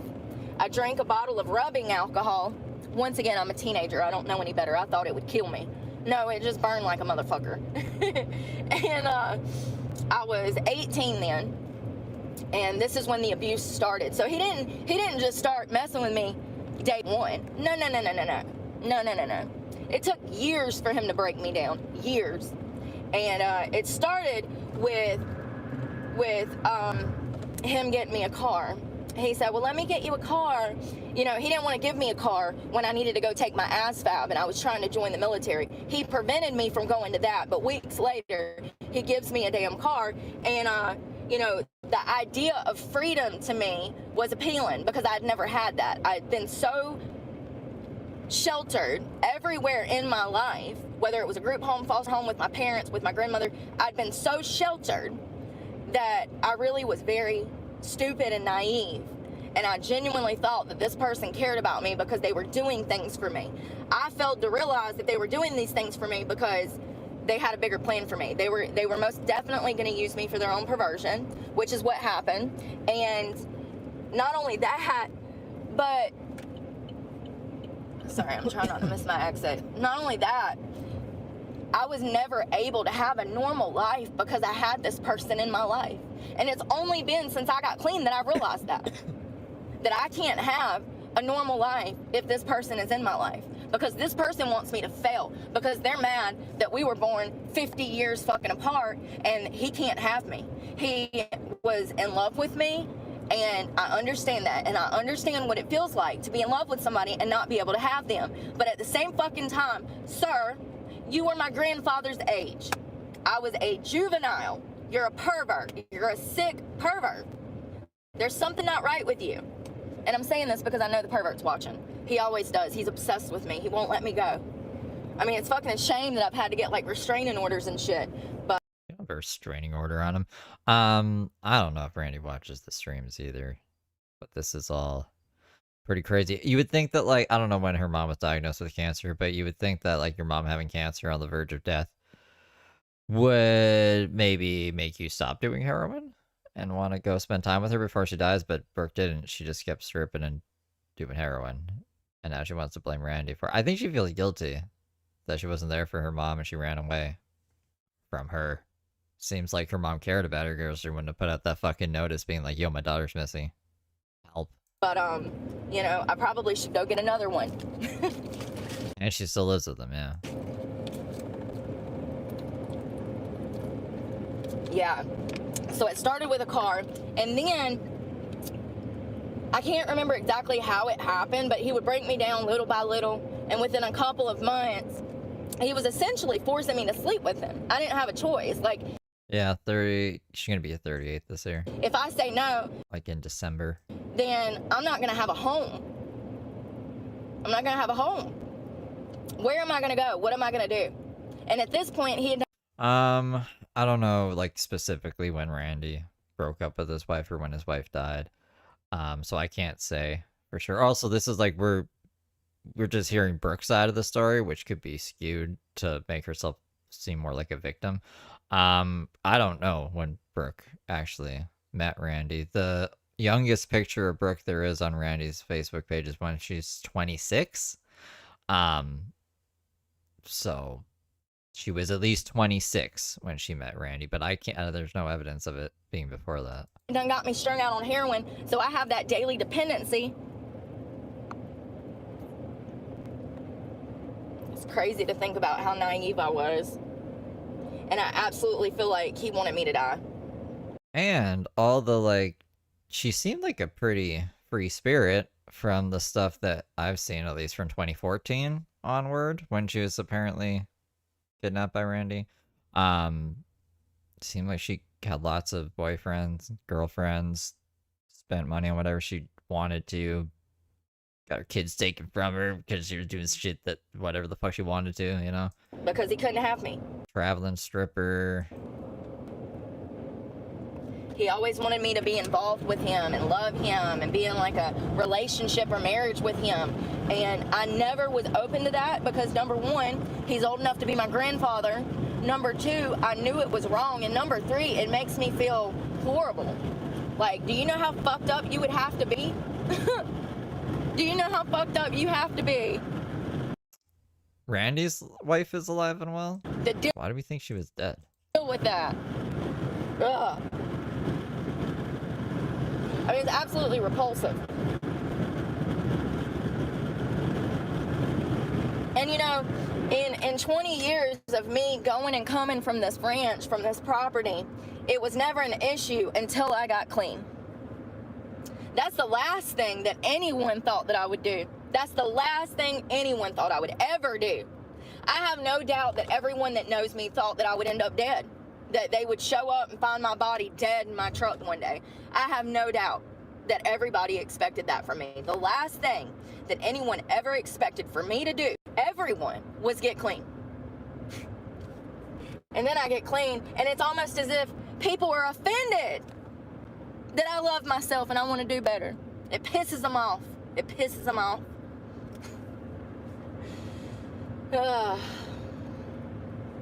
They might not be your friends. I say this all the time. Might just be somebody that's in competition with you and you don't even realize it. His son's mother is dead. Okay, so he remarried? And what gets me is I ain't even got nothing to be damn... I ain't got nothing to be like... I mean, how can I say it? I don't have anything to be jealous over. Nothing. But maybe my character. But like, you get what I'm saying. I don't understand. Like the girls at work, you know, I can already see like the cattiness and the bombastic side eye and shit like that. Plastic side eye. Yeah. I don't know why women get like that around me. I feel bad for people that don't appreciate themselves. I think that it's literally the most important thing you'll ever do is falling in love with yourself.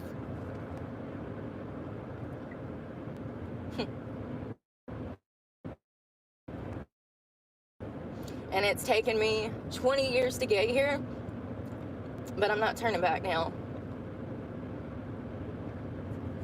I wish that I saw a lot more people love themselves and appreciate themselves. I feel like in general, we're all struggling in some manner, whether it's financially, whether it's emotionally, whether it's mentally, we're all struggling. Everybody I know is fucking going through it. And that sucks. When there's no hard evidence, I always fall back on Sluggo's Girl. Sluggo's Girl's been right about pretty much everything. So Sluggo's Girl says that Randy's wife is still alive, then I would err on that until I see some like actual evidence that she's not. I haven't even gotten to that point yet. Like, too much Brooke. I mean, and YouTube is something else too.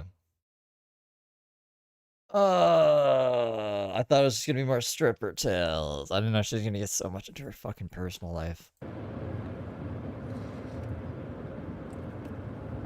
I just want to be grateful and continue to stay clean, and I'm just so grateful for the level of awareness that I have. I should be dead. I did die several times. I've died so many times from overdoses, I don't even know how many times. I want to say somewhere around 7, but there could be more. There could be less. 5 without a doubt, and those are dead, like dead. Multiple bottles of Narcan type of dead.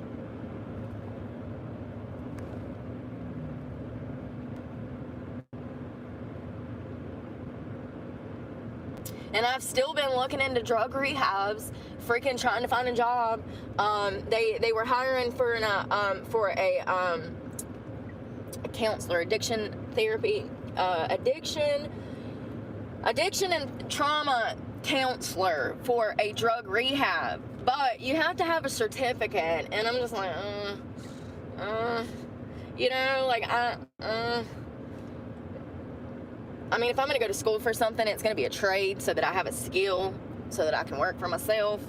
I'll be damned if I'm gonna go waste all my damn time and money for a certificate program, you know? Like, and it's only for that place. It's not like that certificate can help me anywhere else. I mean, it might, but, you know, it's specifically for this place. They want me to do a program, and I would have to go to school Monday through Friday for 12 weeks. I ain't got time. When do I have time? I'm working a full-time job plus a part-time job plus, you know, buying and reselling stuff, and then, you know, I literally have so much going on. I don't know when I would have time. If anyone that has the luxury Yeah, of going to could. college, count your lucky stars, honey. Count your lucky stars. If you're going off to university or have the luxury of not having to work while going to school, you're lucky. You're very lucky. I've been trying to figure out for 4 years since I got clean how to find a full-time job and maintain going to school every day. Now, so the 2 classes that I took last semester was a Which rabbit hole? The Brooks crazy family and Randy's rabbit hole. Oh, I saw my fucking VPN. Get the hell out of here, VPN. Jesus Christ. That's probably why the chat wasn't working before. You shouldn't feel ashamed of it. a history and a math class that I have to have. I'll have to tap out soon. Or at least take a break. If she's not back soon, I can't do this full video of fucking information that I can't say. I can't make heads or tails of. But I only took 2 classes because I can't do a full load of classes. It would be impossible, even if it's online. I commend anyone that works a full-time job and goes to school. That's hard. It's very hard. I had testing for a week and a half at the end of April, and I like to lost my mind doing that testing. It affected my sleep. It affected how I was eating. It affected my job. Like, you gotta have some damn mental gonads to deal with online school anyways nowadays. It's so pretty. Look how pretty these flowers are, y'all. Look at these beautiful flowers. Yeah, I don't think anyone should be abusing the elderly. I also don't think anyone should be harassing Randy online or anything like that. But for the sake of content, I need to know what the fuck this guy's about. He's getting brought up all the time, you know? I'm in Madison. I am. So I had this girl at the club the other night tell me that And a journalist wouldn't give a fuck. A journalist wouldn't even take no for an answer. They'd just find a way to get the information and put it out there. she gave me the phone number of a dentist. She said that he could fix. I have not brushed my teeth this morning. I'm sorry, y'all. I'm in rough form. See how hot my face looks? Like, I'm literally on fire. So what happened was I chipped my top tooth from my bottom teeth. I grind my teeth really bad in my sleep. It stems from stress. Woo, yay. Love that for me. And I chipped my front teeth. And you can't really tell. I can tell more than anybody else can tell, I think. But it's definitely bothered me. And I need some other dental work too. But You video chat with Randy? that specifically hurts my feelings. Like, it hurts my soul. Okay? I understand there's a lot of people that don't care about their oral health. Okay? My abuser specifically, he's missing half of his teeth and he don't give a shit. I understand. And that might be because of where he's from, like the mountains. We operate different here. But I care and I want to get it fixed. And she said that her dentist, who did her veneers, could fix this. I don't know how he could fix it. I was thinking we could file it and make them kind of like, not straight across, but like file my 2 big teeth down to match. You know, I don't know. Something needs to happen though, because it really bothers me. It really does. Something that simple.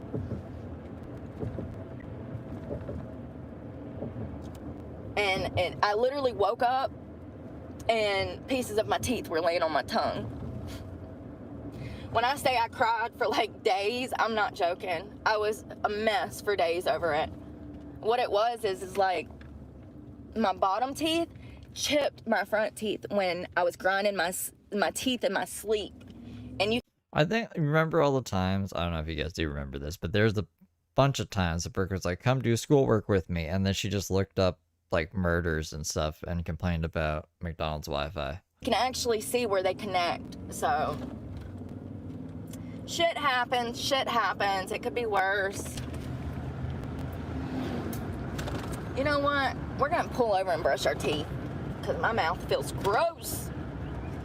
Shibbity-woo-boop-boop-a-doo. Ah-ha. You make me feel like dancing. I wanna dance the night away. Ooh, ABC store. I am good. Y'all, when I tell y'all I had tequila yesterday. This shit sucks. I hate tequila. I went to Mexico in May of year before last, and I literally drunk so much tequila that I had to take a triple shot just to get on the shuttle bus to make it back to the United States because I'd been drunk the whole damn week and was hungover so bad. That's bad when you got to take a double shot of tequila and drink a pina colada just to be able to get your ass out the bed to get on the plane to come back home. Great vacation. The dipshit that I went with, let me tell you this. Let me tell you how miserable this relationship was. I went with this guy. We stayed for a week. We did not have sex once. We didn't sleep in the same bed the entire time we were there. We were a miserable couple on vacation in Cancun, and we didn't even enjoy it together. Because he was such a Debbie fucking Downer all the time. I'm not dating anybody like that again. I mean, I don't think you'd get to date anybody. Oh my God. Ever again. So that's why your name is Fugitive J. I mean, if she does, though, that'd be an interesting arc. Bless your heart. Yeah, I need an implant for the back. I had an abscess back there back in the day, and I need an implant. And I have silver fillings that I would like to get removed one day. Silver. Yeah, so, and to me, it looks like my tooth is rot, but it's not. It's a silver filling. But, it really sucks that they put that right there. I'm like, damn, y'all couldn't have spent, $60, Mom? You couldn't have spent $60 to make that a white tooth? Whatever. Toothbrush.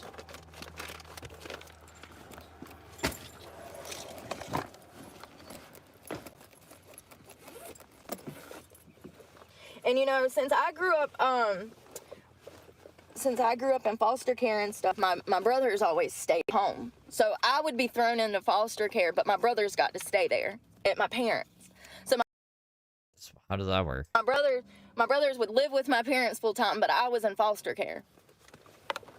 So I'm sure that has a lot to do as to why my brothers and I view our upbringing so differently, because we live different lives. We absolutely live different lives. Half So the parents were only a danger to Brooke? of my life I spent in group homes, foster homes, juvenile youth development centers. Maybe they just didn't want Brooke. Maybe they were like, fuck this. Fuck this kid. That'd be really mean, right? Maybe they tried to give her up for adoption or something? What the fuck is going on? And he was home with my parents, So we absolutely had separate lives, and I understand why we view things the way that we do. So Like, this one's just annoying. Can you take it off our hands? We like our other two kids. separately and differently. I'm sweating so bad. Like, I'm not even joking. My pants. Well, if it's possible, it's really stupid because, like, all of your kids should get taken. If you're a danger to one kid, you're a danger to all your kids. My shorts are soaked. I've got to get this AC fixed today. And here's another thing. I was thinking, so what? I get it fixed. Then I have air. It's not like I have a lot of money to be running the damn air. It's going to cost me gas to run the truck in order to have the air. So I'm getting it fixed is going to cost me a whole new list of problems, like money problems, because I'm going to be running the damn truck for AC all the time.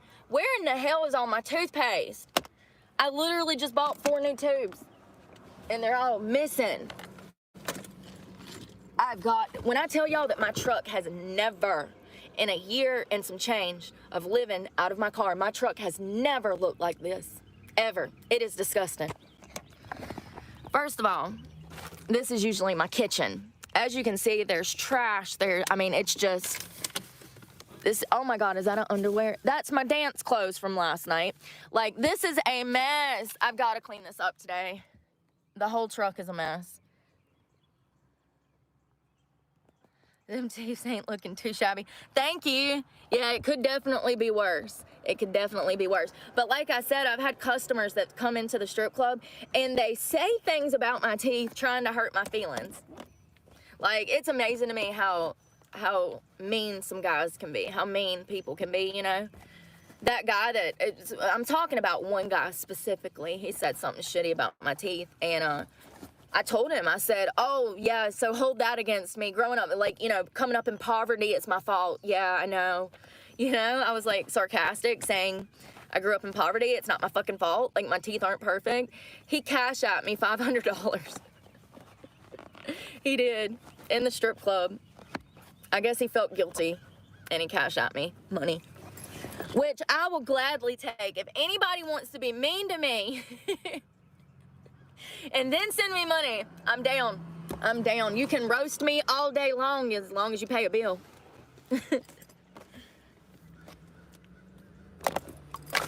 Yeah, so I definitely am going to try to get my AC fixed. I hope that he's able to get that part, you know. And here's the thing, why tell me that you can do something and then give me your number and then I text you and you don't fucking respond? People ain't worth a damn, are they? They ain't worth a damn. So I did buy me an inverter, and this thing has come in handy. Thank God it has not killed my battery yet. You have a lot of battery issues, charging issues when you're living out of your car like this. It causes a lot of problems. It can drain your battery just charging your phone for long periods of time. So I said the other day, I'm actually going to make a list of maybe like 10, 15 things that's a necessity for full-time car living. Stuff that's kind of out of the box, and I started the list, I just haven't finished it, and that's why I haven't made the video, but I'm definitely going to do that, because I wish, you know, when I first started living like this out of my car full time, I went to YouTube to figure out what I needed to do, what I needed, you know, what do I need living out of a car? And I mean, you saw people living out of their car on YouTube and thought, oh, this would be easy to pull off. Let's do that. That's what you mean, right? And it's surprising that there wasn't really a whole lot of information on what you should have or what's a necessity when living like this. You have a brain, right? You could probably pick it up along the way or When I figure it tell out. you, Think about it. Sit down and think about it. Okay, I'm going to be in a car. oh, I'm going to need these things in don't life. How can I get understand. them? where the fuck is my makeup bag? I don't know where nothing is this morning, and it's really making me stress. My ADHD, when I can't find things and stuff is like disorganized, it literally makes my whole day run like shit. And that's the ADHD in me. It's where you're so overwhelmed by the mess that you can't begin your day, because I can't even fucking find toothpaste right now, you know? Like, I don't understand. I don't even see my makeup bag. Oh my God. Y'all, I think I left my fucking makeup bag at work. Yeah, it's not good. Not good. Not good at all. Maybe it's hiding under some shit. I'm just gonna have to get out. Like, I don't understand where it could have went to. Pissing me off. My bed's all fucked up. So I got 2 new dressers. My mattress is all messed up. Don't panic, don't panic. Calm down, I'm getting worked up. So the most frustrating part of living out of your car, absolutely, is not being able to find stuff that you know you have, okay? That's the hardest part. Like right now, if I left that makeup at work, I'll never see it again. Number one, if I left that bag at work, it'll be gone. They'll steal it and it'll be gone. I've said this before, because we used to watch a lot of Brooke in the truck. The truck is a finite space. There's only so many places things could be, right? Like, we got the center console, the glove box, and those totes. On it, where else could they be? Under the seats? It would take me less than 15 minutes, I think, to search a whole truck.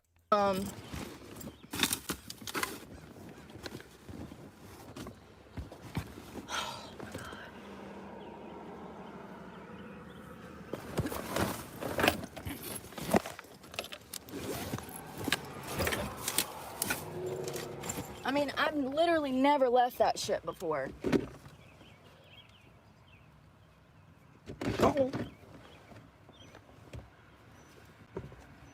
Oh my God. I just want to cry right now. Literally, I'm about to fucking panic. I left my fucking $1,000 worth of makeup at work. Yeah. $1,000 worth of makeup. Haas Labs, concealer and foundation. Like, I'm fucking so mad right now. You know, and another thing, I will You guys spend $1,000 on makeup? say that the floor guys walk you out, but they're not worth a shit. They never carry my bags. That's literally your fucking job when you walk me out, is to carry my bags. I had 4 bags in my hand when I left yesterday. I'm walking out, all this shit on my arms, and now I can't find my makeup bag. So I must have left it because I Been a few homeless people who watch this channel, but they end up also being crazy, so I have to block them because they'll just send me all of their money for some reason, which is crazy. Also, I don't know, what does that have to do with anything? had so much shit. You're the person that thinks like if one kid could be taken, but not all the kids. Like, shitty parents can only be shitty to one child. Fucking stupid. And I'm literally, essentially, a whole state away. I'm nowhere near Raleigh. I'm 3 hours from Raleigh. And I don't have my bag. You know, I've literally never lost that thing, but it's not here. It's not in my truck. It's not here. I left my makeup bag at work. Unless it fucking fell out on the highway or something, like, I don't understand where it could have went to. I'm so devastated right now. That makeup is irreplaceable. I mean, it's thousands of dollars worth of makeup. I had 2 Estee Lauder foundations in there. One of those foundations is $60, and I have 2 of the expensive ones, not to mention all of the expensive Anastasia of Beverly Hills stuff that I have. Like, I don't understand how I fucking just left that bag there. But I did. So I had this bag, I had this bag, I had 3 bags, and I must have set it down and fucking forgot it. And that's what I'm saying. Why am I tipping these people $400 and they can't even help me get my stuff out of my car? I tipped the bouncers $400 the other day. For what? For what? I'm so mad. I'm literally about to fucking drive. Forgot my drink in the other room, but did she just complain and say that, like, it was the customer's fault or the club's fault for not telling her she left her bag there? Or, like, be like, oh, don't forget your bag, Brooke. Back to Raleigh. I just want to cry. Story of my fucking life. This is the first time this has ever happened, so this is new. You know, hell, at this point I can go back. Whatever this is, like, whatever you're watching right now is what Brooke does for work currently. But they done fucking went through all my makeup and rummaged through it. There won't be nothing left. Because that's a strip club for you. I just don't understand. No wonder I can't find any fucking toothpaste. I don't have my bag. Damn you, DMX. I've literally never left that bag behind. Jack's gonna give it to you. You said you were gonna give it to me. You didn't even give me my fucking bag, bro. I'm gonna rock. I'm gonna roll. So fucking mad right now. Stop. Go, let it go. It's my own fucking fault. I should have never carried it in. Number one, I usually do my makeup before I go in there. I don't take makeup into the strip club because I've been robbed so many fucking times. I'm sick of spending my money on stuff and then it gets taken from me. Literally the only one of 2 things that I have of value is that fucking makeup bag. and my mama's gold watch. That's literally the two things I fucking own, and my makeup bag's gone.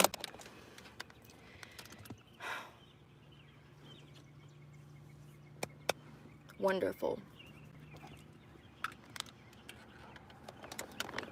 I mean, I can text my manager and say, hey, I left my shit there. Can you grab it for me? Like, but if it's been sitting out all night, I've already got. You can count your lucky stars for that. I mean, it's not like I need makeup, but like, I do wear it at work, and I'm pissed right now. I'm pissed. I bet the whole fucking bag will be gone. Because it's a nice bag. I bet the whole thing will be gone. Wait, what did she take accountability for?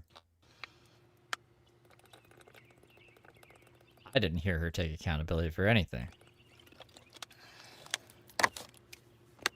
I don't understand how I left that fucking thing. I really don't. Like, I keep looking and looking. You know how, like, when you lose something and you're like, is it here? Is it there? Like, there's nowhere it could be. But I keep, like, tripping. Like, first of all, here's my dance bag. And I cleaned it out last night. So I have a Nike bag that I put my dance stuff in. I have a pink makeup bag. And then that has like shoes in it, my dance shoes. Where's my dance shoes? Where are my dance shoes? Yeah, I bet Jesus you she fucking finds it. I bet she finds the makeup. Christ, I can't stay. Remember when she couldn't, the world ate her socks? She found the socks eventually. Yo, my dance shoes are gone too.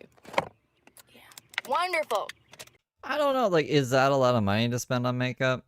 I know the makeup's expensive, but I think $1,000 is a lot, right? Like, does it really cost $1,000 for women to put on makeup?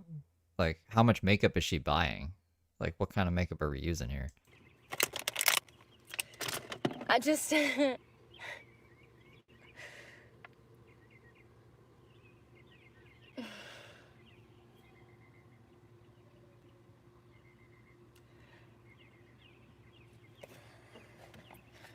like Brooke has one look, and I don't think it would cost so much to pull off Brooke's look. But that might be just me being judgmental. I don't know. I don't put makeup on. I don't even know what to say. I really don't. Like, I'm mentally shutting the fuck down. I know that there was girls in high school who wore makeup, and they didn't have $1,000 to drop on makeup. So, like, I know that there's probably more affordable options, right?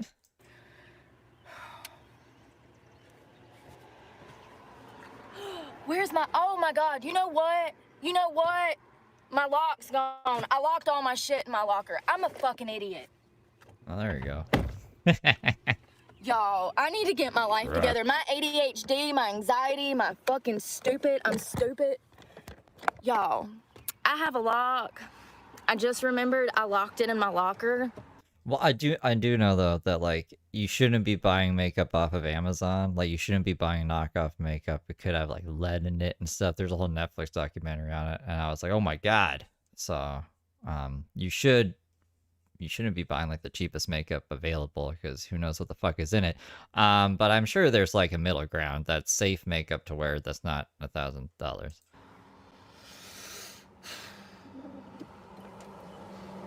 How long did it take me to realize, to remember? How long? It's been about, what, 20 minutes I've been panicking? I locked it in my fucking locker. I have a locker now. I just remembered. I got a locker. I'm gonna tell you what, stress is a killer. I'm like, where are my dance shoes? And why is my dance bag empty? Like, because I locked everything in my locker. Okay, I feel better. It'll be fine. I ain't got no makeup for the weekend, but it'll be fine. I don't need makeup. But I don't have any toothpaste now, so let's go to Dollar General and get some toothpaste. I need to stop smoking the devil's lettuce. I can't remember shit. No, I like her better on the devil's lettuce. I remember now. Oh, Jesus. So I'm in the hot tub the other day at work, and my vape got wet. I literally just bought this one. It won't cut on. It won't charge. I was wondering if I could dump this one into this one, like dump it in there, because this is 7 grams. that's wasted because it won't cut on now. Wait, what? 7 grams? Why can't we charge it? Oh my god, it just cut it. Oh, it says it's died. Yeah, it was flipping and it was flashing. What's wrong with her? Listen, I charged this thing the other day and it would not charge. Maybe it dried Maybe your car wasn't on. out because now it's charging. Hey, at least one thing is going good today. You can get 7-gram carts though? Like, I've never heard of such a thing. The most I've ever seen, I think, is 2, but there's not very often. 1.2 has been kind of creeping up more and more, but it's usually capped at 1. I remember like 2 years ago, most of them were like 0.5, at least in Canada. You can get 7-gram fucking vape cartridges. I can't believe I forgot that I left my dress shoes. I literally bought a dress the other day because I didn't have anything like sexy to wear for work. And you know, when you're a dancer, that's very important. It's They sell a 4-gram vape. What? literally the most important thing is like your clothes and your shoes. Look at this dress I bought. First of all, it smells amazing because I wore it yesterday. First of all, I bought this one. I love it. When I say that it is so adorable on, it just looks very No, that's the Delta 8, the alien thing, because I was looking it up before. I didn't know you could get, like, that's a lot. That's a lot of fucking vape juice. simple and plain. However, it is sheer.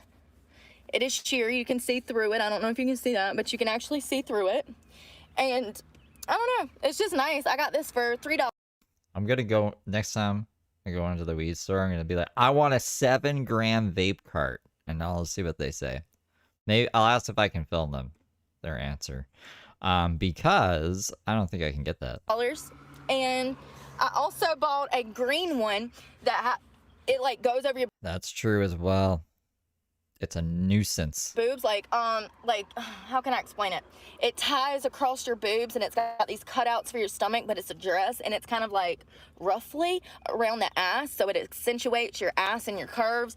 But it has like I'll have to take a picture and show you guys because it's super cute. And I also paid like $3 for that dress at Plato's Closet, both of them. And can I just say that Plato's Closet has actually fallen off? They're not as good as they used to be. Plato's Closet, when I went in there yesterday, they literally had nothing in there. I mean, the store was half empty, so I don't know. You used to get 2 ounces of concentrate at a time, and now it's 8 grams. What do you, 2 ounces? How? What was it in? Like just a mason jar of concentrate? Plato's Closet is like going out of business. I don't know if they've had some financial issues since COVID. I don't know. I just know that Plato's Closet has most definitely fallen off. Because I've been to several locations in different cities and they all didn't really have a lot. You know, I mean, if I buy some cheap brand over American Eagle, over Hollister, over things that I like Urban Outfitters, White House Black Market, Express, like there's certain brands that I like. If I buy some cheap brand over those expensive brands, that's saying a lot because usually when I spend my money and I'm... Isn't Plato's Closet all like used clothes? You can sell your clothes at Plato's Closet. I used to work at like a thrift store, and if we didn't take their stuff, they're like, well, we'll go to Plato's Closet. It's like, if we're not taking it, Plato's Closet ain't taking it. Or they would come from Plato's Closet. It's like, this is all the clothes Plato's Closet wouldn't take. And I'd be like, all right, well, there's probably a good reason for that. Let's throw most of it out. But that's all I know about Plato's Closet. Like buying resold stuff, I try to go for like American Eagle, Hollister, things that are gonna last a while. Do you get what I'm saying? Because I have stuff from American Eagle and Hollister that I've had since high school because that's how durable it is. This won't last long. I'll probably have this for a couple of months before one of the straps pop off. But for $3. Yeah, no Delta 8. When I was in Minnesota before, I think it's legal now. Like, I think recreationally it's legal in Minnesota now. But I was there before it was. I had to smoke Delta 8. And I, like, forgot making a whole video, which was pretty crazy. Or I had to remind me that I made a video. Because he was like, but what about this? And I was like, what do you mean? And he's like, I'm talking about what you told me in your video. And I was like, what video? And he's like, this video. And I was like, I don't remember making this. And I was like, on a hella amount of Delta 8 at the time. You can't beat it. And I made $500 in this yesterday. So, you know, I think I made $500 yesterday. I know that this guy tipped me on stage. He was literally over there just throwing money. When I say that I had 2 stacks of ones like this, 2 stacks of ones. Let's see what I made yesterday. Let's not get robbed. That would be my luck. Get robbed on fucking live. Yay! Wonderful. Is this it? I thought I had more than this. Oh, I put $50 in gas, and then I got cigarette pods, so that's 80. 80. So I spent 80 when I got off of work, because that's what I do. 1, 2, 3, 50 plus 80 would be what? 430. 5. Yeah, so like 435-ish. So I've got 1, 2, 3 50s. Can I just say that I love bigger bills? When I get these bigger bills, I can hold on to these for forever. And it'll pain me to have to spend one of these. It really will. The bigger bills, I won't break them. I'll hold on to them for forever until I have to pay a bill. I do like the bigger bills, then I don't Is that a thing? You guys just have bigger bills there? spend them. Like some of the bills are just bigger for some reason? You know? Because once you break a That would annoy me if all the bills were different sizes. 50 or 100, it's gone. As soon as you break it, it's gone. All right, let's go get some toothpaste. Ugh. So I can brush my nasty teeth first. What y'all want to listen to? Hello, Chelsea. Oh my God, hold on. Is that Chelsea? Who's Chelsea? I hope so. If that's you, Chelsea, I love you. I hope y'all are doing well. I cannot believe I left. Y'all, I was freaking out about my makeup. I was like, God, I never leave that bag. And they will. Don't leave your stuff unattended. They will rob you. They will rob you. I had this girl that come into the strip club one time, and she's running around. She ain't got no money bag. You need a purse. Like, when I go into work, I actually, y'all, I'm so funny. I've been carrying this lunch bag as my money bag. I get so Isn't that a purse? It looks like a purse to me. That's a lunch bag? many compliments on it, though. Oh, so anyways, you need a money bag. So there's these 2 girls that come in, and they're friends, okay? They're friends. And they come in to strip, and, where's my glasses? I'm telling you, it's one, I've got to clean out my truck. I can't find nothing. They come in to strip. It's a 2 bowling bag. friends, young girls, early 20s, maybe. And they're stripping, and one of the girls is making ones on stage. She's making Can fit bowling balls or human heads. some tips, right? And I keep seeing her going over to her friend and putting her money in her friend's bag. And I said, what are you doing? Where's your dance bag? You know, blah, blah, blah, blah, blah. Where's your dance bag? She's like, oh, I don't have one. I'm just going to let my homegirl hold my money. I said, no, you're not. I said, no, the fuck you're not. I said, here's 2 hair bows. Let me show you how to put it on your thong or your shoe or whatever. I said, the last thing you do is let these girls convince you that that they're trustworthy. Don't believe it. I said, that's the quickest way to end that friendship. I said, you need to be responsible for your money that you make on stage. Do not let your friend hold your money. It's not good. It's not a good look either, you know? But yeah, this girl was so naive. She definitely was going to let her friend just go over on her. And I have no doubt that the girl would have gotten over on her, you know, because that's the industry. Happy birthday, Yate. All up in everyone's business. Happy birthday. Yo, I think it's broke. Oh, thank you, Chelsea. I'm doing well. It's hot as shit, but I'm doing well. I'm glad y'all are doing well. That's right. Only Brooke can be trusted. Yeah, so this truck is a truck. It's a 4-door Silverado, and I do have a truck bed back there. I actually have a cooler. Well, I'll just show you. I'm waiting on the Dollar General to open. We're going on like almost 5 hours. I was waiting for her to go to brush her teeth, but she didn't even have toothpaste, so I guess that's not a good point to put a pin in it. I'm surprised she hasn't, whatchamacallit, been back. If she ends up coming back right when I go, I'll be very upset.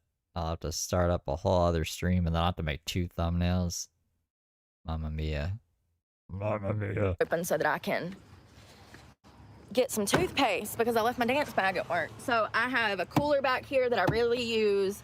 I have another storage for like tools. I don't know if you can see that.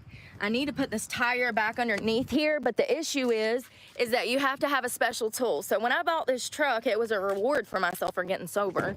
And I didn't do my research like I should have. I wish that I would have. It's a very nice truck. I should have showed it to y'all, right? Very nice black truck. I should have done my research because what I didn't know is that you essentially need a whole damn toolbox to do anything to this truck. I can't get my battery out without a toolbox, 2 different tools just to get the battery out. I also would need a special tool just to put my tire underneath my truck. I mean, it's a process. Every single thing you need a special tool for. You can't just get in there and work on this thing. It doesn't work like that. So I didn't do my research, and I regret that. If I could go back in time, I would have bought a 2012 Chevrolet, which is what I went to buy the day that I got this. And he said, And then he convinced you to buy this one. All right, I'm gonna go for a bit. I'll probably be back. And if I'm not, then I'll see you guys another time. But no, I should be. I just can't take any more of this right now. Dun. So I'll see you guys in a bit. She was live earlier today. She said she was. I thought she said she was coming back. She'll be back. Watch her. Watch her come back. Like last time I did this, I left, and I think I was only gone like 20 minutes, and then she went live, and I was like, "Fuck!" And I came back. So it might be like that. Maybe not. Maybe I can fold my laundry. That'd be cool. I'll see you guys in a bit. Oh.